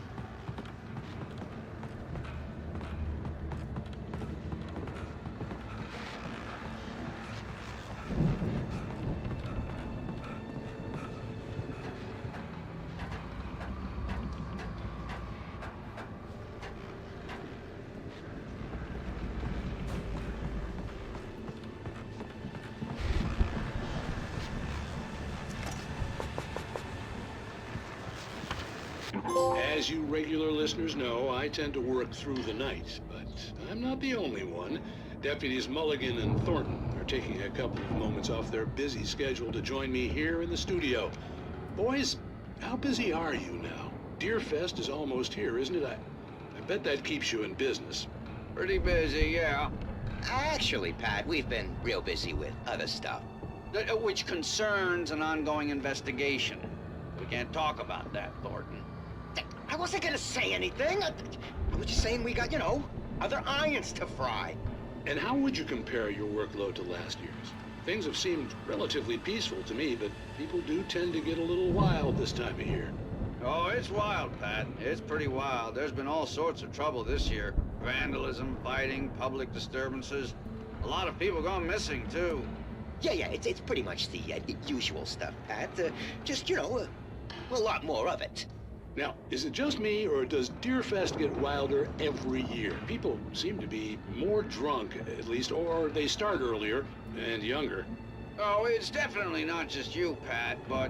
Definitely, Pat. Hey, I'm talking here, Thornton.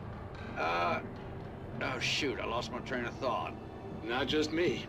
Oh, yeah, it's wilder, Pat, but actually most of the trouble seems to be coming from grown men. People who ought to know better, Kids are doing fine this year. Well, that's nice to hear at least. Boys, I want to thank you for stopping by. I'll let you get back to your patrol. Sure thing, Pat. Yeah, sure thing, Pat.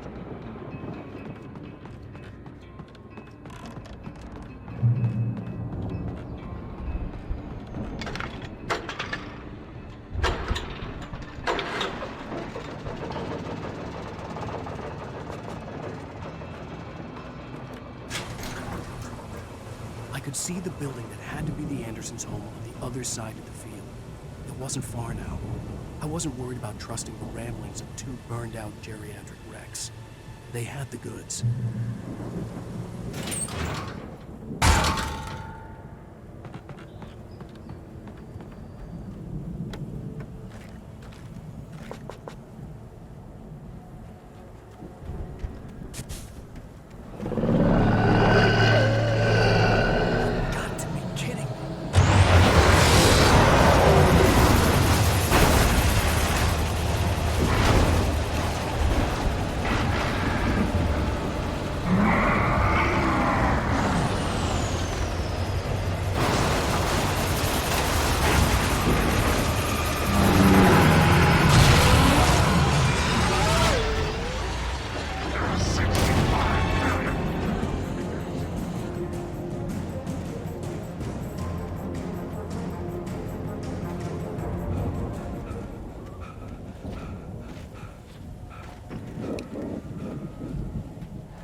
Al?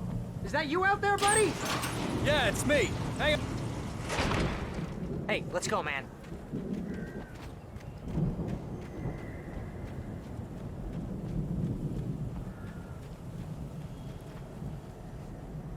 I think we're gonna have to work together to open this gate, Al. Looks pretty heavy. Ah! Hey, I think that's the farm on the other side of the field. We're almost there. This farm is a crazy place for crazy people. We should feel right at home then.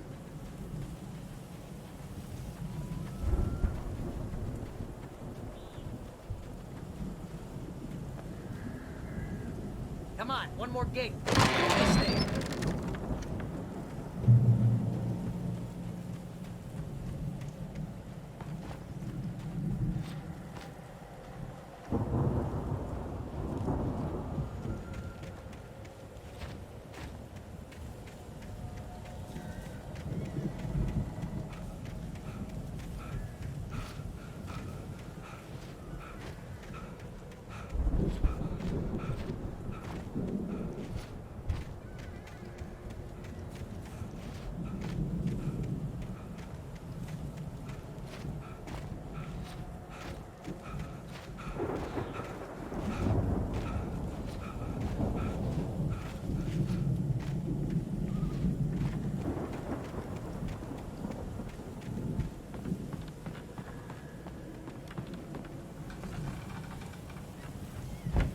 Lights are out.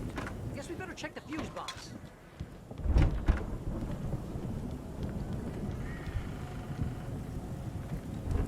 The power downstairs was out, but I was sure I could fix that at the fuse box.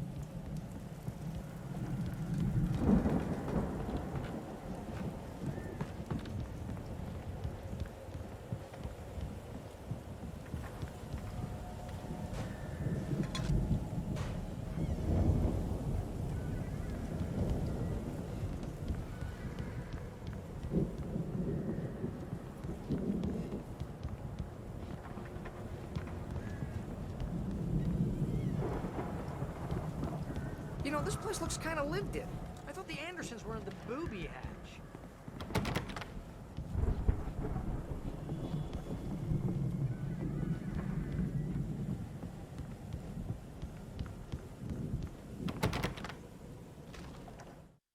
Again, Alice's screams rang in the stillness of the night. I saw myself run toward the cabin, flashlight in my hand. I followed my past self. I was an out-of-body observer, a time traveler in a crazy drunken dream. This was the beginning. The night Alice had disappeared. The mystery of what had happened during the missing week was about to reveal itself.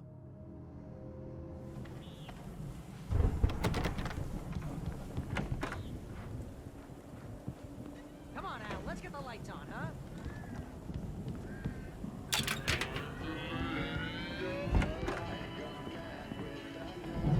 Can you hear that, Al? Music? Of course. We need to find where it's coming from. That's the message the Andersons talked about.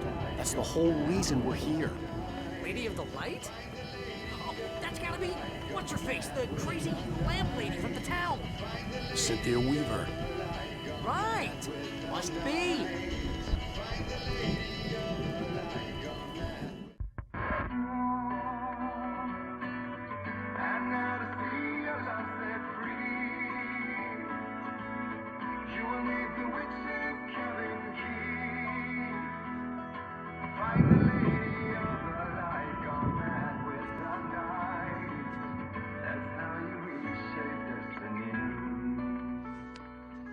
Okay. We need to find Cynthia Weaver. We'll stay here for the night and head back to town as soon as it gets light.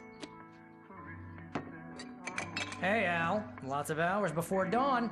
Might as well get some rest. And by rest, I mean drunk. Come on, Barry, this is... Yeah, what the hell?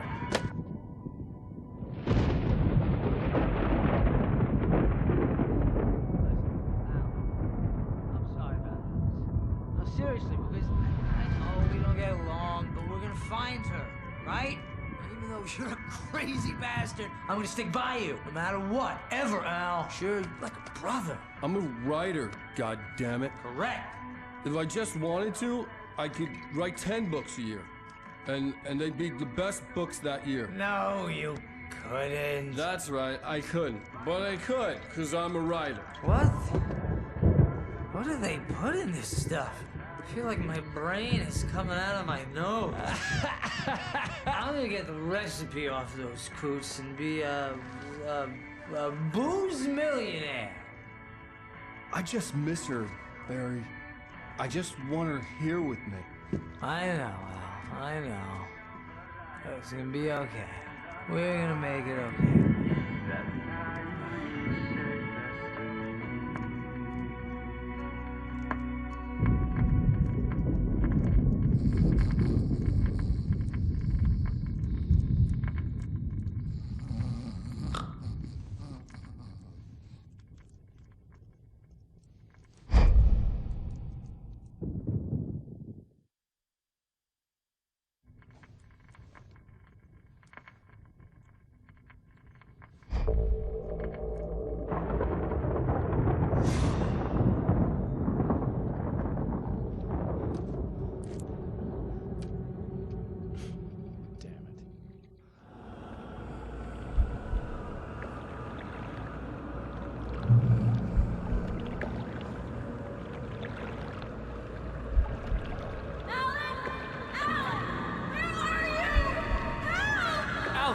I'm coming!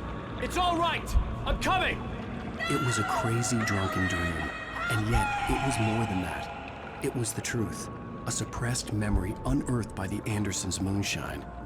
I was there, an out-of-body observer. This was the night Alice and I had arrived at Bright Falls, the night Alice had disappeared. I had a chance to find out what had happened. I remembered being surprised to see the cabin dark. Alice would have never turned the lights off.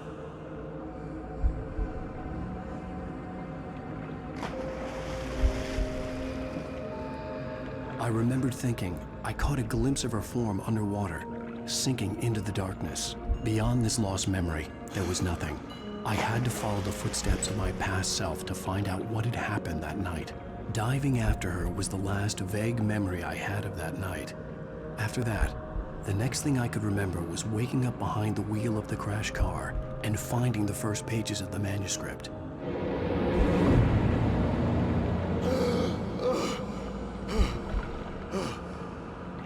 I couldn't find her in all that blackness. I must have thought she drowned.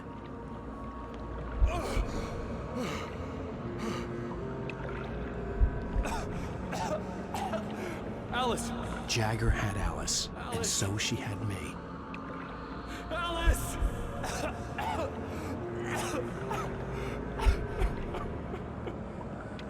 I'd been easy prey. Look at the cabin. Is there someone in the window? Alice? Maybe she didn't drown after all. Maybe she's inside. Alice! Yes.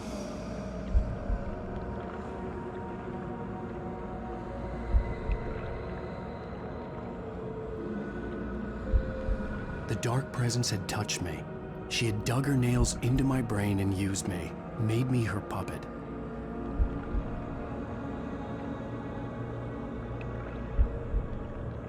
She must be here somewhere. Maybe upstairs in the study. Alice! Yes, that's where she is. You can apologize. Alice! You laugh at the whole thing together and put it behind you. Alice? She's not here. You were foolish to think so. No, she's dead. She drowned. No, no, no! It's your fault your wife is dead. You are guilty. All she wanted was to help you right. You killed her. Oh, hush. There's still hope. Cauldron Lake is a special place. Here, you have the power to change things. She wanted you to write. I will tell you what to do.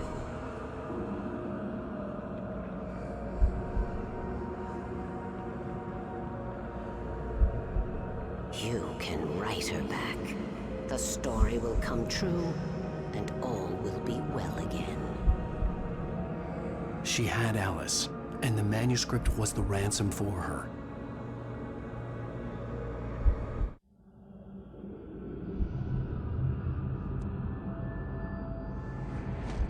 Yes.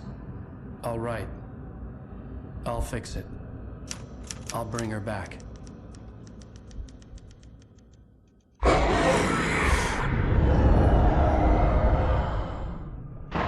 No. I wrote it. I remembered it all now. In the dark, I'd written for days, a week, almost a complete manuscript of a novel entitled Departure. Jagger had been my editor, whispering in my ear, making sure that the unfolding story would make her more and more powerful. I thought I was saving Alice. Even with the cobwebs she put in my head, some part of me had been aware enough to write my escape into the story, to bring a light into the cabin to release me before I could finish, to interrupt the horror story before the ending, where darkness consumed everything and everyone. Zane was weak and far away, but I had written him into the story, and his light had been enough to set me free. It isn't here now. I'm here because it was written. I brought the light to set you free. You must hurry. It will know I'm here. It will be back soon. It stole the skin of my Barbara a long time ago. She looks so old.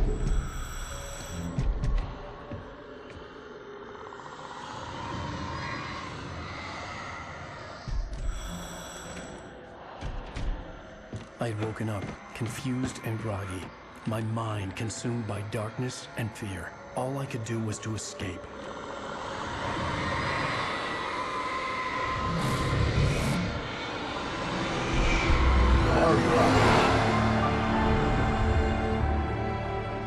The week spent in the cabin had taken its toll. I was barely conscious and fading fast. It had to have cost Zane terribly, thrown him even deeper into whatever dark place he now haunted. But he had managed to weaken the dark presence, kept me safe that night.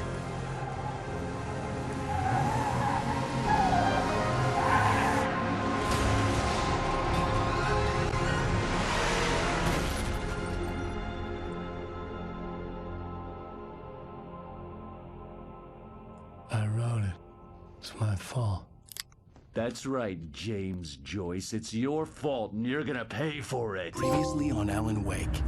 Under the influence of the dark presence, I wrote a horror story that is coming true. Jagger had been my editor, making sure that the unfolding story would make her more and more powerful. Some part of me had been aware enough to write my escape into the story. Together we can create something absolutely wonderful.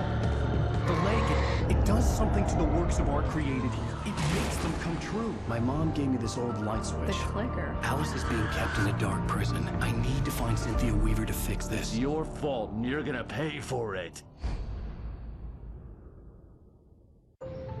Well, we're expecting a record crowd from the neighboring counties. Naturally, we hope to break the record set by last year's Moose Fest in our neighboring town, Watery. Ladies and gentlemen, some people have asked me, what's the big deal about Deer Fest? And I think that this sums it up. It's about friendship and community. We've got a great party coming up, but let's try to hold it in until tomorrow and get through the night in one piece, all right? I have it. Someone will come for it when the time is right. Thomas said so. He wrote it. The key is insurance. It's my job to keep it safe. Safe in the light. Always in the light.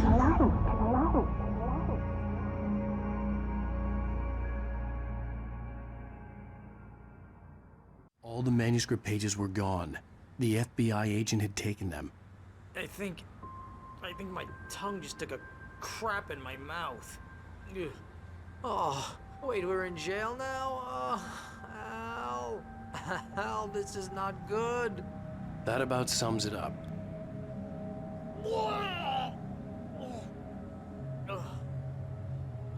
Oh, I am never drinking again. I need to talk to Weaver. She's the one in the song. The Lady of the Light. What, the crazy lady? Ugh, whatever you say, Al, but we're stuck here. They're not gonna... I had some reading to do first, Sheriff, and let me tell you, it was an interesting read. Well, I've got you now, Raymond Chandler. It's all here. All the evidence, including conspiracy to murder a federal agent. There's no way you're walking out of here. You hear me in there, Bret Easton Ellis? Huh? Agent Nightingale, I want to talk to your superior.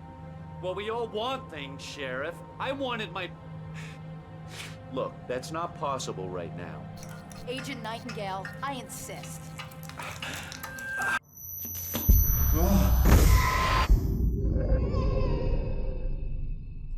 Wake, what's wrong? Lady, are you stupid? It's a trick. It's an obvious trick. Okay, I've had enough of this crap. Wake, I'm gonna trust you with this. You're joking. Agent Nightingale, your opinion would matter more if you were sober and if I actually believed you were here on official business. Whoa! Get back in the cell, Stephen King. The only way you're leaving this place is over my dead... Wait a minute. I know this... Oh my God! Light. We need light. It's the only way to fight this thing. In my office. I've got your things there. Follow me. Oh, man! Nightingale tried to make sense of the manuscript. It was disjointed and strange.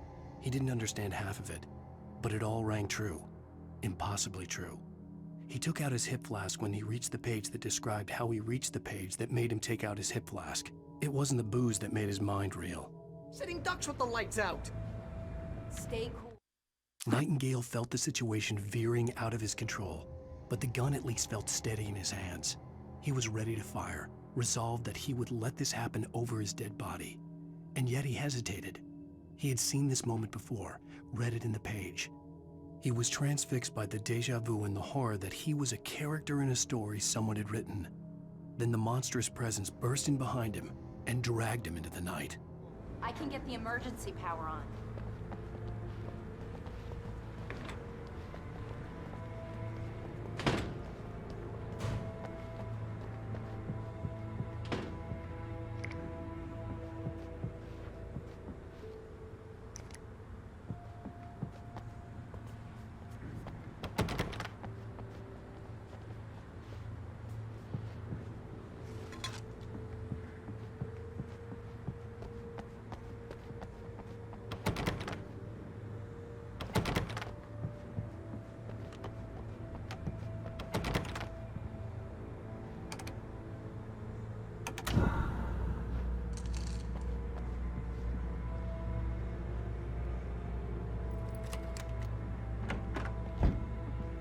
Here are your things. Wait, what do I need to know? What do you need from me? They can be hurt in the light, only in the light. And I need to find Cynthia Weaver. She can help me stop this. Light. Check. Cynthia. She lives in the old decommissioned power plant. I can get you there pretty quickly in the rescue chopper. Come on, let's get back to your friend. Wheeler, I need you to stay here. What? No! We're going to fetch our ride, but I have friends who need to be warned about this, and I can't be in two places at once. I need your help. Well, okay. Here's a list of people and phone numbers. I need you to call them and tell them you have a message from me. Night Springs, okay? They'll know what to do. Night Springs? Like the TV show? Gotcha. Oh, hey, that radio guy is on the list, Maine. Who's Frank Breaker? He related to you? My dad. Hey, is this like a secret society? Can you do this? You'll be safe here. The backup power's on. These guys need to be alerted, just in case we don't come back. You'll come back for me though, right? As soon as we get the chopper ready. Thanks, Wheeler. I owe you one. Okay, let's go, Wake. Through the back. My hangover wants a pizza. You think there's any way I could order one, Al? My hangover wants you to shut up and get to work. Hello, Mr. Breaker? This is Barry Wheeler. Yeah, I know it's late. Oh, hell. Whatever took Nightingale must have broken the gate controls. We can't reach the gate's control box from here. We need to get to the other side over the rooftop. I'll go. I'll open the gate for you once I'm across. You stay here in the light and cover me, Sheriff, okay?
Hey, Sheriff! Your password. Night Springs? What's that all about? It's a stupid joke we have. That Bright Falls is the original inspiration for the TV show. This town can get weird at times. Never this weird, though. Hey, wait! The gate, remember? You have to open it for me! I couldn't leave without the sheriff. She was my ticket to Weaver. You need to bypass the damaged control box. What am I, an electrician? Hold on! Ow, damn! That's smart. Good job, Wade. Okay, stick close. Our first stop is the town hall. The keys to the chopper are there.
The air smelled of fish. This was Bright Falls industrial area. There was probably a cannery nearby. Fishing can be a hobby.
I'm gonna want explanations, you know. For example, what the hell happened to Rose? She's seriously messed up now. The same thing I think happened to me after I arrived. During this week, you can't remember? Oh, I remember now.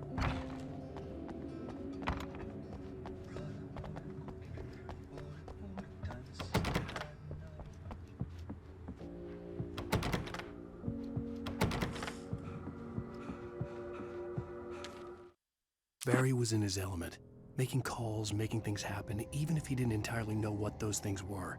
He wouldn't let the hot sheriff chick down. Even if every noise he heard from outside, and he heard plenty, made him jump. He had only paused to text Al a message, told him to hurry up. Suddenly, Barry froze in mid-dial. A window broke somewhere in the building, and then the lights went out.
My back, wait.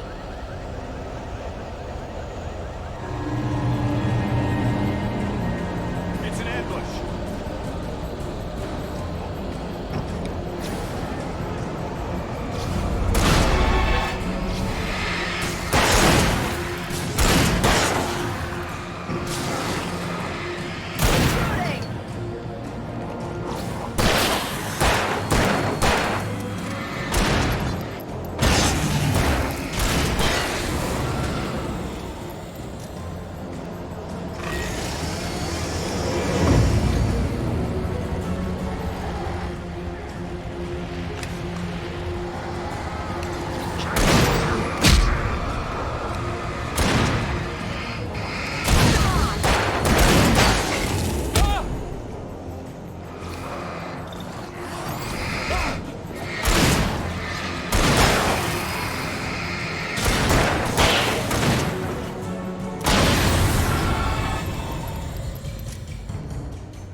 Let's go, Wake.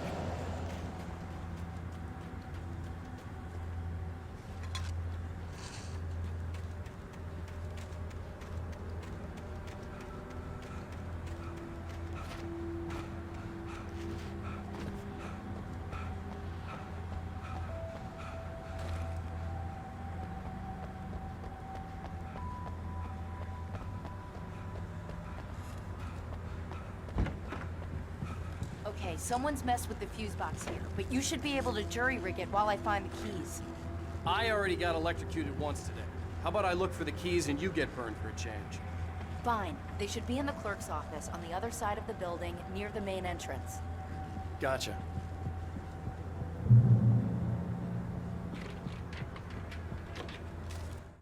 The darkness that wore Barbara Jagger's face was furious. The story in the manuscript had been making it stronger all the time, but now the light had set the writer free and hurt it, weakened it. It was only a matter of days before the dark presence would be strong again, but meanwhile, it would be difficult to recapture the writer. The keys aren't upstairs, Wake. I'm just gonna take a quick look. Freedom. A fusion of vigilance, conscience, and uncompromising clarity of vision. A need so fundamental, it permeates our very being. And yet, a man may be brought to his knees in a single heartbeat. In Night Springs. Tonight's episode, taken in his prime. For young Manny, the night hasn't been kind. He's a marked man, selected for a lifetime of servitude after answering an ad in the newspaper. But first, a little field surgery is required. Well, well, look what I found. Ah, please, no! Yeah, I think you're just about ready for it. Best if you don't resist this, kid. We gotta beat it out of you. What? I don't understand. What did I do? I just wanted to get a job in the service industry. Wow, you're gonna serve all right. Please! There it is. It's coming out now. Right between the self-esteem and the childhood traumas. What are you doing to me? It's Harvey. There, I got it. Believe me, kid, this free will thing is more trouble than it's worth.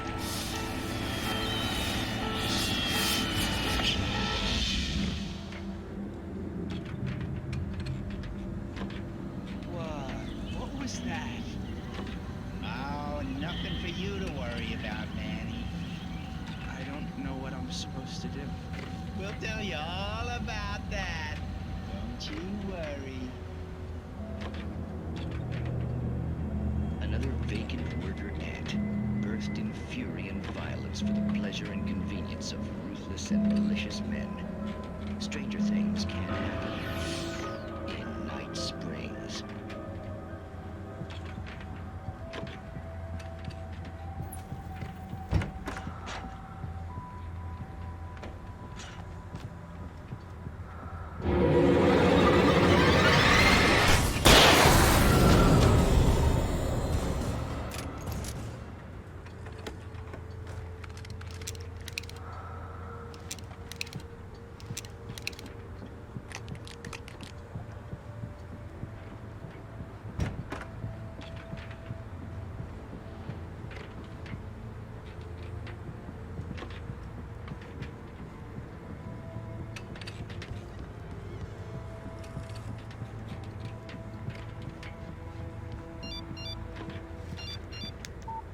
The message was from Barry. He was getting worried at the station. He wanted us to hurry.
Okay, Sheriff. I got the keys.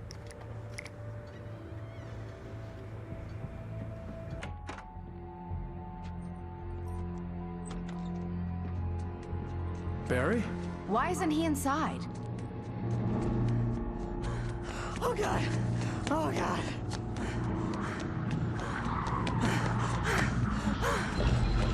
Barry! Look out! Barry, move!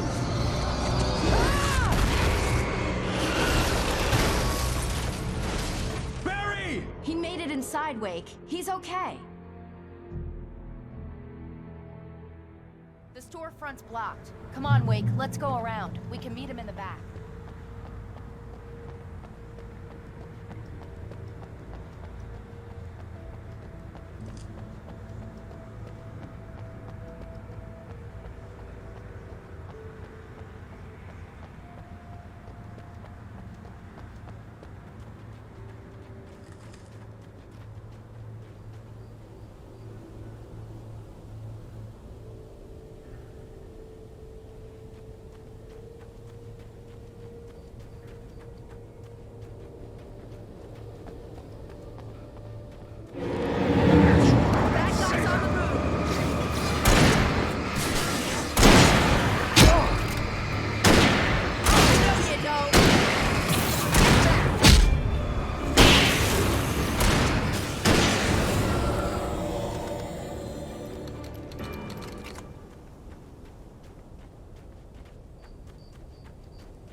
We can make it through the bookstore. Wheeler should be waiting for us in the backyard. Down or I'll call the sheriff.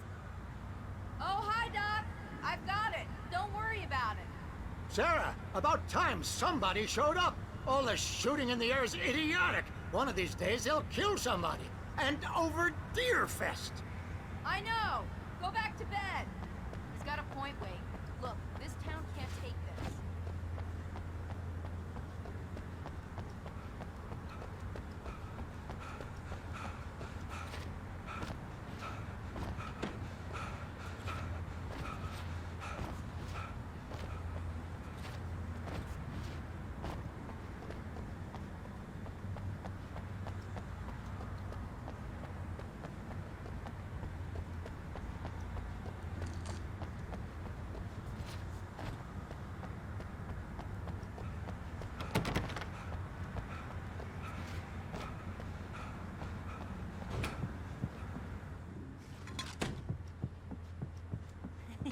They're really taking advantage of your presence here, Wake.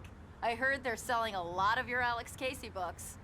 Right now, I'm not a big fan of my own writing.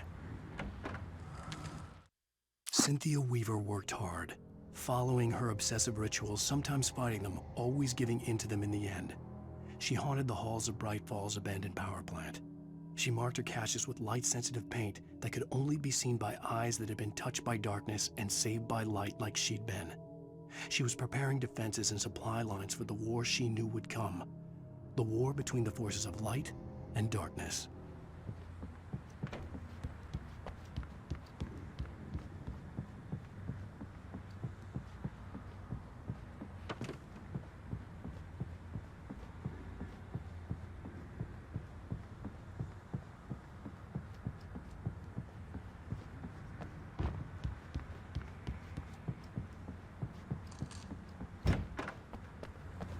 I don't see Barry. Look! Wake! Maybe that's him. That's the way to the chopper.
Barry got back to his feet inside the Bright Falls General Store and dusted himself off. Right next to the cans of baked beans was a locked case filled with flare guns, and yet here was a conveniently placed barrel of crowbars. Barry's smile widened as he realized that this was the classic movie scene where the hero had to gear up and arm himself to the teeth. Barry threw himself into the role.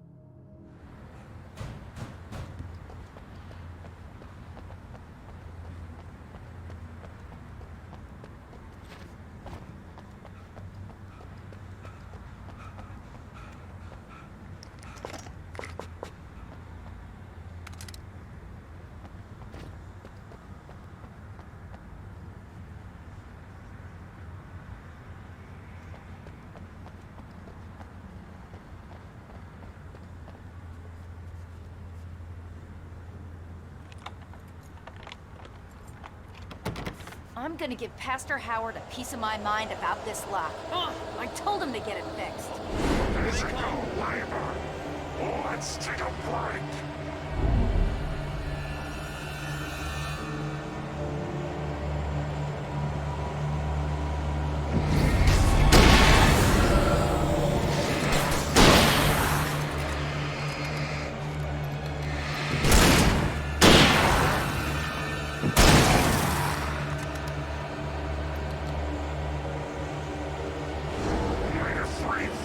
Acids are good for your heart.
Okay, it's open. Let's go, Wake.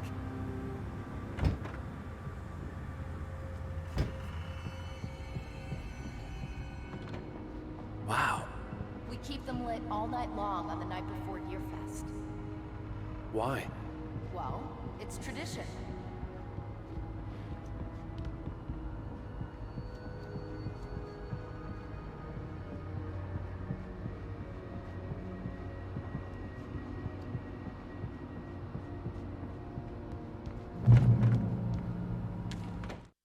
For it to be free, the Dark Presence needed the writer to finish the story. Again and again, the story let it get frustratingly close to the writer without letting it capture him. It was bound by the events depicted in the manuscript, but it could pursue the writer indirectly, put others on the task, and stop those who would help him. It took over everything in its path, made them its puppets, and sent them after Alan Wake. We're almost there. We'll have to go through the basement to get to the parking lot. Yeah, there's no way going through the crypt will turn out to be a bad idea.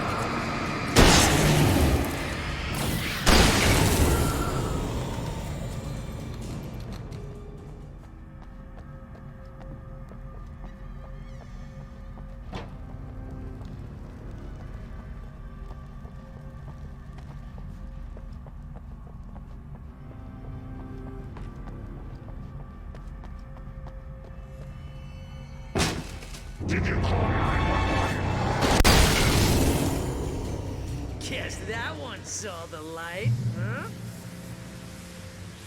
You didn't like that one? A tough audience. Well, I got plenty more. What are the Christmas lights for? Protection, man! Like garlic against vampires? Vampires. The helicopter's just across the parking lot and up the hill. Come on!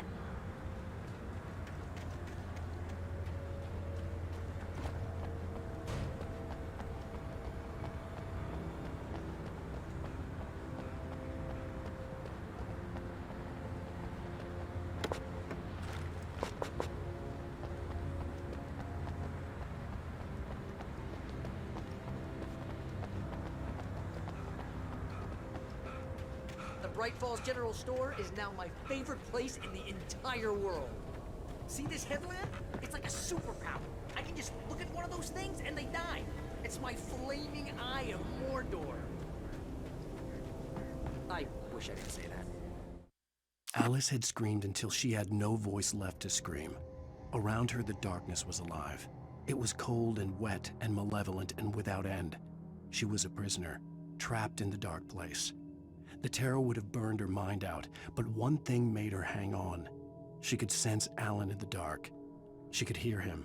She could see the words he was writing as flickering shadows. He sensed her too. He was trying to work his way to her. Yeah. Hey, I want a headlamp. Last one. Bastard.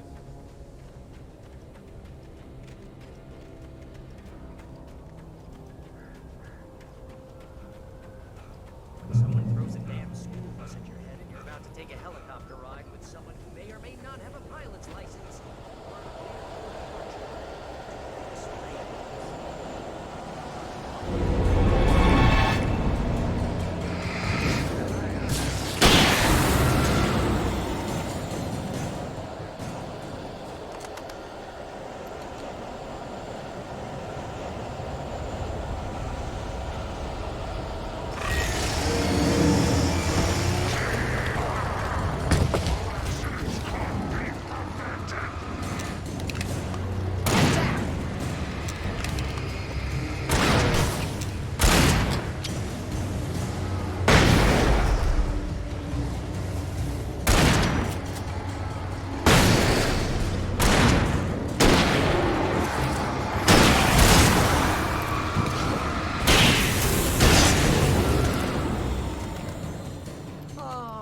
Get used to this.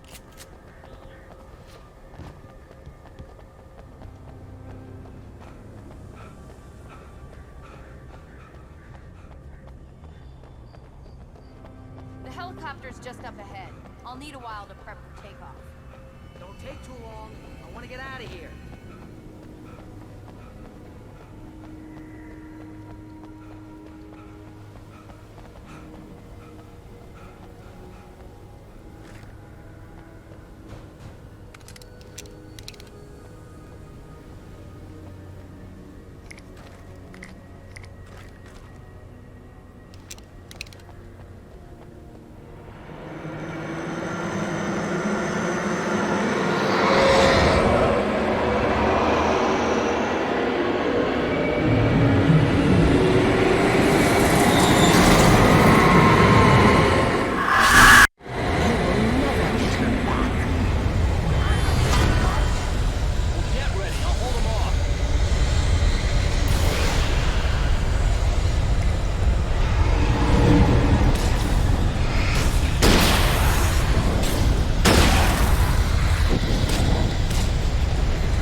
hands on a local crazy lady, Al.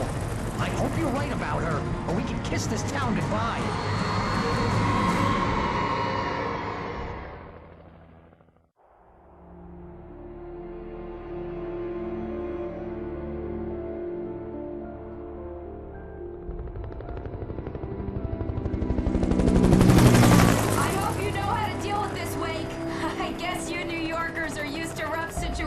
Like this. Right. The city's a war zone. King Kong, mutant alligators, and Alex Casey shoots the place up every weekend. Look, I never even carried a gun until a couple of days ago. Well, my dad used to be a cop there. Tells some pretty wild stories. Stuff like this? No, just normal bad stuff. Kinda like your books, Wake. I used to tease Dad that he was just like Alex Casey. You've read me. Oh, sure. You're a pretty good writer. A little heavy on the metaphors, maybe. Nobody's ever said that before. We're coming up on the power plant. See the lit building over there? And that's the dam further up the river. I can't land here. I'll take her down the road across the river. Just get me there, Sheriff.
And here's a new song from a band that they always remind me of our local rock legends, the Old Gods. I couldn't tell you why. I guess it's just, one of those things. Anyway, here's Poets of the Fall and their latest single, War.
power plant glowed in the night.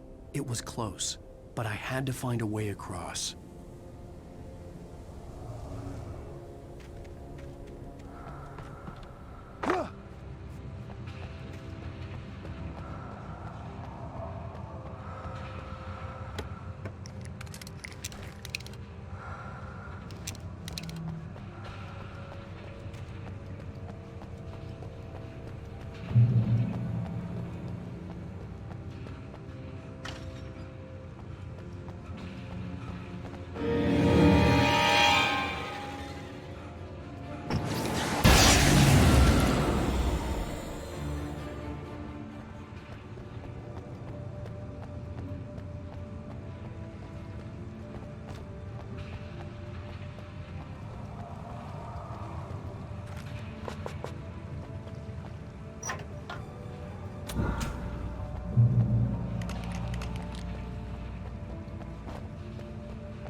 Making her way through the water pipe alone, Cynthia was angry at the writer. Foolish young man, taking unnecessary risks. And the way he broke the rules. Didn't he understand what was at stake? Since the terrible days in the 70s, she hadn't wavered once, as hard as it had been. She was tired of protecting the town all these long years, and now only wanted to rest.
The story I had written in the cabin had come true. Touched by the dark presence, I had written a horror story, but the end was still missing. The story was incomplete, and the last unfinished page of the manuscript still sat in the typewriter in the cabin study.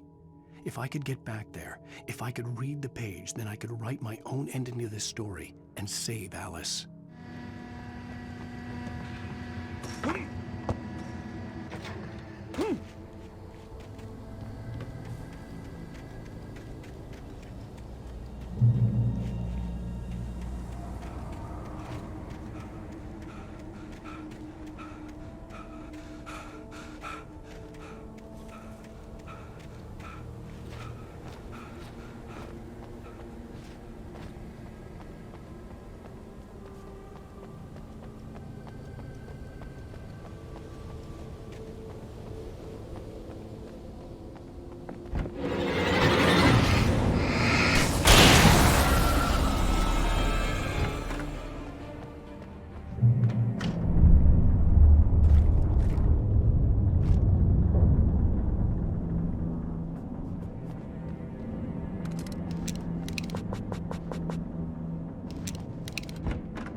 eyes that dream of being men.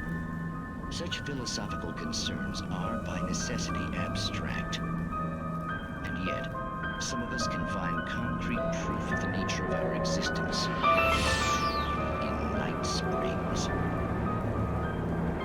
Tonight's episode, an absence of creativity. Hello, Martha. What did you want to show me? Oh, Lydia. Thank God you're here. Please, it's in the basement.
I should just stop here.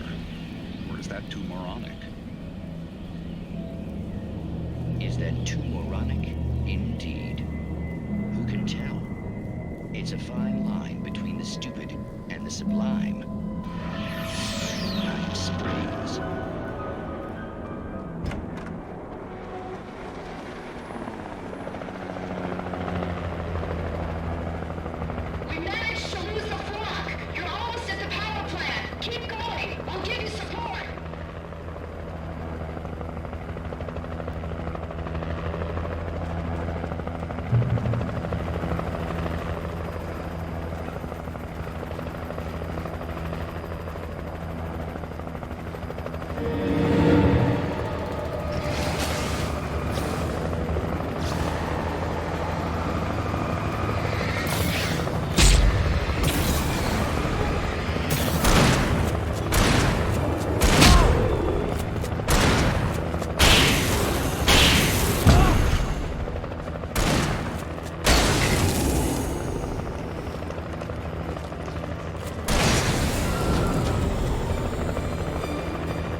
I recognized the logo on the power plant sign. I'd seen a version of it painted all over the area, signifying hidden caches of supplies.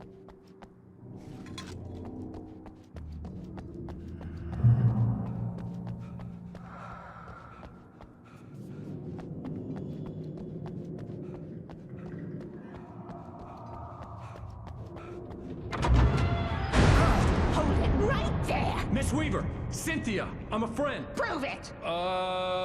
You knew Zane, Thomas Zane. You're the Lady of the Light in the song. You can help me. About time! Young man, I've been waiting a very long time for you. It's in the well-lit room. Excuse me? What you'll need to drive the darkness back. The well-lit room is at the dam. I built the room to keep it safe.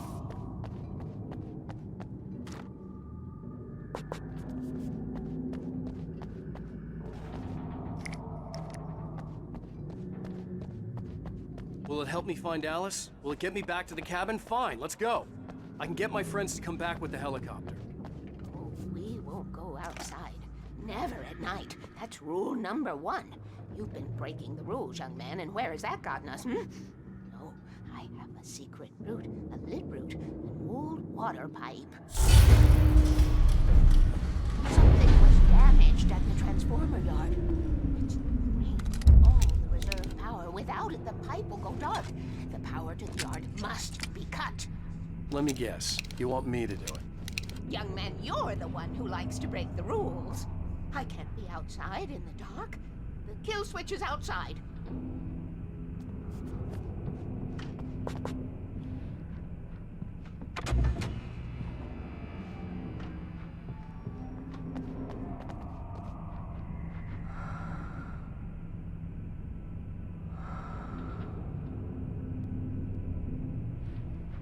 Hurry! The switch is on the wall facing the shore.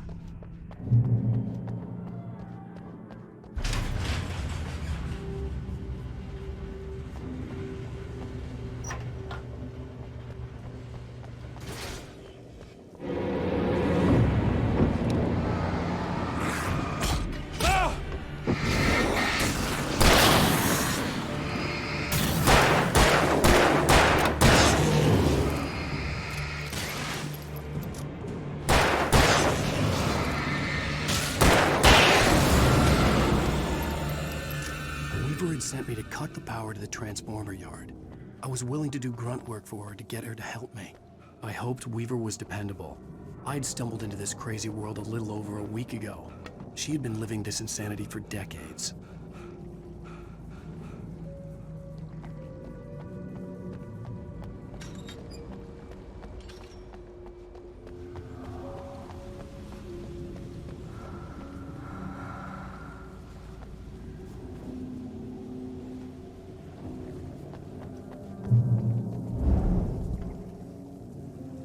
I could see the kill switch that would cut the power to the transformer yard. Now I had to find a way to reach it.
Designs these things.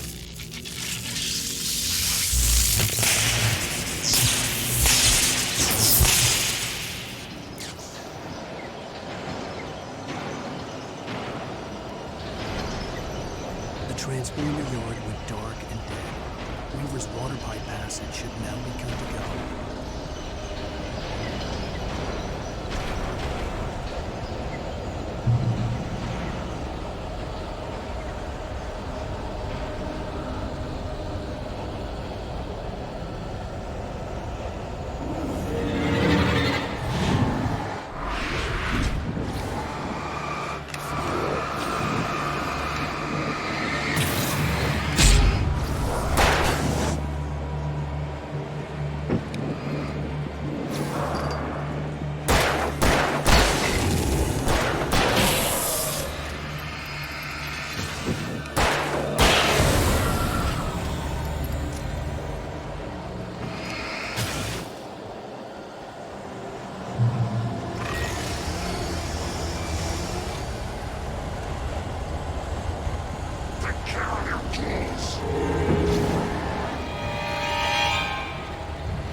This way, young man. Follow me. Come, come. The pipe's empty now. We're ready to go. This way. We need to go. I knew them both, Tom and Barbara. I had such a crush on him. Such a beautiful man. I was jealous. There was a part of me that was maybe a little glad when she had the accident. And then Tom started writing and woke the darkness up. He tried to bring her back, but you can't do that. There are no free rides like that. I'm starting to realize that. In that case, young man, perhaps you're a smarter man than Tom was. The witch looked like her, but it wasn't. Barbara was sweet. He didn't understand until it was too late. He tried to undo it, wrote himself, her, everything he'd ever written out of the world. Oh, he was so famous. And afterward, no one knew. Oh, Tom. He left only one thing behind in my game, in case it happened again. Insurance. He trusted me. Or perhaps used me a little. Tom knew how I felt. Knew I wouldn't refuse him. I built the well-lit room and put it there. It's been waiting for you. We are characters trapped in a story you have written, and none of us will survive to see the end of it if the darkness isn't stopped. She'll twist the story to her own dark ends. How do you know all this? Tom, that's the way he wrote it. He still talks to me, you know, in television, from beyond, from below. We've both been touched by the darkness, young man. He saved us both with light, but the darkness stays with you. Leaves a stain.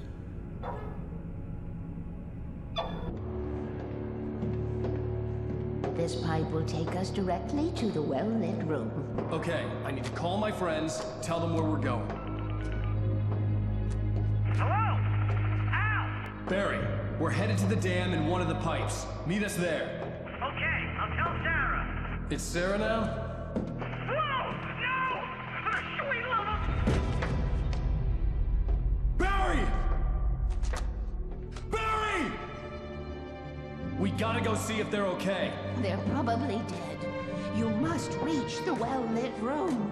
This is no time to be a selfish idiot. That's my best friend!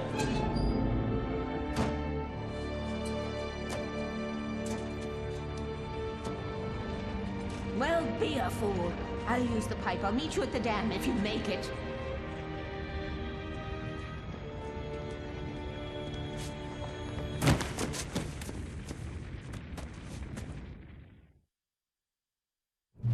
least I didn't have to worry about her. She knew how to stay safe.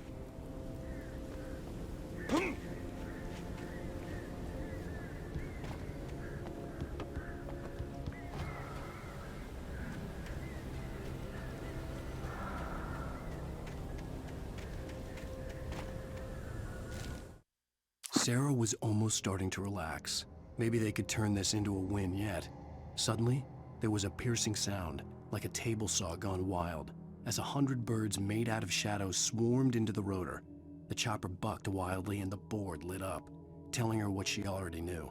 They were going down. Barry Wheeler screamed next to her.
The crash site looked bad, but as far as I could tell, the wreck was empty.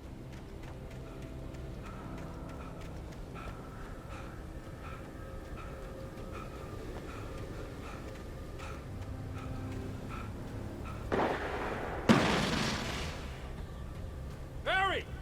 Barry! Oh! Keep hitting her! Over here! I see them! Hang in there, I'm coming!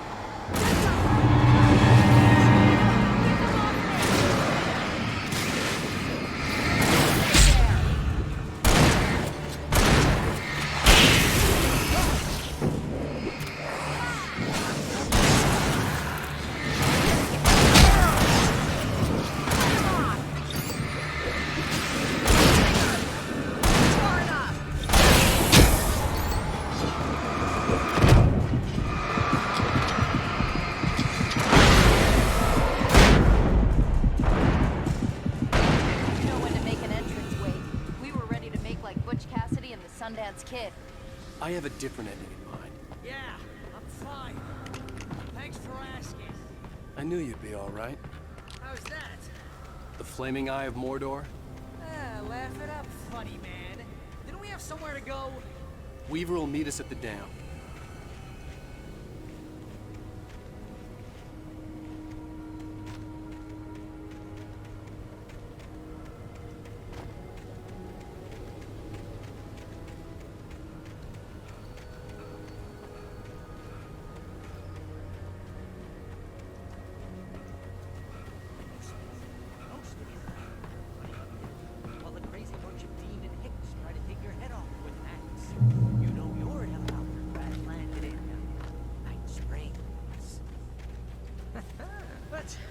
Let's take a break, huh? But ow, we're safe in the light. You see those lights? That's the elevator we need to take. You can't beat them by the size. What is that thing? It's everywhere! I'm trapped! There's more than one of them! Ah! Nothing moves like that. It's impossible. Ah! Al! Do something!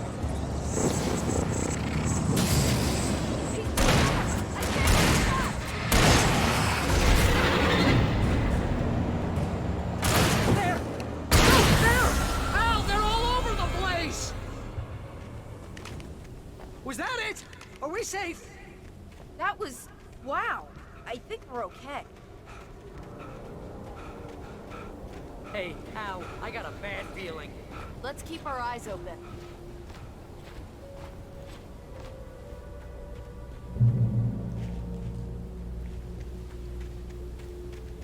Oh, I can't take much more of this.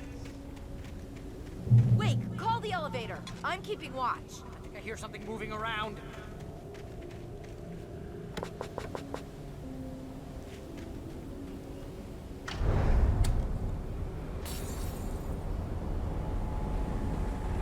Heads up! Here they come! Oh no! Oh no!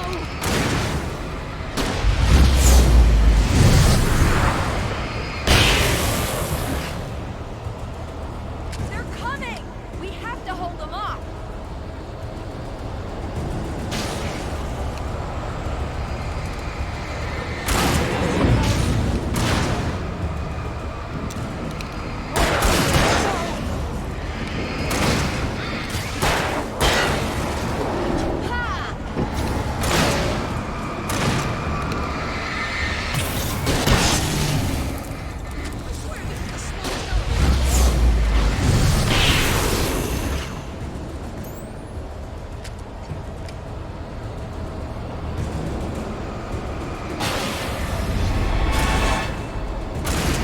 It's almost here, Wade. Just hold on! Keep shooting! I'll shoot you, know.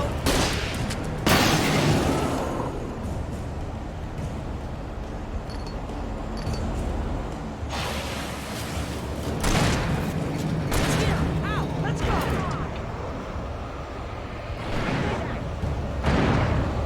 I'll shoot you, know.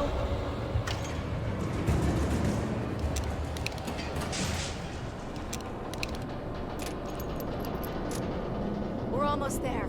There's an entrance into the dam at the top. What's the plan, Wade? Well, Weaver's crazy, but she's got something Zane left behind. Something to fix this. Gee, could you be a little more vague? Thomas? Zane? Seriously? Might as well be Paul Bunyan or Bigfoot. Yeah, well, he was real.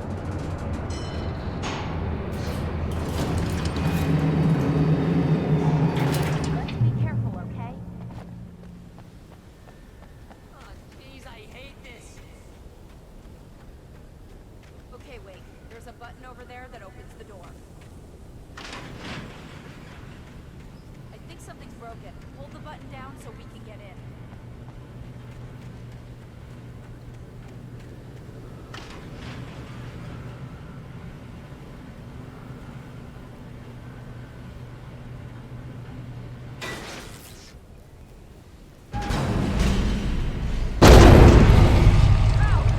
What's going on? We can get to the dam from here. What's happening out there? You guys go ahead and find Weaver. She should be in the dam now. I'll have to make it alone through the top. Good luck. Don't get yourself killed. Al, please, be careful. I'll take good care of Barry, Wade. Just look after yourself.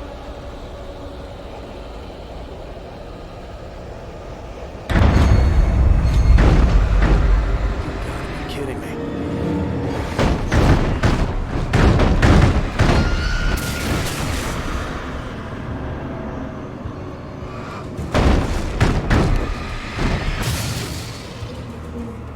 Down, boy.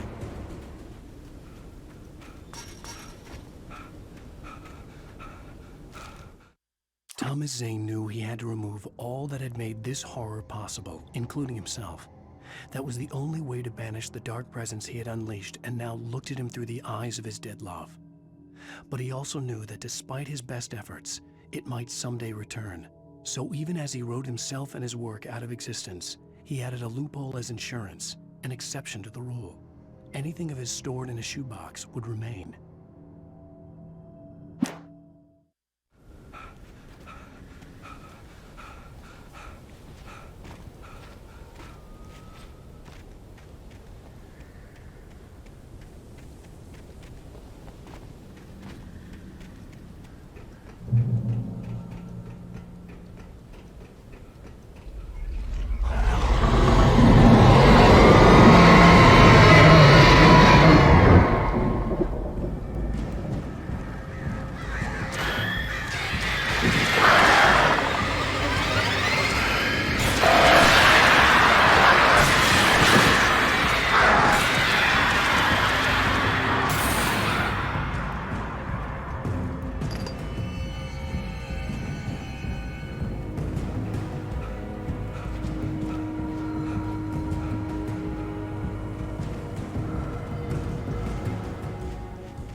call me Lord Job. I was ridiculously outnumbered. The searchlight could even the odds.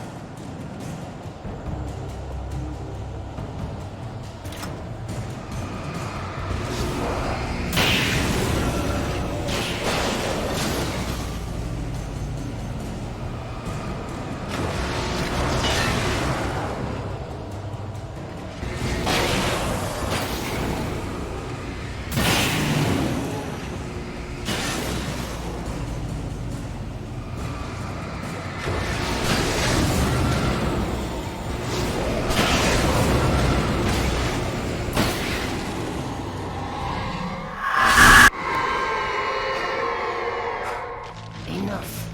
You will go no further.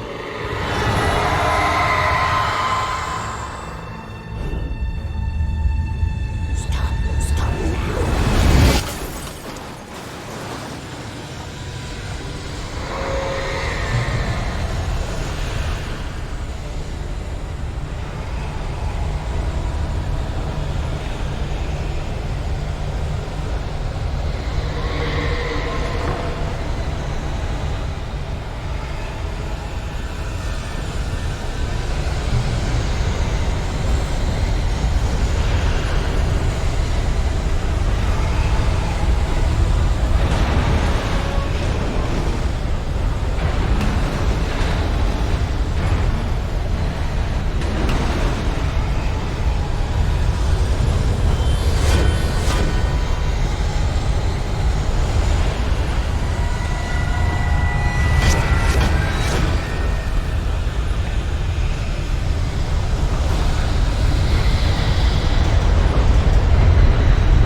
We're safe here. I have looked after the well-lit room for many, many years now. There is no shadow in the well-lit room. The hour is fail-safe, and all the pumps are numbered and changed regularly based on their make and model. Right.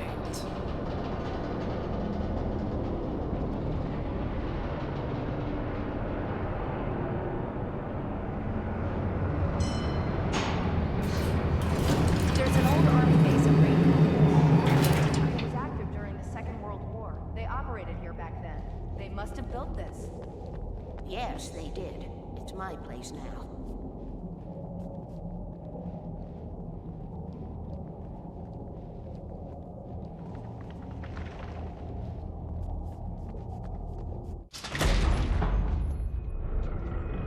Take it, and I won't need to worry about the room anymore, because 6 and 33 and 118 need changing soon, and I don't want to climb up the ladder to change them because it's very late, and I'm tired. And if you take it, I won't have to do that anymore. The page was autobiographical, a memory from my childhood. But I didn't write this. It was a page written by Thomas Zane. None of them were supposed to exist anymore. Alan, 7 years old, would fight sleep to the bitter end. When he did sleep, he soon woke up, screaming, the nightmares fresh in his mind. One evening, his mother, sitting by his bed, offered him an old light switch. She called it the clicker, and flicking the switch would turn on a magical light that would drive the beast away. To imbue the talisman with all possible power, she added that it had been given to her by Alan's father. Alan never knew him, and anything of his took on mythical proportions in his mind. With the clicker firmly in his hand, Alan finally slept like a baby. Now, almost 30 years later, Alan thought of this as he stood on the rim of Cauldron Lake, the clicker in his hand. He took a deep breath and jumped. My mind swirled. I'd given the clicker to Alice, yet it was here. Zane had written it into existence, in a story I had written. I can get to her now. I can finish this.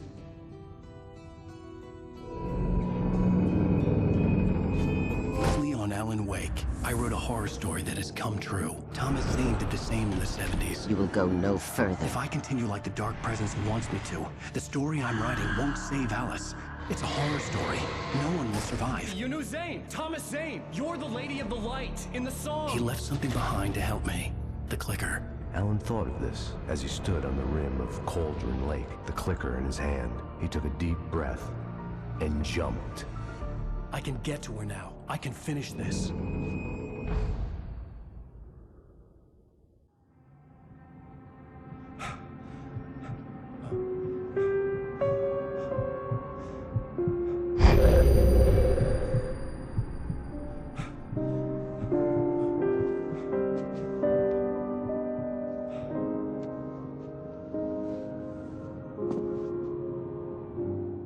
I had a hangover. My head was about to explode and the light hurt my eyes. I needed my sunglasses and painkillers to dull the pain. In one of my finer moments of self-deception, I swore to quit drinking. The sunglasses made the world look bearable.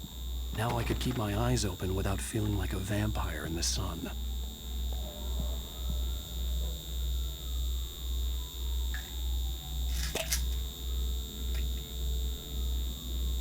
The pills worked fast. The prospect of being awake started to seem bearable again. There was a message waiting for me on the machine. You have one new message. Ow! Are you still asleep? Wakey, wakey!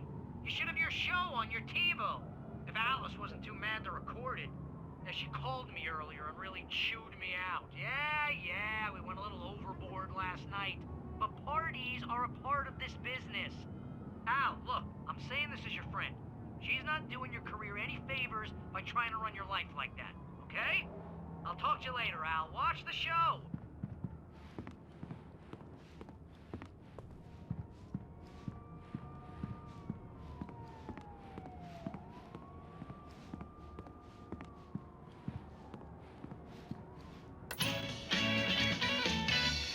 Ladies and gentlemen, welcome back to the Harry Gallic Show. Thank you, everybody. We have a great show tonight. I've been talking with the best-selling author Alan Wake about his new book, The Sudden Stop. Yeah, good read. Go buy it. No, it is a good read. Look, I'm gonna be honest here. Is that wise? No, but I'm gonna do it anyway. I got people who give me the lowdown on books. I'm a busy guy. But this one, I actually read from cover to cover. I mean, I'm a big fan. Wow, thanks. Now, this might be a spoiler for those who haven't read the book yet. Based on the sales figures, the 2 people out there who haven't read the book yet. But this last book is all about the death of the main character, the hard-boiled New York detective, Alex Casey. Now, there's been a lot of outrage about this. Why the hell did you kill Casey? What the hell were you thinking, man? Good riddance. No, seriously though, 7 years and 6 books is a long time. He was a gloomy guy to spend all your working hours with, and it was a good run. But it's time to explore new things. My next book will be a departure from the old for me. You selfish bastard, always thinking of yourself. Well, you've certainly given us a lot of entertainment over the years. And now that you mention it, Casey was a gloomy guy. Never had much luck with his love life with the ladies. Was that autobiographical in any way? Yeah, no kidding. Casey's lady friends tended to die on him. With Casey, it was all about his pain. No, Nothing autobiographical about that. I'm a happily married man. My wife is my muse. Well, congratulations. That's great to hear. So, how's the publicity tour been treating you? Good. Great. But I gotta say, I'm glad to be back home in New York. Well, you've certainly been on the news a lot lately. Lots of parties and, you got into a fight with some paparazzi. Oh, man. Well, that guy was really in my face. I lost my temper. I know that wasn't cool. You are famous for that temper. Well, I did also write several books. Well, your latest novel is called The Sudden Stop, and it's in bookstores now. Go get it. That means the two of you out there who haven't bought it yet. Ladies and gentlemen, that's all we have for you tonight. I want to thank all our guests for the evening. Alan Wake, Sam Lake.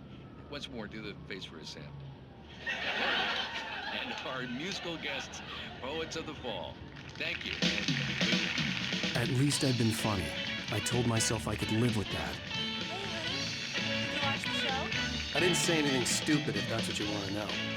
Okay, Grumpy. You want an aspirin or something? Are you going to start with me about drinking now? You know what? Go back to sleep, Alan.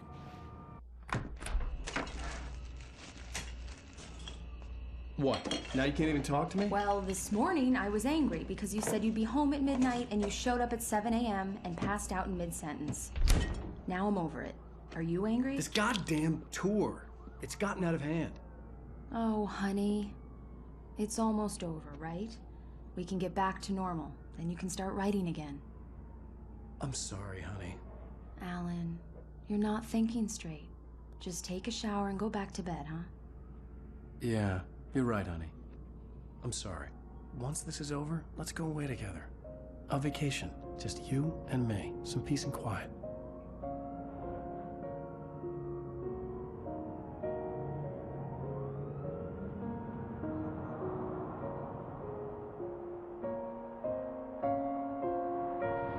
Somehow, the clicker was the key to the cabin. I had to return to Cauldron Lake to save Alice.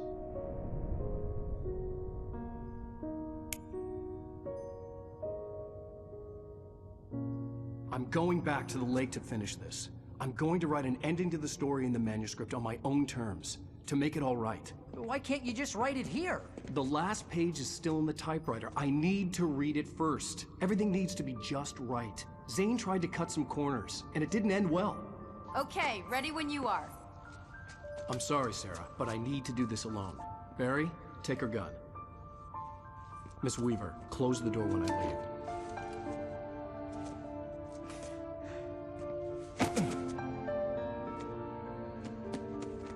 Good luck, Al.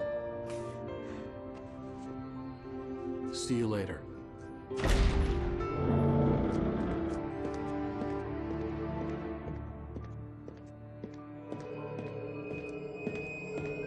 When I got out, it was warm and sunny. I'd flicked the switch of the clicker. Had it done this? I didn't stop to question it. I had to take advantage of the sunlight to get to the lake. On Zane's page, I'd stood on the rim of Cauldron Lake, about to use the clicker. That's where I was headed.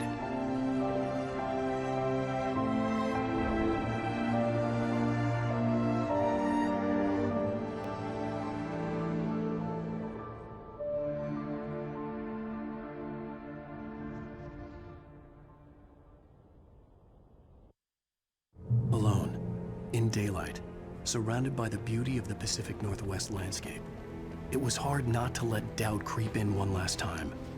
I could still chalk everything up to a dream, a delusion. I had enough imagination to make up something like this, having been in the cabin all this time, trapped in a story inside my head, gone mad from grief over Alice's death like Hartman had claimed. There would be no way of knowing. I told myself it didn't really matter. My course was set.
There was a link between us, always would be.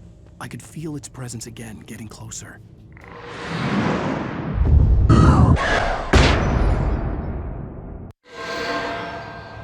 I will kill your wife.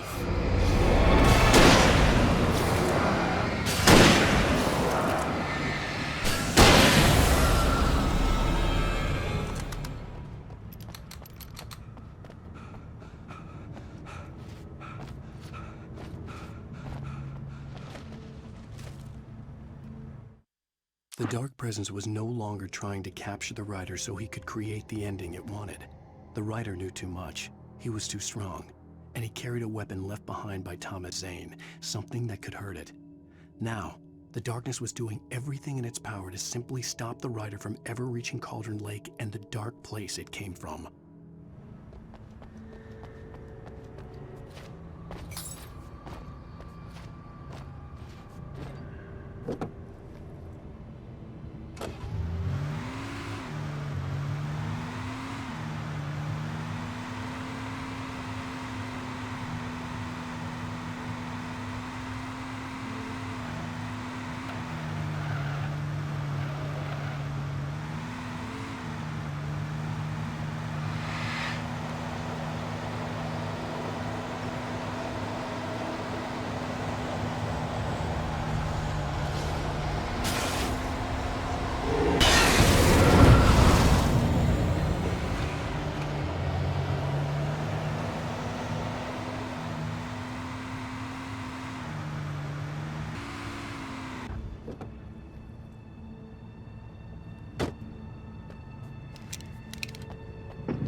Based on the signature in the motel register, Agent Nightingale had stayed here, in room number 2.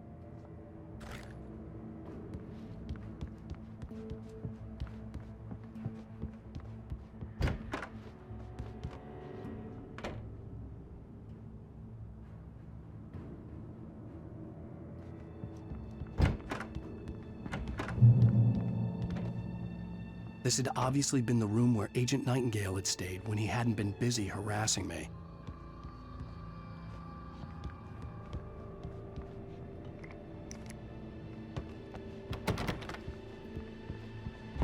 Look after yourself and your co-workers.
bottom of Cauldron Lake was a graveyard of things the lake had claimed in one way or another over the decades.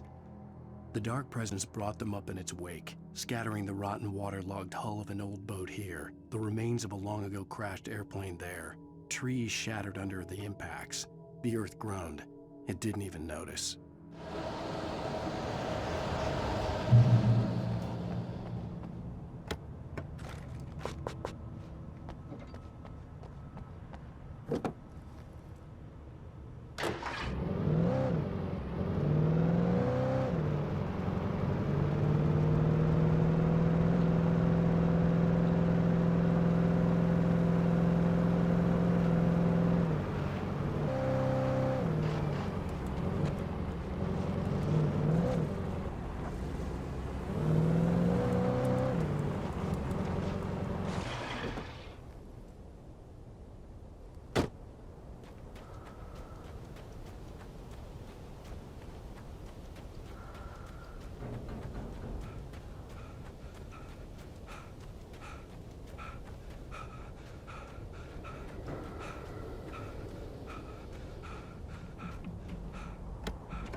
Zane cut its heart out, but it didn't die. The thing that wore Barbara's face kept crooning sweet nothings sugar-laced with poison. He put on the suit, untied the monster from the chair. The thing in his arms thrashed weakly, but he held fast. He stepped outside, off the pier, and into the dark water. A sinking pinprick of light descending toward a bottom that never came.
When I told Barry my plan back in the well-lit room, I'd acted as if I knew what I was doing.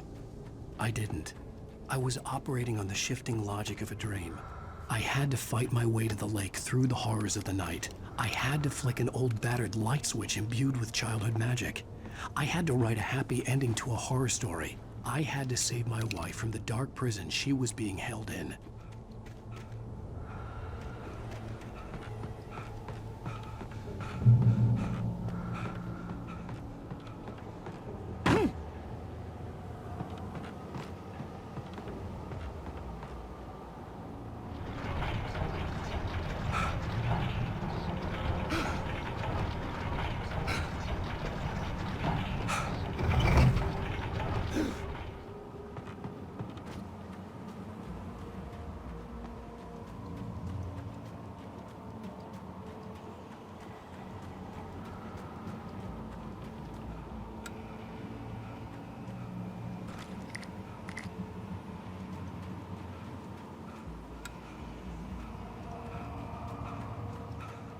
I will never give her to you.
dark place I found myself in was unlike anything I could ever have imagined. It wasn't solid. It flowed. It was conceptual and subjective. For someone else, an artist in another field, it would have been very different. I could sense the story of the manuscript all around me, the words and ideas floating in the air, poised to become real.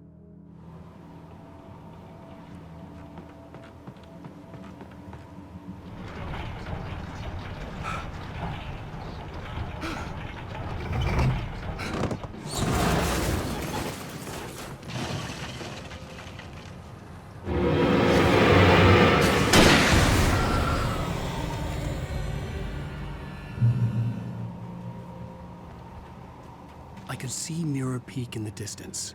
That's where Cauldron Lake was.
After Zane had gone, I stood alone in the shifting dream that was the dark place. I had to find a way to the cabin. I'd written myself a way through this place in the manuscript. I followed the idea of a path. I'd written myself across the ocean that blocked my way, and with that, there was a bridge to the island beyond. The idea of the cabin flickered in the underwater darkness. I willed the cabin to be real, and it was.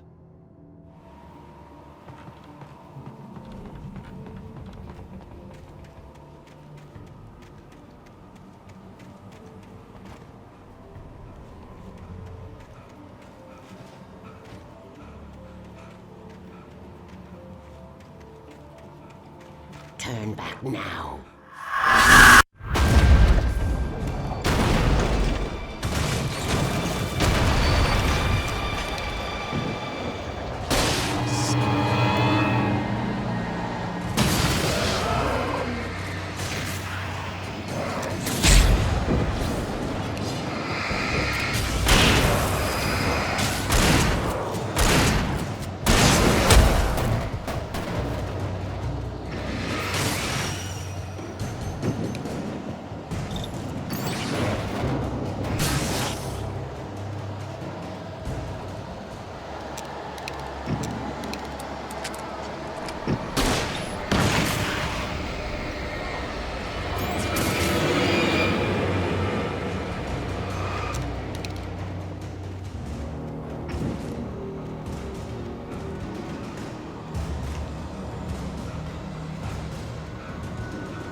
Do as you're told.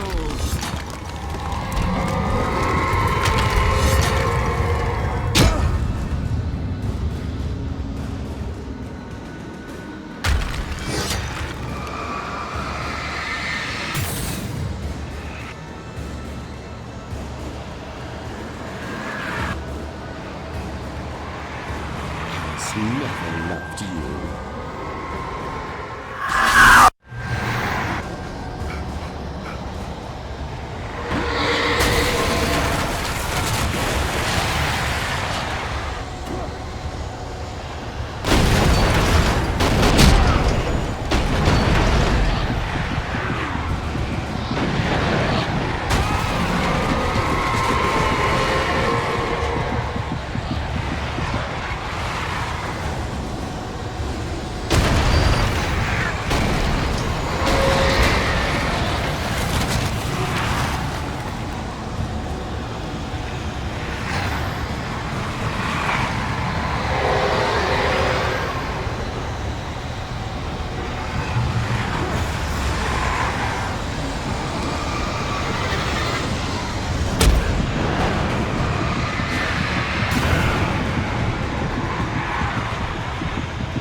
You're making this up.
Shh, baby.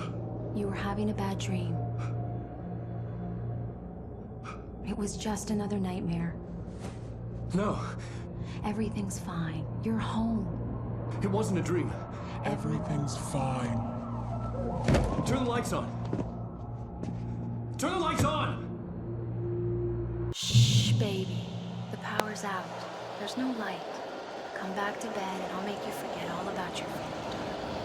My fear? It's your fear. Why aren't you afraid? You're not Alice. Turn the lights on now. Where's the clicker? What did you do with it? Alan, honey, you're still 1 foot in a dream. You're not making any sense. Come back to bed.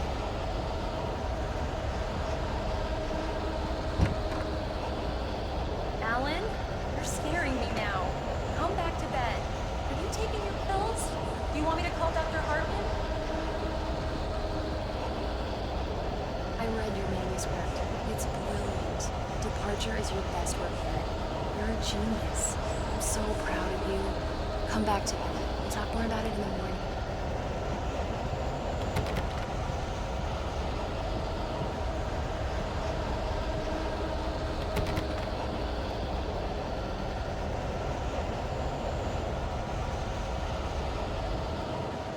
Come back to bed, Alan. Come back to bed, Tom.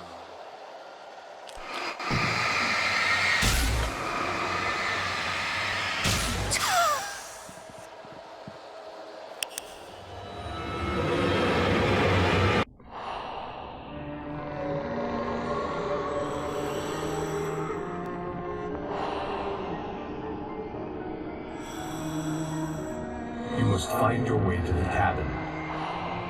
It stands in your way. It won't let you pass. It has no heart. It's filled with darkness. You must fill its heart with light.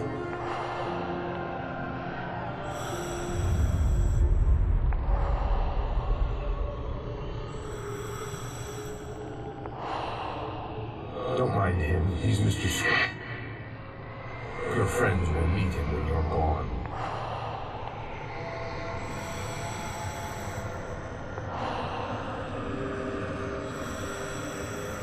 Use the clicker.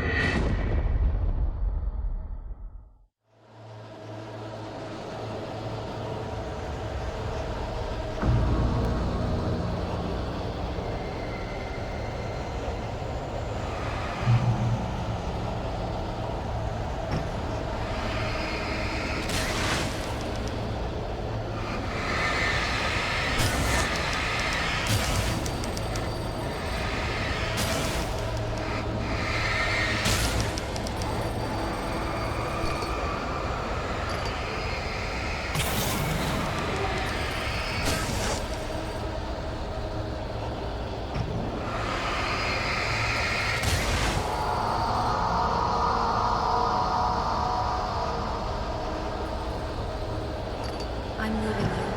What? I'm leaving you. I met someone. I'm in love with someone else. Alice? No, what are you saying? You can't. You don't love me. How could you? You don't even know yourself. All you do is torture yourself with work and can't do it. No, I love you more than anything in the world. You're my muse. I'm not. Who are you? What have you done with my Alice? Alan? What are you doing?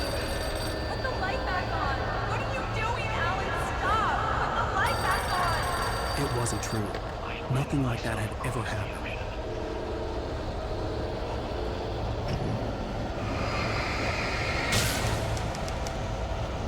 You're not my Barbara. Tom, let me go. I promise to be good. Please, untie me, you naughty boy. I will help you out your masters. I will love you. No, you're not Barbara Jagger. I made a terrible mistake. I should have never written you back. You came back wrong. Your heart is filled with darkness. Put that knife away, Thomas. Put it down. Your heart is filled with darkness. Cut it out. Take you back to the depths of paper.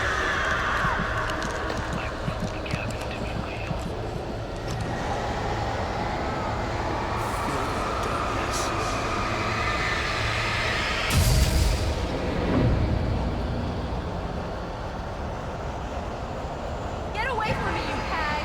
Where am I? Let me go! Alice! Alice! I'm coming! Your husband refused to do as he was told. All he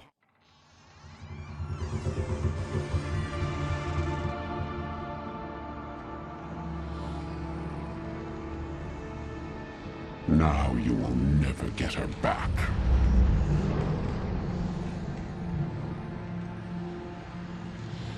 I am much older than you. Older than your first work of art. I will find a new face to wear. Someone else to dream me free.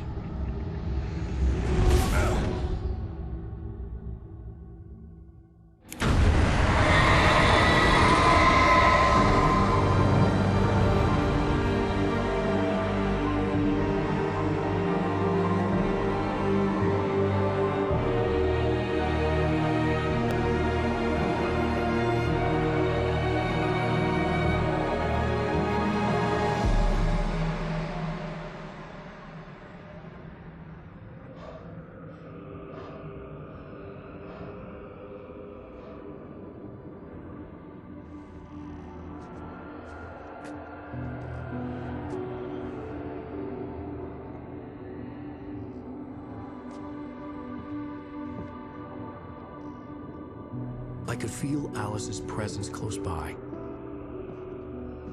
I understood what I had to do now. I knew how to write the ending to Departure. There's light and there's darkness. Cause and effect. There's guilt and there's atonement. But the scales always need to balance. Everything has a price. That's where Zane had gone wrong. There's a long journey through the night back into the light. Alice? Alice?